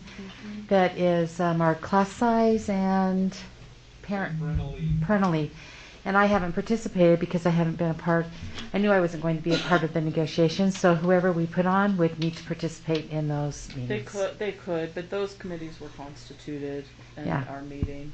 Yeah, we so don't- whoever, if you want someone to go to it. it's a lot of meetings for a relatively few months, really. I mean, it's a shortish time period, but it is a lot of meetings. It's quite a time commitment, but it's worth doing. I think it's been good to have board members on those committees. It's not without its challenges in terms of time and what you need to read and be up to speed on, but it's good. I think it's good to have board members on it. Yeah. Mohammed? Yeah, thank you for bringing this. I know for sure Catherine would do a great job. She is very well experienced, in the field. Also, I put in my name because Catherine is going to do a great job, but we need someone who will be in that position. Whatever we adapt, whatever negotiations that take place, is something that will carry on post. When Catherine retires, so I know I'm going to be here for a while, and anything that we do, we need to have like some support with coming in the future. That is why I put in my name in there, because continuation, consistency of whatever decisions are made or negotiations that are made, we need to maintain those in there. And as new board member, and I know I'm going to be in for a while, I think it just it makes sense, and I feel I'll be able to do a very good job on that. Thank you, Mohammed. Let's go ahead and entertain a motion to move this to do action. Somebody want to move to take action on the board negotiations committee? I'll make the motion to move the board negotiations committee to action. Okay, do I have a second? Second. Okay, let's vote on moving it to action. We're starting with Catherine. Catherine Kennedy, yes. Nate Salazar, yes. Mohammed, yes. Melissa Ford, yes. Christy Sweat, yes. Bryce Williams, yes. Jenny Sika, yes. Okay, now let's take action. I'll entertain a motion to appoint a member to the Board Negotiations Committee. I move that we appoint Catherine Kennedy to the Negotiations Committee. Do we have a second? I'll second. A motion by Christy. Sorry, I'm getting ahead of myself. Motioned by Christy and seconded by Bryce that we appoint Catherine as a member of the Negotiations Committee for this year. Do I have any discussion to this motion? I would just like to say that I support this motion, and I know that Catherine will do a good job as the Board Negotiations Committee. I have more than full confidence in her ability to do it. I also know that Mohammed, you would do a great job too, and look forward to you having that opportunity soon. Other discussion to this motion? Bryce? There was something that was brought up, I can't remember if it was Catherine or Christy, but around the conversation if both members of board leadership need to be part of this committee. Sure. I don't know if that's worth discussing further or not. I don't have a particular opinion on that, but I do know that that was brought up, so yeah. In case anyone We're wanted taking action, so if you'd like to make a motion on that, I'm open to that too. Yeah, and so again, I know Catherine will do an amazing job, not a single doubt about that. But I am looking at the continuation of the process. If I were to be instituted into or added to the committee, it'll just be a build-up to anything that comes down the road. I mean, things are changing, negotiation processes are changing, regulations are changing, and we want someone who will be able to continue to carry on those changes, based on the amount of time we're going to be here. Again, I say Catherine will do a great job, but we want, and I know also I'll do a great job too, that's for sure, But I'm talking about the consistency and the length of the period of time a person will be around to carry on those commitments. Well said. Yeah, go ahead, Christy. Thanks, Mohammed. I think this has been such a great, thoughtful conversation. I would say that was one of the reasons that we put the president and vice president in that position, was for continuity, and to have somebody that's been there for a specific amount of time. So even if we had a change of leadership, in the following year, we would have 2 years of a continuity, and then there would be, 2 board members that would be able to flow through. And so for me, I totally see where Mohammed's saying, that we need to continue to do that. But I thought that was the reason why we had the president and vice president be there at the same time. So I would still say, let's look at that component as that continuity piece that Mohammed's talking about, because I think at this point what's really great is that there's multiple people on our board who would serve in that position really well. So I would just, I appreciate Bryce bringing that up, but I would say that's the continuity piece for me, is to keep Melissa and Nate in that position and then rotate the board member in every year so that everyone had an opportunity to do that. And then in every 2 years, new leadership is always elected. Mm-hmm. So. Okay, any more discussion to the motion on the table, which is that we appoint Catherine to the negotiations committee for this negotiation year? All right, we'll start with you, Bryce.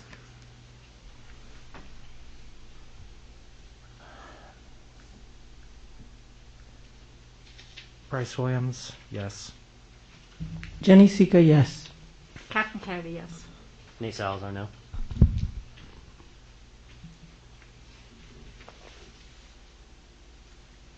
Mohammed, no. Melissa Ford, yes. Christy Sweat, yes. Okay, thank you. And we will move now. Thank you, Catherine, for being on the negotiations committee. And we will move now to the inclusion resolution. The inclusion resolution is attached to the board agenda, so you've had an opportunity to read through it. There have been no changes made to it, but we could discuss that now. I think my recommendation, given the time and the opportunity we've had to look at it and support it today, is that I would entertain a motion to move this to action and that we re-adopt the inclusion resolution so that all board members can sign it. President Ford, I move that we move the inclusion resolution item to the action agenda. Do I have a second? I'll second. Sorry, Bryce. did you You're wanna do good. that? You're good. All right, if there's no discussion to moving it to action, we'll go ahead and vote, starting with you, Christy. Christy Sweat, yes. Melissa Ford, yes. Mohammed, yes. Nate Salazar, yes. Catherine Kennedy, yes. Jenny Sika, yes. Bryce Williams, yes. Okay, let's go ahead and take action on the inclusion resolution. Do I have a motion? I move that we accept the inclusion resolution, and I just want to read one small section, particularly that we recognize that no two learners are alike, and that the board appreciates and acknowledges the extent to which our students' diverse intelligences, talents, skills, and abilities enrich our schools, our communities, and our lives. And I just want to say that that we value and respect the thousands of district students with disabilities as integral members of our school community. So the motion, thank you for reading that, and the motion is that we adopt the inclusion resolution. Do I have a second? Second. Seconded by Nate. Any discussion? Just have a short comment. Thanks, You know, I Christy. think that all of us have been very, I don't want to say emotional because that's not the right word, but my brain isn't working tonight. But we all care about this resolution, and I appreciate that. And I just want to thank Ms. Kendall, you know, who really crafted this resolution for us, and that we have the opportunity as a board tonight to sign it all together. Yeah, thank you for saying that, Chrissy. I think my recommendation would be that we do renew this at least every 2 years, because we have potentially always have new board members, and we as part of the resolution we have an annual report, and I think we also probably ought to readopt it or look at it every 2 years so that new board members have the opportunity to commit to it. And I appreciate Board Member Williams for bringing that to our attention in our January meeting. Any more discussion to the motion, which is that we re-adopt the inclusion resolution? I would amend my resolution to include that we revisit it every 2 years. Okay. So the motion is that we adopt the special ed inclusion resolution and that we revisit it every 2 years. And I further cede my motion to Board Member Williams to make if you, because he was the one that brought this up. That's so. all right. Then thank you. We've got a motion and a second. Let's just go ahead and vote on it. And we start with you this time, Catherine. Catherine Kennedy, yes. Nate Salazar, yes. Mohammed, yes. Melissa Ford, yes. Christy Sweat, yes. Bryce Jenny, Williams. oh, go. Bryce Williams, yes. Jenny Sika, yes. Hurry. No. Thank you. All right, the next item for discussion is the district office rebuild location, and I'm going to turn the time to Business Administrator Kersley and Mr. Paul Schulte for that. I'm hopeful that we're bringing Paul back and forth. I'm his hopeful that the exercise. board took the opportunity to review the location that they're proposing as an option for the district office rebuild location. So will we capture Superintendent? No, I was going to ask you, so will we capture your real signatures or electronic signatures on the resolution? Oh, okay. Is the board comfortable with electronic signatures on the resolution? Okay. I'd prefer a real signature. That would too. Okay. Because you have a copy of the resolution if they wanted to put their real signature. Okay, so I don't after have the a meeting, felt pen. please, I have a copy somewhere. I will pull it out and we can sign it. So stick around long enough to do that after. Thank you, Superintendent. All right, Business Administrator. All right, so I've noted here December 7th, but I actually believe it was January 7th. The board approved the district office rebuild. Not January 7th, January 4th. And in the last meeting, we presented an alternative site for the rebuild. And so we're asking that the board either, approve building it on the alternative site or continue with the already approved plan. So you're not asking us to revisit the decision to rebuild? No. Okay. That decision's made. That- It's just okay, we made that decision January. alternative site. Okay. If we want to rebuild on it, the alternative site is proposed. We would vote for that, and a no vote would continue with the plan that's already been approved. Okay. Thank you for that clarification. Discussion from the board about the proposal, which would be to rebuild the district office, not on this location, but on a location over on property that's by West High School. And I had the opportunity to look at that.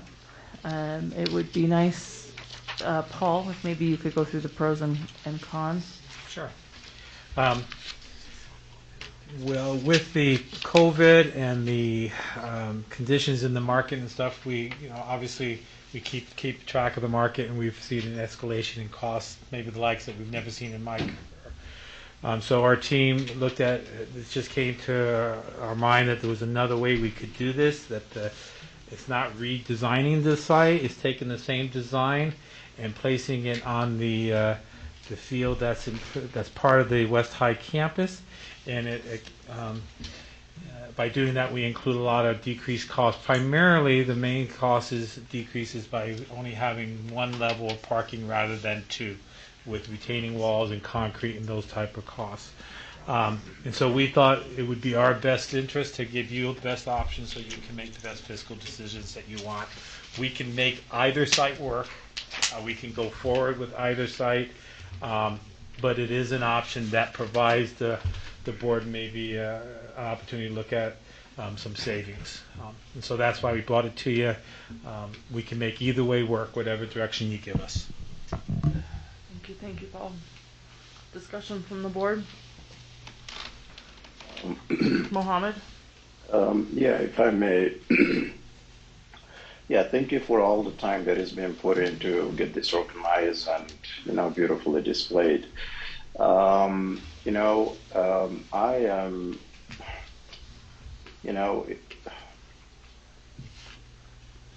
I would sacrifice savings over having a new building across from a 1921, 101 years old school basically. And it's just personally, for our district, it's not a right thing to do. And for our, the image itself, it's not the right thing to do. I mean, we have a school right across from it that is really, really old. And then we have this, build this new building, that's just functions perfectly. Now, what would make me personally go for that if I was okay, we have a plan here. This is the West High School plan of rebuilding. This is the blueprint. These are the contractors we're thinking about. And this is when we're going to be thinking about starting the building. Then for me, I would say, okay.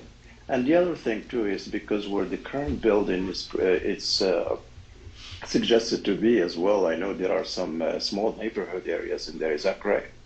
There are some neighborhood areas with houses and stuff. Is that right? Yes, that is correct. Okay. Has there been any, have we done anything to go and take a survey and see what those families think about having a high building next to their homes? That's something else also. Yeah, so that's something else we need to think about. We haven't, but there's high buildings in the proximity to those homes already. So that's a good observation. Absolutely. Yeah. Yeah, and there's the sad thing is we are dealing with the gentrifications of the neighborhoods across the Salt Lake City Valley, and we want to not be contributing to that idea of just these homes will be covered by a high-rise building.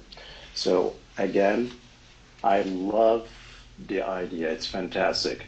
But a school, West High School, that is a very old school. It needs a lot of work. I mean, Wi-Fi does not work properly in there. And then, you see what I'm saying? It's I'm not going to get up and build my house by my family whose house is crumbling. I can't do that. Sorry. Thanks, Mohammed. Do I have other discussion to this? Go ahead, Catherine. I would say that I really like the idea of having the district office next to West High. I think it's a great idea. I don't think this is the right site. I agree with what Mohammed is saying. I think the building would seem shoehorned in. I appreciate our facilities department looking for us forward, but I also think it'd be worth it to spend more money and have it in a site like this, which has space around it. Is accessible to more people. I also think that if we were to do it, I'd really want to think about doing things like including testing space, including a CLC, and that's going to make the plans more expensive and take longer and things like that. So, I mean, I can see us saying, I thought afterwards, and Alan presented the fact that some of the space is owned by the city in other areas, but I don't see the city ever using that space. I mean, they're never going to use that space. So we could still think about different areas if we wanted to. I hear you saying to us, basically, Paul, when you started, you're sort of saying, I can be brown, I can be blue, I can be violet. Whatever right? direction we give, yep. That's right. You can be anything we want.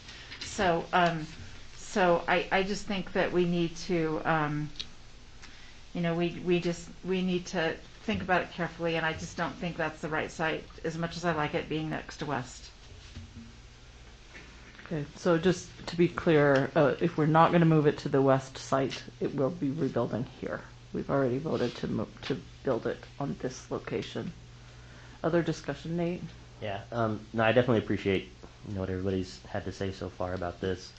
What I will say is while it might not be necessarily my favorite site, money talks. I think a savings of $20 million that can remain in our capital budget, that could go eventually towards down payments or some earnest money, however we finance the rebuild of West. End of the day, we're going to be rebuilding a district office anyway. That's already a decision that this board has made. But the fact of leaving 17 to 20 some odd $million on the table is a little tough for me to sit with in this discussion and the decision tonight. So I think that's really important to maintain as much savings as we can, especially all the discussions we've been having around finances and budgets and enrollment and all of those things. I think if we could add and keep that boost of $20 million in capital to move that to other projects like West, I think that's something that we should strongly consider in our decision tonight. Thanks, Nate. Bryce? I just want to ask a question to Alan, and maybe Paul, you would know as well. Nate brought up the $20 million that could be used down the road. Is that something that could be used towards West or Highland or whatever? Yeah, so any savings will remain in the capital fund for future capital projects. Any other discussion to the district office rebuild location? What does the staff think? Like, of the district? What area do they like? I haven't received a lot of feedback. I think they just want to move on the project. Some staff do like this area here, this current site, but I think mostly staff just wants us to move on, make a decision and move on. What are the timelines we're looking at for here and for the west site? A great question, thank you. Which, if we stay here, it will actually be a little bit longer to get the project done, because we'll have to move to another location that we mentioned, which is part of the savings.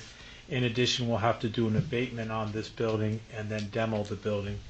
If we move to the west, if we do select the alternative site, we can move rather aggressively. We can send out. We've been very strategic on how we're going to do this, and it's kind of a longer answer than you probably want.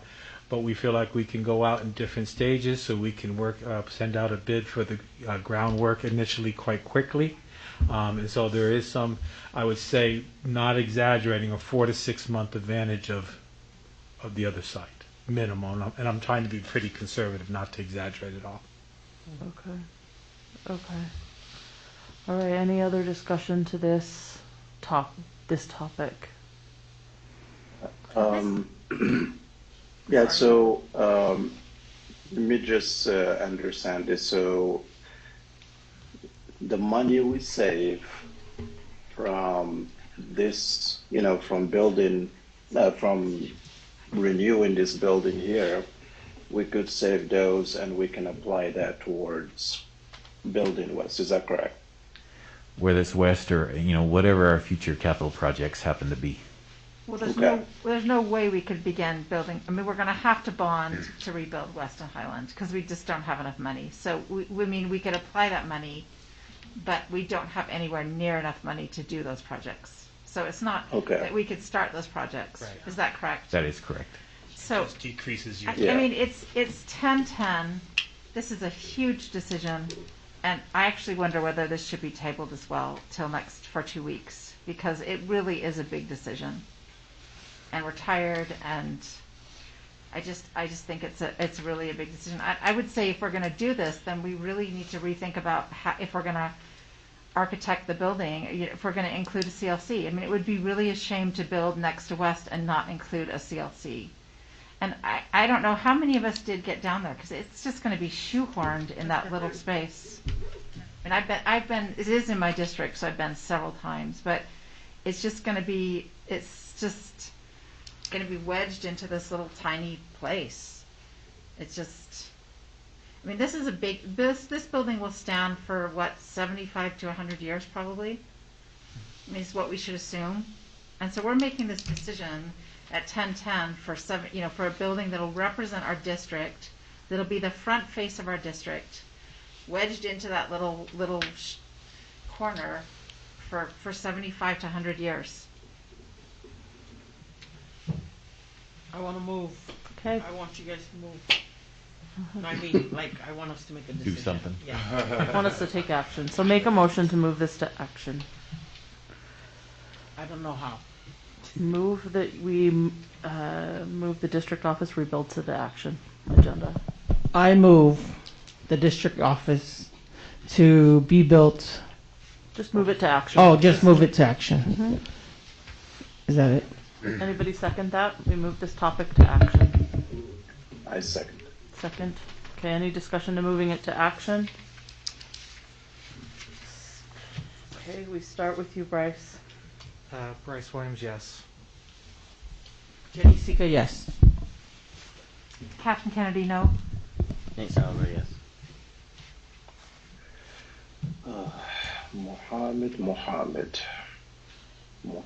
Mohammed. Yes. Melissa Ford, yes. Christy Sweat, yes. Okay, now let's take action on the district office rebuild. I move that we rebuild the district on this site here. So that's already what we're doing. So we don't need to take any action if that's the motion. Okay.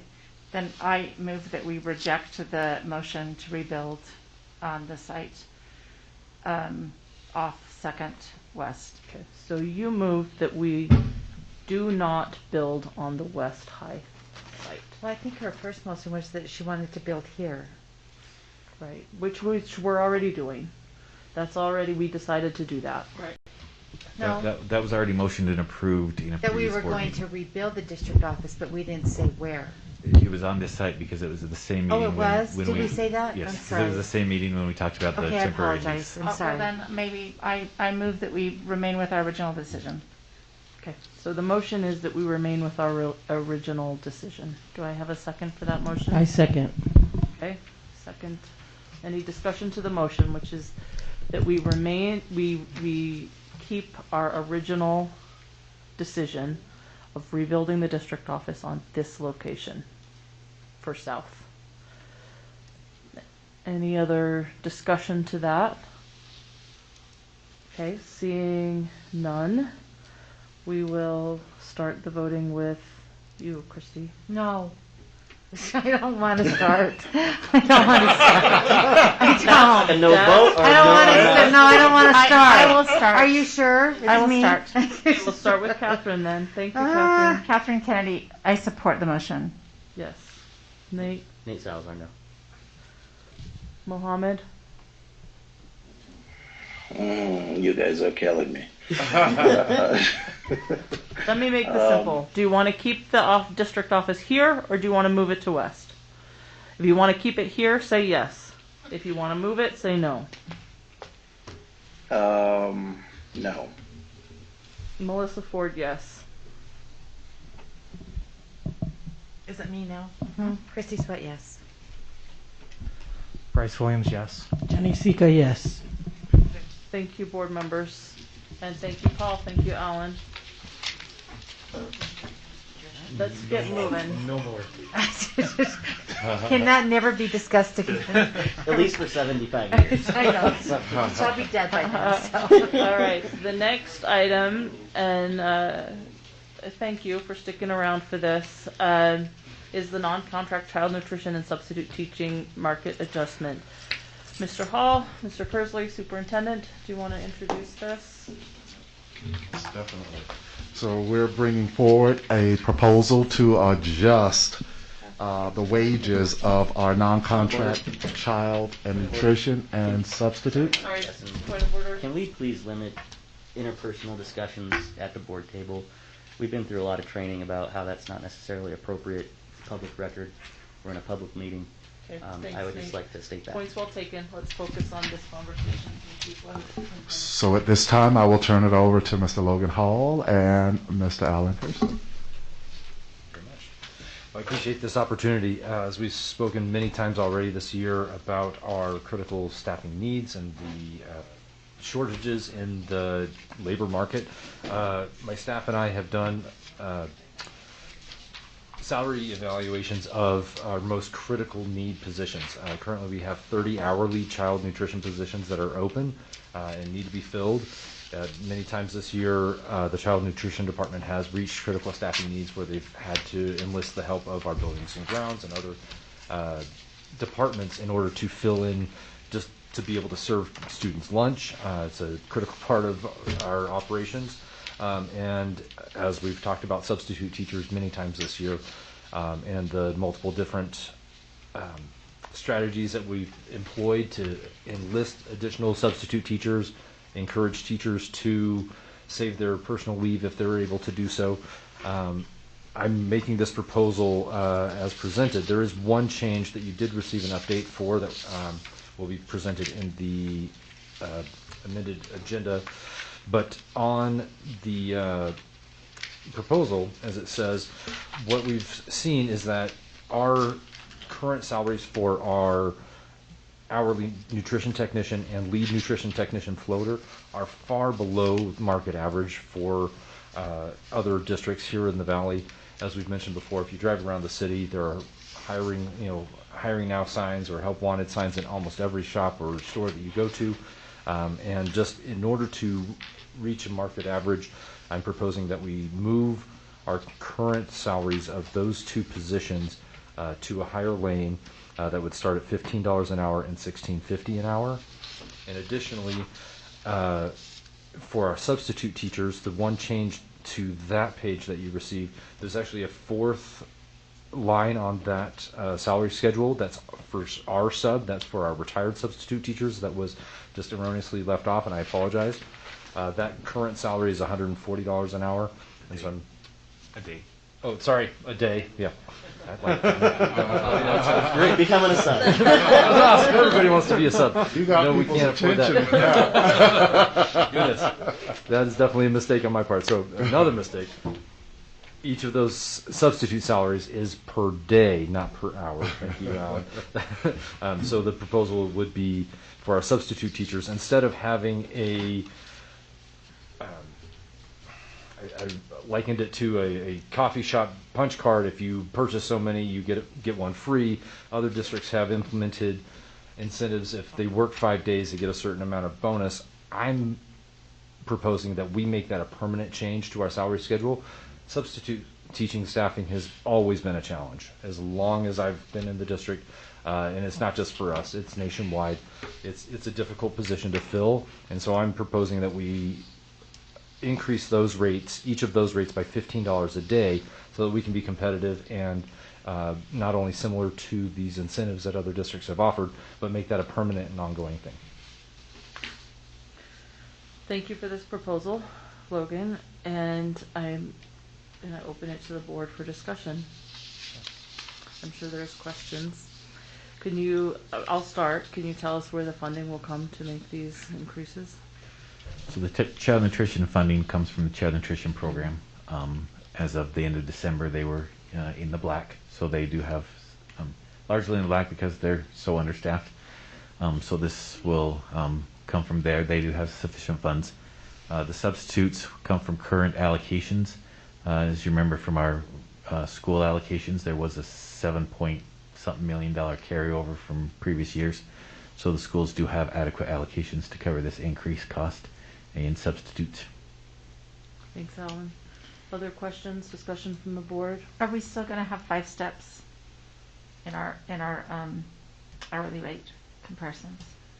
And so we have 5 steps. Jordan has 12 steps. I'm fine with that. I'm just wondering. That is correct. Do we have 5 or do we have 4? 4. Looks like I think 4 there's to me. currently. It says Salt Lake City 5 steps on child nutrition on my attachment. I thought you were talking about subs. I'm sorry. No, it's okay. So make sure you're not looking at the contract, but you're looking at the hourly salary schedule. Yeah, the hourly rate comparisons. It says Salt Lake City 5 steps. Yeah. On our. Right here. It does say that. But whatever. I'm just wondering if we're going to have 12 steps or. No, the steps will remain the same. The number of steps we have will remain the same. I think that's good. I don't see the point of making people wait and wait and wait to get to that top rung. Agreed. So I'd like to have fewer steps rather than more. Yeah, the specific proposal is on the final page in your packet. And what we're doing is proposing that we move from lane BBB that's on our current approved salary schedule to lane H for the nutrition technician positions, and for the lead technician positions, move from lane E to lane K on that already approved salary schedule. Good. I think this is great if we have the funding, if Alan thinks we have the funding to do it. I would say that the board has approved 8 full-time sub positions. I would like to see those filled. I understand that there may be some issues about filling them first, but I think we need to work on that and we need to get our computer program so it can do that, or get our principals so they can do that. Somehow we need to work that out, and I trust that our smart staff can do that. But I'd like to see those positions filled, and I'd like to see us develop a program where we can develop those people into teachers for our district. I mean, that we use the ARL. I know it's a different acronym right now, but that we develop them and we encourage them, and we have that as part of the benefit for that position. I think that's a really great way. So I guess I would like to see if the board would approve this. I move that we move this to action. Okay. After we move it to action, I've got another. Great. So the motion that we move this to action. Do I have a second? I second. Okay. Any discussion on moving it to action? Okay. We'll start with you, Bryce. Bryce Williams, yes. Jenny Sika, yes. Catherine Kennedy, yes. Nate Salzler. Mohammed, yes. Melissa Ford, yes. Christy Sweat, yes. Okay. It's on action. I move that we accept this proposal, and I also would add that we give direction to fill those positions with the substitutes that we have, the 8 substitute positions. So we have long-term substitutes that are committed to us, and that we also allow those people to participate in an ARL program to become full-time teachers for our district. And then we continue to do the same thing over and over again. I love your motions, Catherine. So the motion is that we adopt this proposal. And I'm sure you added thank you to Logan and Alan for presenting it. And that we fill the 8 full-time sub positions that the board approved previously, with the opportunity for those subs to participate in an alternative route to license, or whatever the program is. What is it right now? Apple. It's Apple. Oh, it's now, Apple. yeah. That's right.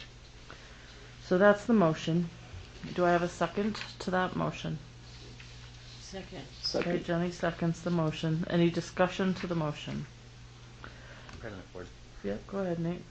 Well, I definitely love and appreciate the sentiment of Board Member Kennedy's motion, I do wonder about the subjectivity, I guess, relative to filling the positions, and potentially folks who enter those positions might not want to move up into the alternative, or the Apple acronym. The motion for gives them the licensure. opportunity, So- but thanks for that. They're not Worry about forced. that There's no, we're not forcing them. Oh, I know. I just don't want our team in HR to be held accountable for something that I appreciate might not be that. realistic Yeah, I appreciate for that. everybody. Thanks, Nate. Any other discussion to that? I think my question would be about funding 8 full-time positions and how I mean, we approved them, so potentially there should be money budgeted for them. Funding should be there. We haven't, I mean, We haven't moved that. we haven't studied the whole history of here, but once funding's there, we use, I mean, unless, Usually stays there. Right. Yeah. And okay, and then in speaking in favor of the motion, I would say I love what you've done to allow subs at their own discretion work full time, and if they do and they work enough to accrue benefits the next year, they can. I love that. I think that's one way, one approach to this situation. And then I do think hiring full-time subs that are committed to us and have a job that they come to every day is also another way, because we know they're going to show up to work. Yeah. And we don't always know that with subs because they can choose whether they come or not, and that's a great perk. But I think that maybe both funding those full-time subs and what you're doing with subs now choosing to come full-time if they want to, I think is a good way to approach that. So if we've got the funding in place, I would speak in favor of the motion. Any other discussion to the motion? Mohammed, is your hand? I can never. I'm sorry, I can never tell if it's up and then if it stays up. It is so funny because I forget that it's up too. And my face just blends in. It's hard for me to see it. All right, so let me just. Okay, one thing I want to make sure that we are not, committing the Human Resource Department to something we agree on today that will be like, you've agreed to this on this meeting day, and so you have to hire these people or so. You see what I'm saying? I really want us, I mean, things do change. So I want to make sure we have that flexibility in there. I know I want to be done tonight as well, but I just want to make sure that we are not, putting HR in any risk down the road that can come back and bite us. I will I'm specify saying? that Logan does not have to hire anyone tonight. No, that's good. Yeah. That we want good people in those jobs. Unless it's $140 an hour. Then there's lots of people that'll say that. Count me in. Okay. Any other discussions? Thanks, Mohammed. Any other discussion to the motion, which is that we approve the proposal presented by Mr. Hall to increase the salaries of our nutrition technicians, lead technicians, floaters from lane E to lane K, and increase $15 a day to substitute teachers, and then that we open for hiring the 8 full-time sub positions that the board previously approved. That's the motion. And if there's no more discussion to the motion, we will go ahead and vote. And start with you, Catherine. Catherine Kennedy, yes. Nate Salazar, yes. Mohammed, yes. Melissa Ford, yes. Christy Scott, yes. Bryce Williams, yes. Jenny Sika, yes. Thank you. And thank you, Mr. Hall. And I would like to say thank you for being here, and know that you've got the board's support for the work you're doing, and we hope that this helps just a little bit, and I hope you can take that back to your people and let them know. And thank you. All right. The last item for discussion.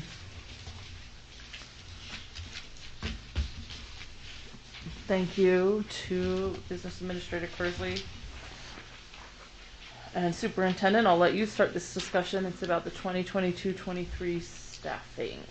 Most definitely. President Ford, members of the board, this is not typically brought to the board for approval, but we are asking the board to take a look at this because the class size ratios that you all have established and right-sizing the district would prompt action that we think might shock the system.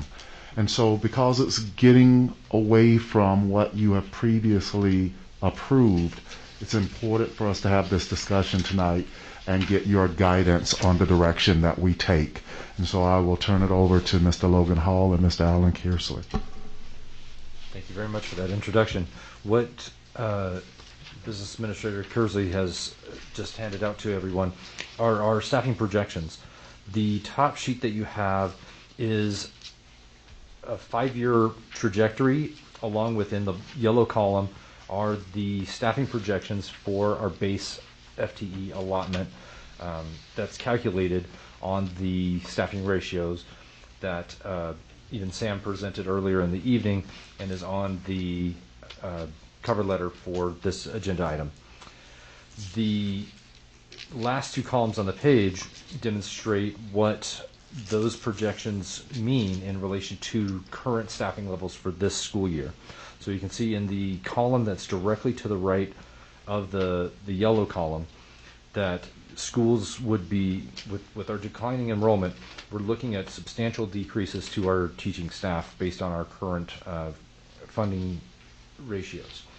And so what I'm proposing tonight is, instead of having such a drastic drop in our staffing at each of our schools, I'm proposing the final column on the very far right that is still steep. It's much larger of a cut than we had last year, but is more reasonable in terms of allowing schools the ability to absorb these cuts and not be so drastic.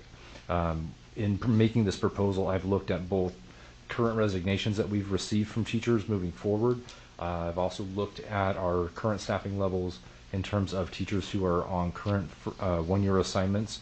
And so with the proposal that's on the far right, I believe that if we're able to take that smaller step of cuts, it would allow us to better right size, like Dr. Gadsden said, in a more reasonable way without shocking the system. Mm-hmm. The page that you have on the back are the student numbers for each of our schools for next year's projection based on projected ADM.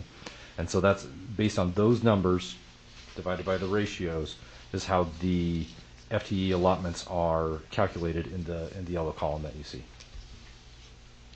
Am I missing anything, Alan? Nope.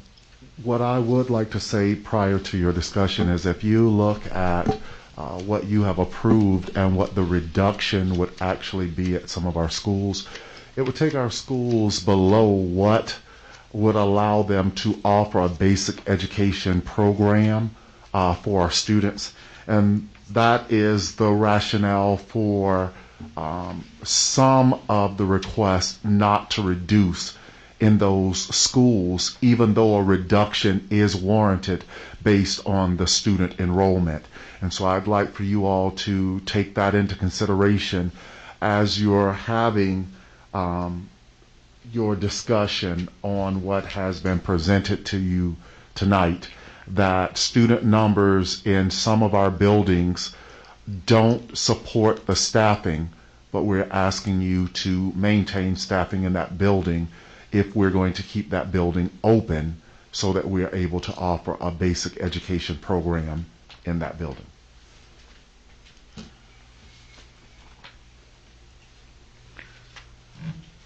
This is a lot. How are we gonna use ESSER funds for this?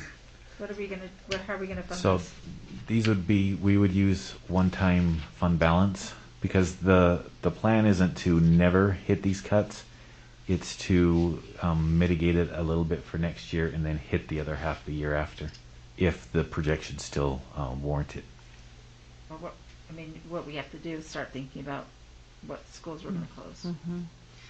Mm-hmm. So I see that our high schools, Highland needs to go up because they've got more students, but both West and East are also are not being alleviated at all. And talk to me a little bit about that choice. In the proposal for East and West both to lose 2 FTE, based on their size and the history, it's not uncommon for high schools to go up or down 2 to 4 teachers a year, just based on enrollment numbers that just ordinarily fluctuate. And so as part of that proposal, I would say that they would be willing, not necessarily willing, nobody wants to make cuts, but they're able to absorb those cuts through attrition.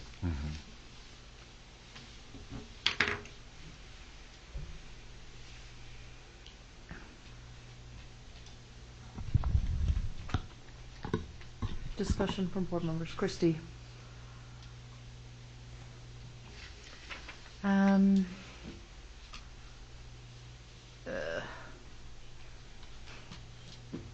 I think that my first reaction is that we're kicking the can down the road, because we know that that's what you're saying, Logan, is that we would do that. But I think that there's 2 things that I want to look at tonight. First is that in a normal school year, between retirements, not renewing first-year contracts, what would be the average hire every year that our district would do? What would be the average, looking at how many people are retiring or not renewing a first-year contract? How many people would that be every year? I'd say on average for the last 5 years, we've hired approximately 160 teachers from retirements or people moving to other districts. And so that's been our average for the last 5 years. So with the numbers that I proposed on the far right column, it fits in line with what our, I wouldn't say what our normal is. These are bigger cuts than what we would expect, but with the number of resignations that we have, and with naturally not renewing some of our 1-year contracts, that these numbers would be doable. So although I hear what you're saying, but that's going to hit schools in different ways. Very much. Because there's going to be some schools that don't have 1-year contracts and some schools that don't have anybody that's retiring, but yet they're going to have to surplus, or actually what you're talking about is not surplusing, is it a termination? I believe that with the proposal I'm making, that we would not have to have any RIFs or surplus of employees. If we don't take this action, I fear that we would have to engage in a RIF process. So I am feeling a little unhappy, about how this has come to us this year. I think that, we've been talking about this for the last couple of years, worrying about our declining enrollment, and here it's just plopped in front of us like this tonight. For me, what I want to say is I'd like to look at some other options. I think that there are some other conversations that we can have, and it might cost us a little bit more money in the long run to do that. And I know that there's been a lot of conversation about closing schools, but I also think we haven't had a conversation about investing in small class sizes and saying maybe that's what our schools are going to look like, is that we are going to have small class sizes, that we will retain, the employees that we have. And possibly we might not be able to keep all the schools open, but not in this massive way that we've been talking about. I think that we haven't even had a discussion about new programs or a way that we can attract students into schools. I think that there's hundreds and hundreds of families that come into Salt Lake every single day, and they make choices about where they want their children to go. It's been over a decade since we've had a conversation about changing or adding to, the programs that we had in our district. And that's why we have dual immersion. That's why we have CNA. That's why we've expanded, the ELP program, or we put the professionals program over at East High, or we look at, the expansion of the welding program over at Highland. I think that I feel like now we're sort of in a time crunch, of having to make a decision about the staffing allocation. But yet I feel like that I want to think outside the box and see if there's a way that, we can really look at this in a way that doesn't say, okay, the board has to make a decision tonight that we're going to look at 42. 10 seconds. I'll go ahead and yield my time until the next round. Thanks, Christy. And I think what Board Member Sweat is saying is something extremely important.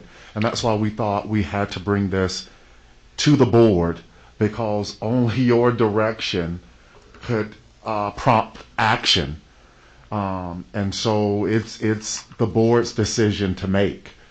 And so, as I said, this usually doesn't come to the board, but we need the board's help and direction on what action we should take. Okay. Thank you. I would say I certainly looking at this, and it's sort of staggering, and I feel similar to the way Board Member Sweat feels. This is hard. I don't want based on our staffing ratios that we've already looked at tonight, to lose 76.5 FTE. So I'm, and thinking about what this can do to our class size, what it can do to our ratios, how we could even sustain a smaller class size ratio moving forward. I'm willing to say tonight that I don't want our staffing projections to be the way they are right now and lose 76.5. I mean, I know that. But then I would step out to where Christy is and saying, let's talk about ways we can move forward so that we don't have to have this conversation, continue having this conversation again. We approved our policy that looks at boundary reconfigurations in schools. Let's jump on that. We need to do that. And then also talking about the smaller class sizes and how this can benefit moving forward. And if we have funding to do that and a way to make that happen and sustain it, I think that's what we ought to be doing. I certainly don't ever want to be looking at losing even 42 teachers. I mean, right now that we're serving those students with the teachers we've got, and we I think we're doing pretty well. But you hate to lose anybody. So anyway, those are some of my thoughts. Right. I am. Oh, go ahead, Catherine. I'm concerned that we're not looking at small class sizes, that we're actually looking at large blended classes. Mm-hmm. And that, that when we say, oh, we'd like to do it, that what we're really looking at is, third and fourth grades that are taught in a split.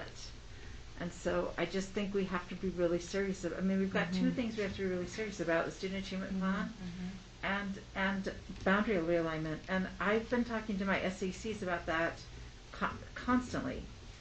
So, I think we all need to be having that conversation with the people that we represent, that this district is getting smaller. We saw the numbers. We've gotten the demographic report, and we have to stand up and face that music. That's what we're here for. And, we should do it. We should do it. I don't want to push this off to the next person that sits in my seat. I think that we have to start now. And, we have to start looking, and we have to start looking with equity in mind, with the history in mind of what's been closed before, with geography in mind, and also with size in mind. And so we have to look at all those things, and, we have to start doing it. And maybe some of those decisions should influence where our district office is, things like that. We have lots of opportunities. And I think we're going to have to look at it, and I think that we have to tell we have great programs, and we have hundreds of families coming into the district, but we're not going to be able to recoup 8,000 students. There's just no way.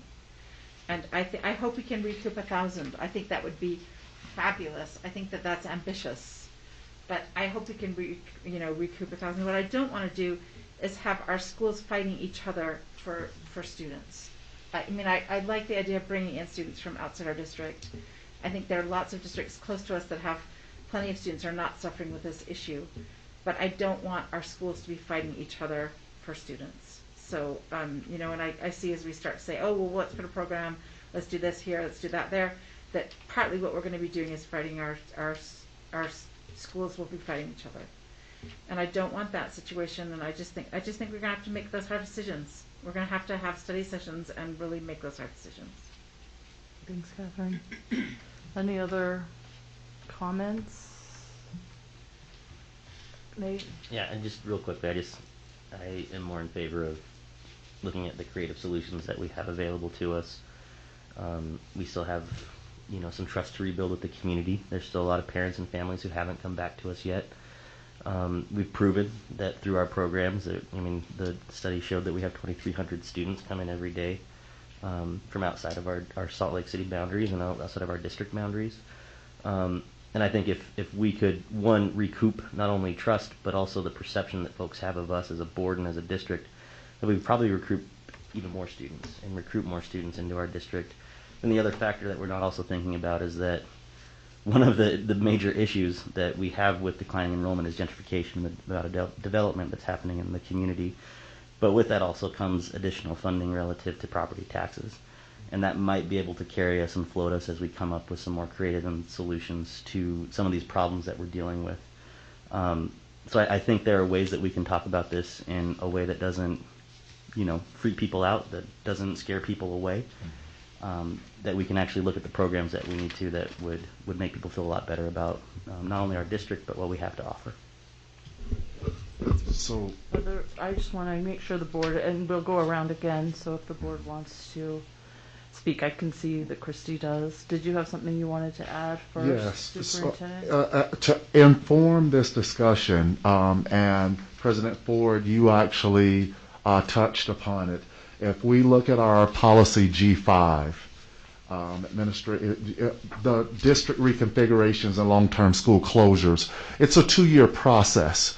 And I will have to bring a study list to the board by the end of February, which would mean the board would have to decide to allow for discussion and action on the study meeting at the end of this month to allow me to bring forward a study list. And I can tell you that study list would be based on school enrollment, our facility capacity, as well as student educational opportunities.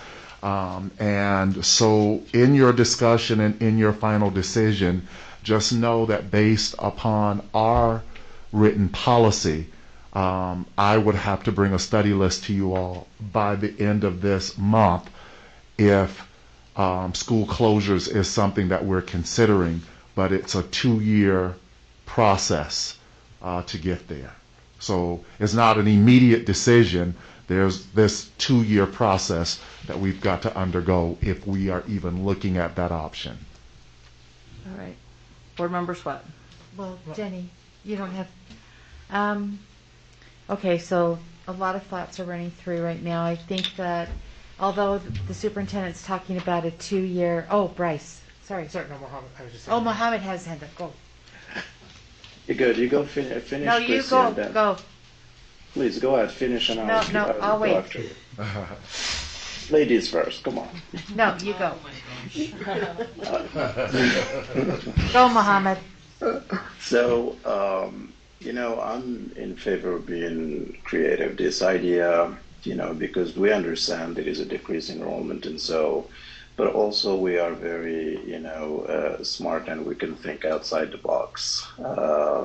Our district is big, and there are, you know, it is evolving as we go. And I think by implementing some attractive programs into our district, by also, you know, working probably with the city and, you know, implementing something that, you know, Christy and I, we talked about, like early childhood education or something like that, you know, that will attract more people over here, more families over here. And it is, you know, it is a long process to close a school, and especially a school that, you know, thousands and thousands or millions of dollars being spent on that school for years. And now that it is like a little bit of a shakeup in the population, we're going to go ahead and close it. I really think that it's not going to be a smart move, that let's think outside the box and like actually think about those teachers. I mean, if we close school, then we're going to have the teachers be laid off. How would we feel about like letting those families know, hey, sorry, we're closing the school. It's time for you to, find another job. I hope that would never have to come to that.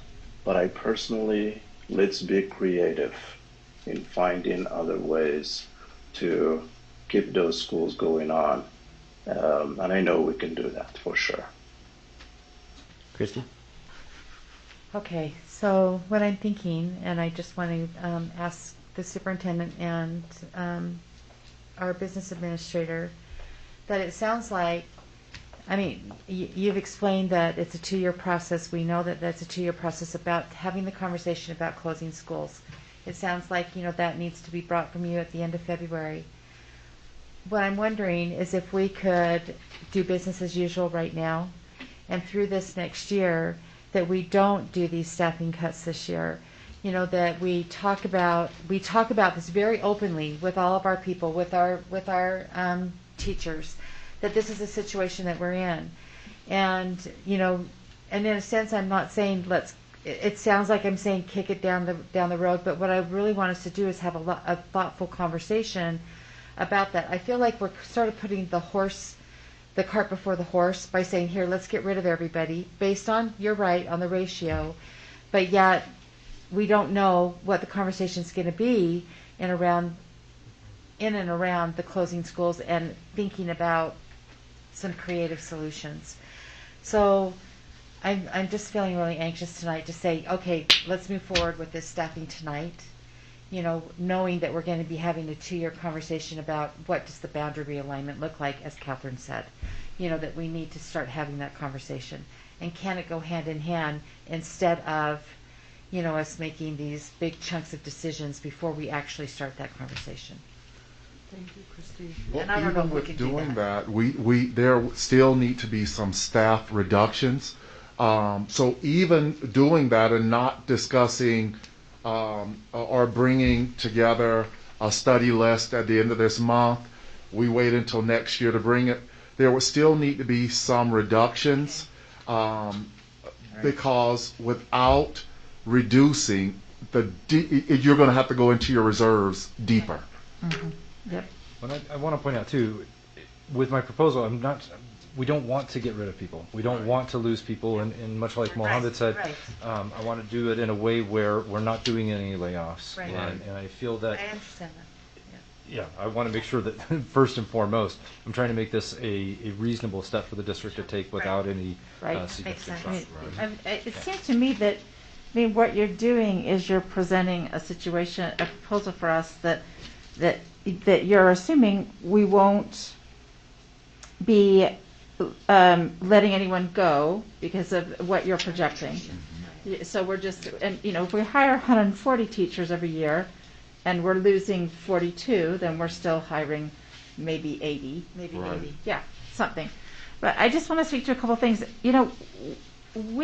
We have these numbers, and saying, well, we need to come up with creative solutions. That is really unrealistic. We just heard that we have 200 students coming in from outside the district. We'd have to not just take that to the next. We not just 10 times that number. We'd have to do that 30 times that number. It is not creative solutions. If we're lucky, we can get 1,000 students. Maybe. I think that's unrealistic too. But we have to face the projections that we've gotten twice. Perhaps people don't trust us. Perhaps the pandemic and our response, which actually most of my constituents really liked, that perhaps some people don't trust us. But we were on that trajectory. This is not a matter of people not trusting us and not coming back. The trajectory was set. In 2018, we had another demographic study that said we'd go to 17,000, and our jaws dropped. We thought, no way. I was hoping we could stop it at 20,000 after I accepted that fact. But we're not going to. And so we have these facts in front of us. We have to deal with this. This is essential. We cannot kick this down. We just have to accept the fact that there's no way we're going to bring 8,000 students into this district. You know, I mean, by hook or by crook, we're not going to be able to do it. Thanks, Catherine. So I know what you're asking, because as you do allocations to schools, it's based on the ratios that the board has established, and we looked at earlier, 1 to 25 for 1 through 3.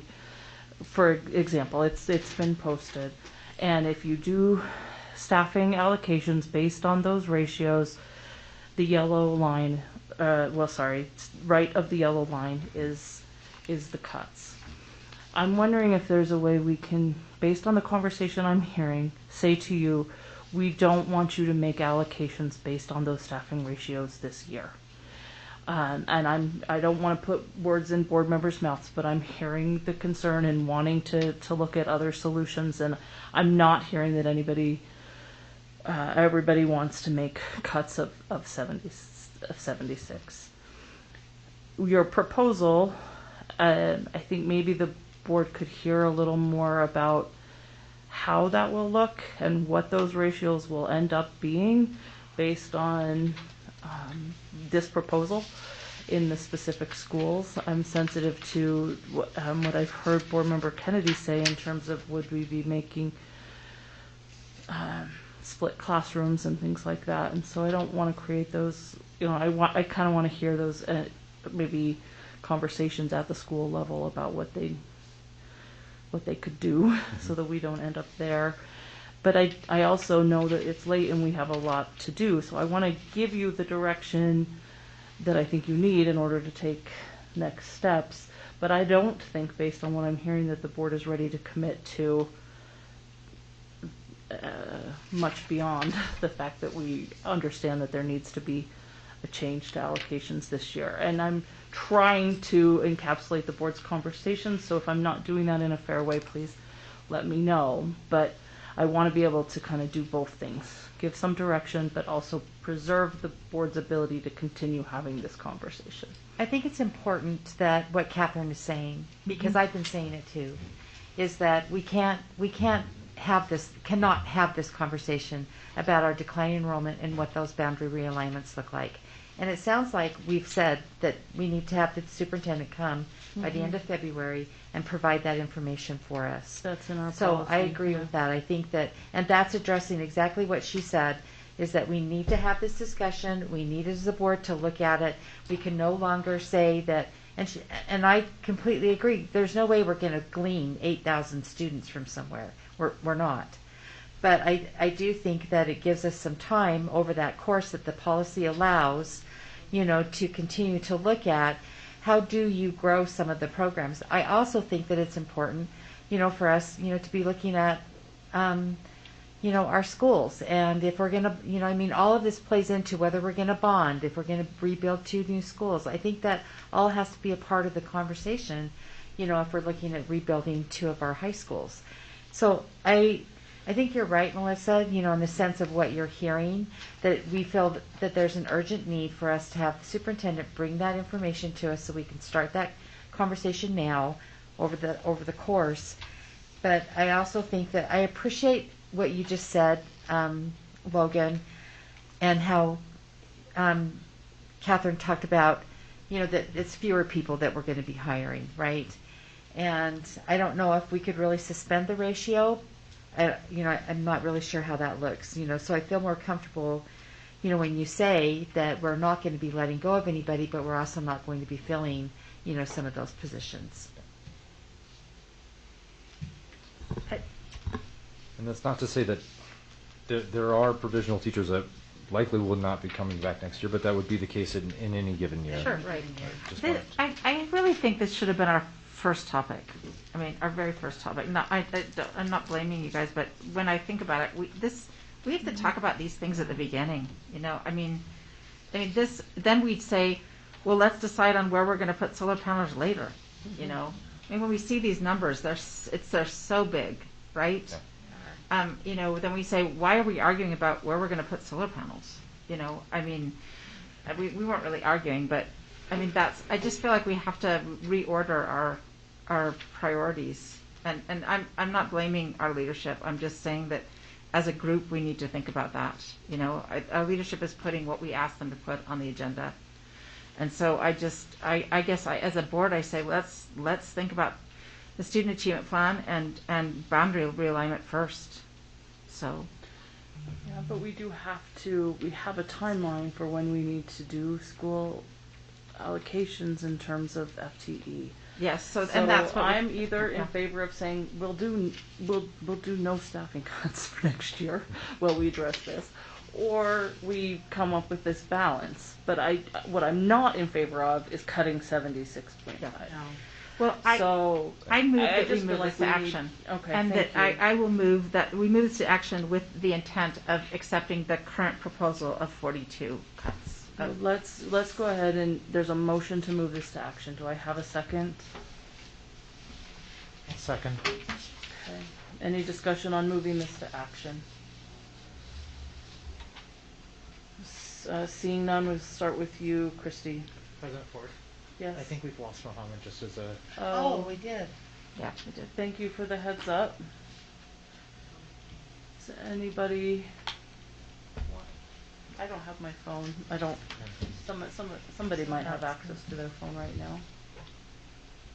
Bryce is calling him. Yeah. Thank you, Bryce. Do you want to wait? But let's until go we ahead. get him, Let's or go ahead and ahead. move this to action. Go ahead, Christy. Christy Sweat, yes. Melissa Ford, yes. Mohammed's not here right now. Nisa Alvarez, yes. Catherine Kennedy, yes. Jenny Sika, yes. Bryce Williams, yes. So this is now on action. Let's wait for Mohammed to make. They went to voicemail. Okay. Is he trying to get back in, Sam? No? No? Okay. Then I move that. Go ahead and make a motion. I move that we accept the current proposal as written with thanks for the thoughtfulness that it was created. And I say that, well, I'll speak to it afterwards since you don't like my long motions. I love them. I just have a hard time repeating them. I feel like in order to be fiscally responsible, we can't fund $45 million worth of extra teachers. Okay, so the motion on the table is that we accept this proposal for staffing allocations as it is. Do I have a second? I guess it's 4.5 million. Okay. Seeing none, that motion fails. Do I have another motion?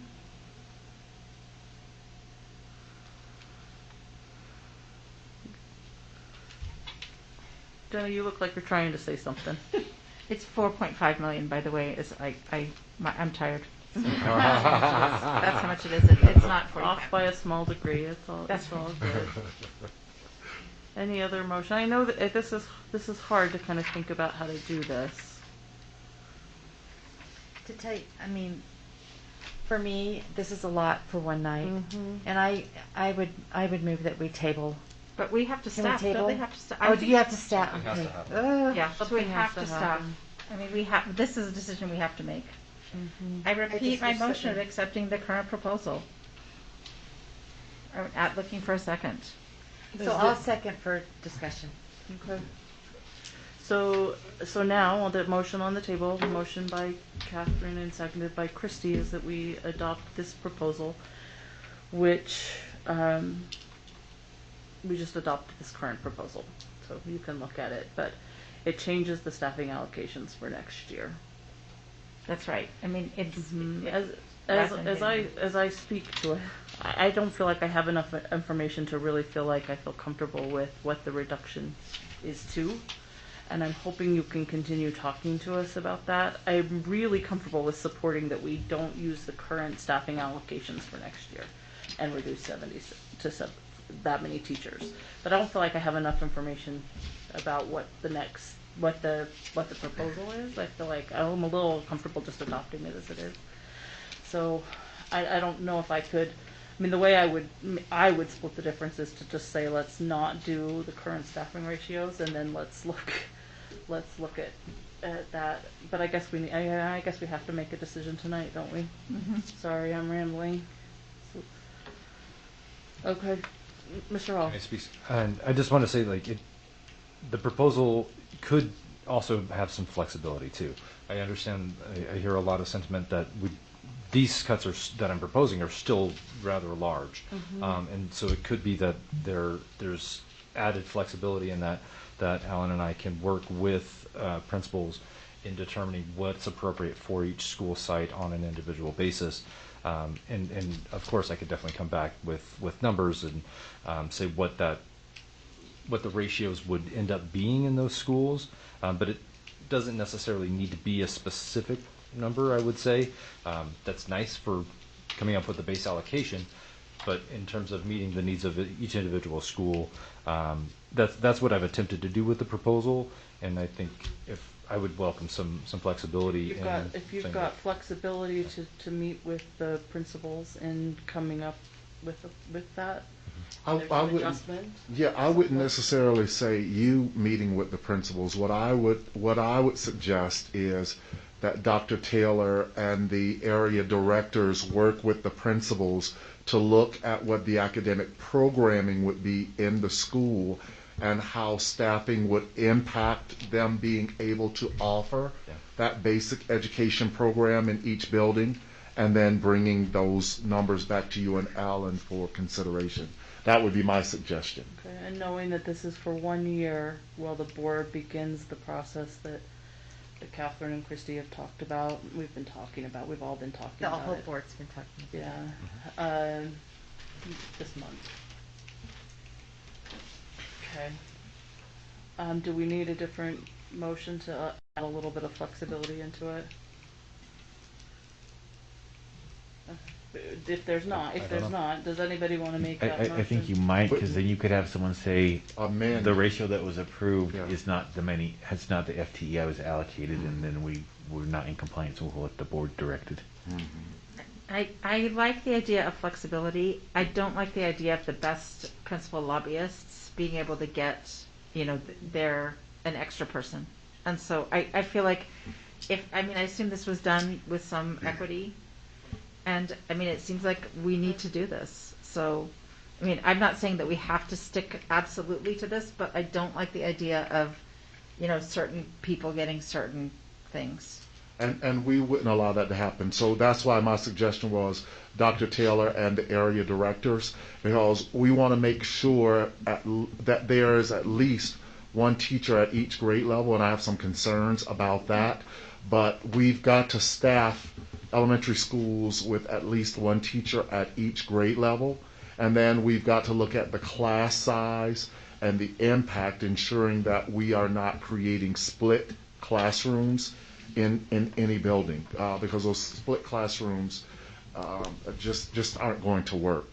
And so we will be bare bones, but at least one teacher at each grade level. And if staffing would dip them below that, we just wouldn't be able to do it. So I'm going to go out on a limb and just say that I would like you to go even a step further. And that would be to say that the past 2 years have been horrific. And that to put more than what's ratioed in a classroom, just so that we can have one per, I would rather us look at keeping 2 teachers in the first grade, and they would have smaller classrooms. Correct. Based on what everyone's gone through over this past 2 years.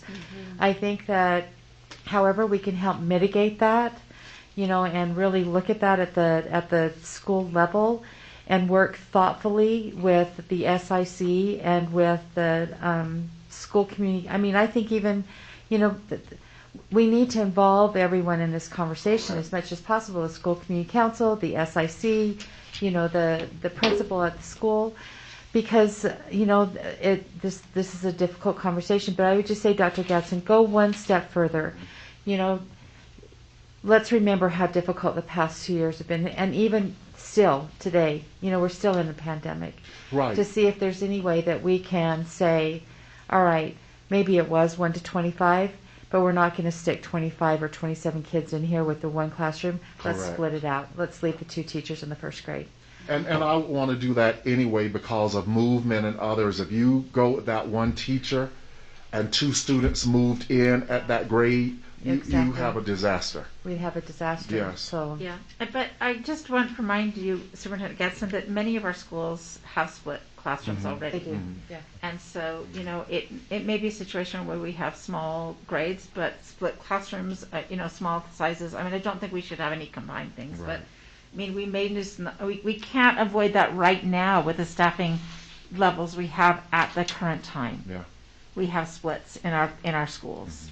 So, I mean, that would be with 76. So do you, we need to have Catherine restate her motion with It flexibility? sounds to me like what the discussion, and correct me again, everybody, if I'm wrong, is that we would approve this proposal with the staffing allocations that you've allocated, and say, also have the conversations about making sure you're meeting student needs in every classroom, and allow some movement so that you don't have to say, well, it says this here and the board approved this.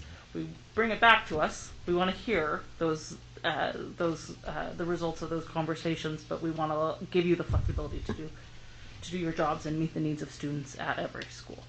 Of course. I don't know if we need a different motion for that, if the board direction is to give that flexibility to you, to Dr.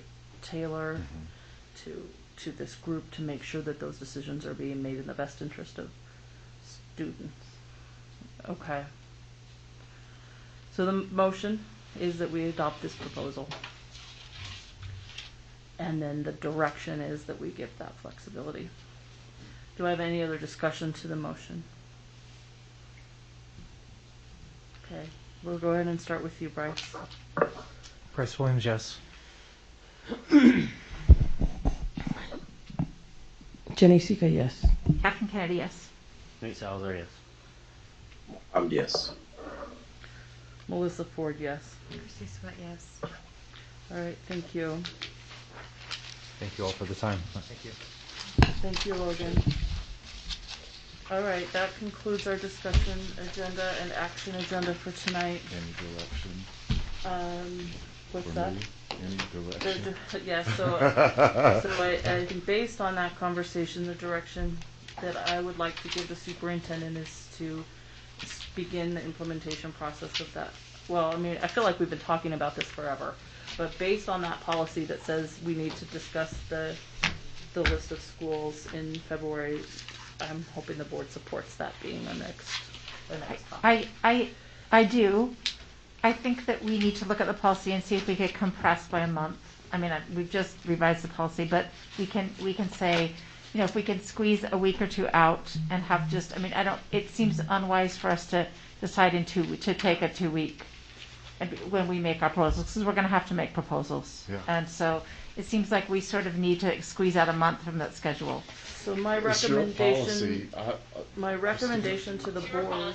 Oh, I mean, it's procedure. Right, so you can change it. Okay, Right. so let's do it.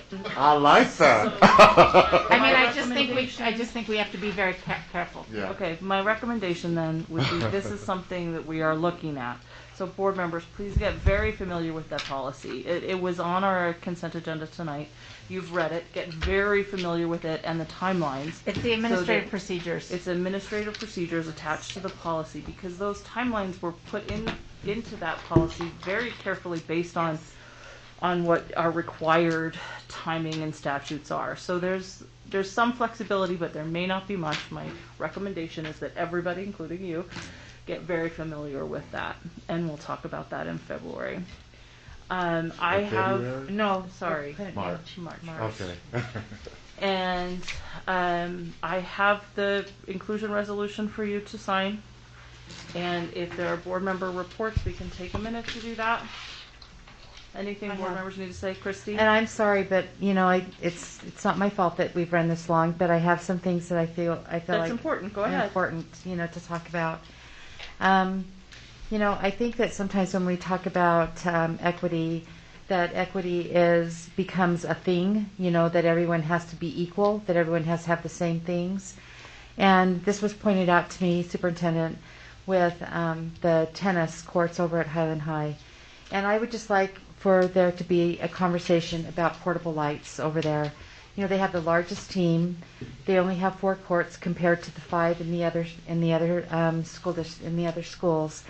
And you know, I think that we've had parents that have stepped up and said they'd be happy to pay for it, but that's not their responsibility. If there was a way for us to look for portable lights, you know, and then looking at those permanent lights when we rebuild Highland and West, that would be something that we could look at that time. But if you could look into that, please, that would be much appreciated. I mean, that seems like an easy vote. Yeah. I think that, you know, all of us have received letters, and I would like us to be able to maybe talk about this, Melissa, at some point in regards to our daycare workers and advocates. I think it's deplorable that our daycare workers, I had no idea that their wage was that low. And I think that, you know, we really do need to look at if we are committed to early childhood and to that program that we have in all of our schools, that we really do need to have a contracted daycare director in each of our schools so that we'd be able to look at the continuity. So I think it's incredible that we have it for our employees. I think it's a really great program. But could we please talk about that, you know, with during our budget season, you know, to see what that looks like, Alan? I think that would be really helpful. Superintendent, you talked a little bit about, and we had a conversation about the focus schools, and I think it would be great for us to have a board report here to really understand the TSI, the CSI situations, what schools are in, what ones are, you know, on the cusp of doing, you know, a turnaround, you know, what that looks like. You know, if we could get a progress report, we haven't had that for a while. I think that it would be helpful for us to understand, you know, why UEPC isn't working with us anymore and what resources are in place for our schools. I think you said that the network directors are the ones that are kind of overseeing that now, and that, so if we could schedule, you know, that as a future report, that would be really great, you know, just to help us understand, you know, what that program looks like. And then last, Melissa and I were in a really great SEC meeting this morning, and I think because of COVID, well, we know it's because of COVID the last 2 years, and then also just with change of leadership over the last little while, we haven't had really thoughtful conversations about safe neighborhoods and about the program that the city started with looking at hubs throughout the district of, if we have a disaster, you know, what happens in those neighborhoods? You know, what schools do you go to, how we interact with the city, the county, and with the Red Cross. And it's been a while. So this morning, in my precinct, I have 3 new principals, basically. You know, I have one at Beacon, one at Dilworth, and also Jeremy over at Highland. And passing that information on from principal to principal hasn't really been done. And so they don't know what a DIT kit is. They don't know where that's at. They don't know what the food is or what the containers are or who they are supposed to be coordinating with in the neighborhood. And so if we could revitalize that and have a conversation about that, Superintendent, maybe it starts, you know, at the SCC meeting first, you know, with your SCC meeting that you have with the school community council chairs, because that's where, you know, the heart of it really starts with Paul. But to revitalize that and then really look at adopting the Stop the Bleed program, which I can give you information about that, and it can be passed on, and the training is free. So that was all a part of our Safe Neighborhoods community, what's it called? Sorry, the community preparedness. And I don't know if John Flint, we're not sure, Melissa and I aren't sure if John Flint is still the coordinator for that with the city. It's been a couple of years. I think he is, but I'm not positive. Is he gone? I made 3 calls today on that, Christy. Perfect. Okay, so Paul's your guy. He'll know what to do. John Flint is gone. Wow. Yeah, John Flint was great. Yeah, I didn't realize. See, COVID. Yeah. Anyway, that's just something we need to Those are a lot of revitalize good that. things. Thank you, Christy. Do I have reports from other board members? I would second, if you need a board second, I would second the things that Christy has brought up. And I especially was also dismayed to see about our daycare worker salaries. And so Yeah, I received those emails as well, and that was something I was going to bring So up. I'd So like I'm to- glad that Christy has too. I'm Yeah. sure we've all seen it now, and I Mhm. think that is something that we'd like to And then look at. I just hope we can start working on our student achievement plan. Maybe task that to our area area chairs like we did last time, and maybe we can talk about that early on. if that's possible. Yeah, for sure. Thank you, Catherine. Any other board reports? Superintendent, do you have something you'd like to conclude with? Well, just always, I want to thank our district staff, our teachers, our food service workers, our paras, our bus drivers, our custodians. I want to thank our district staff for the work that they're doing to keep our district operational and keep us in the building of teaching and caring for children. That's my report. Thank you, everybody who stuck with us until 11:20. Meeting's adjourned. Thank you.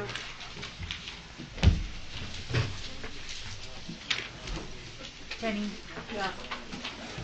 All right. Oh, you want to have Mohammed's signature, Melissa? I'll make sure he gets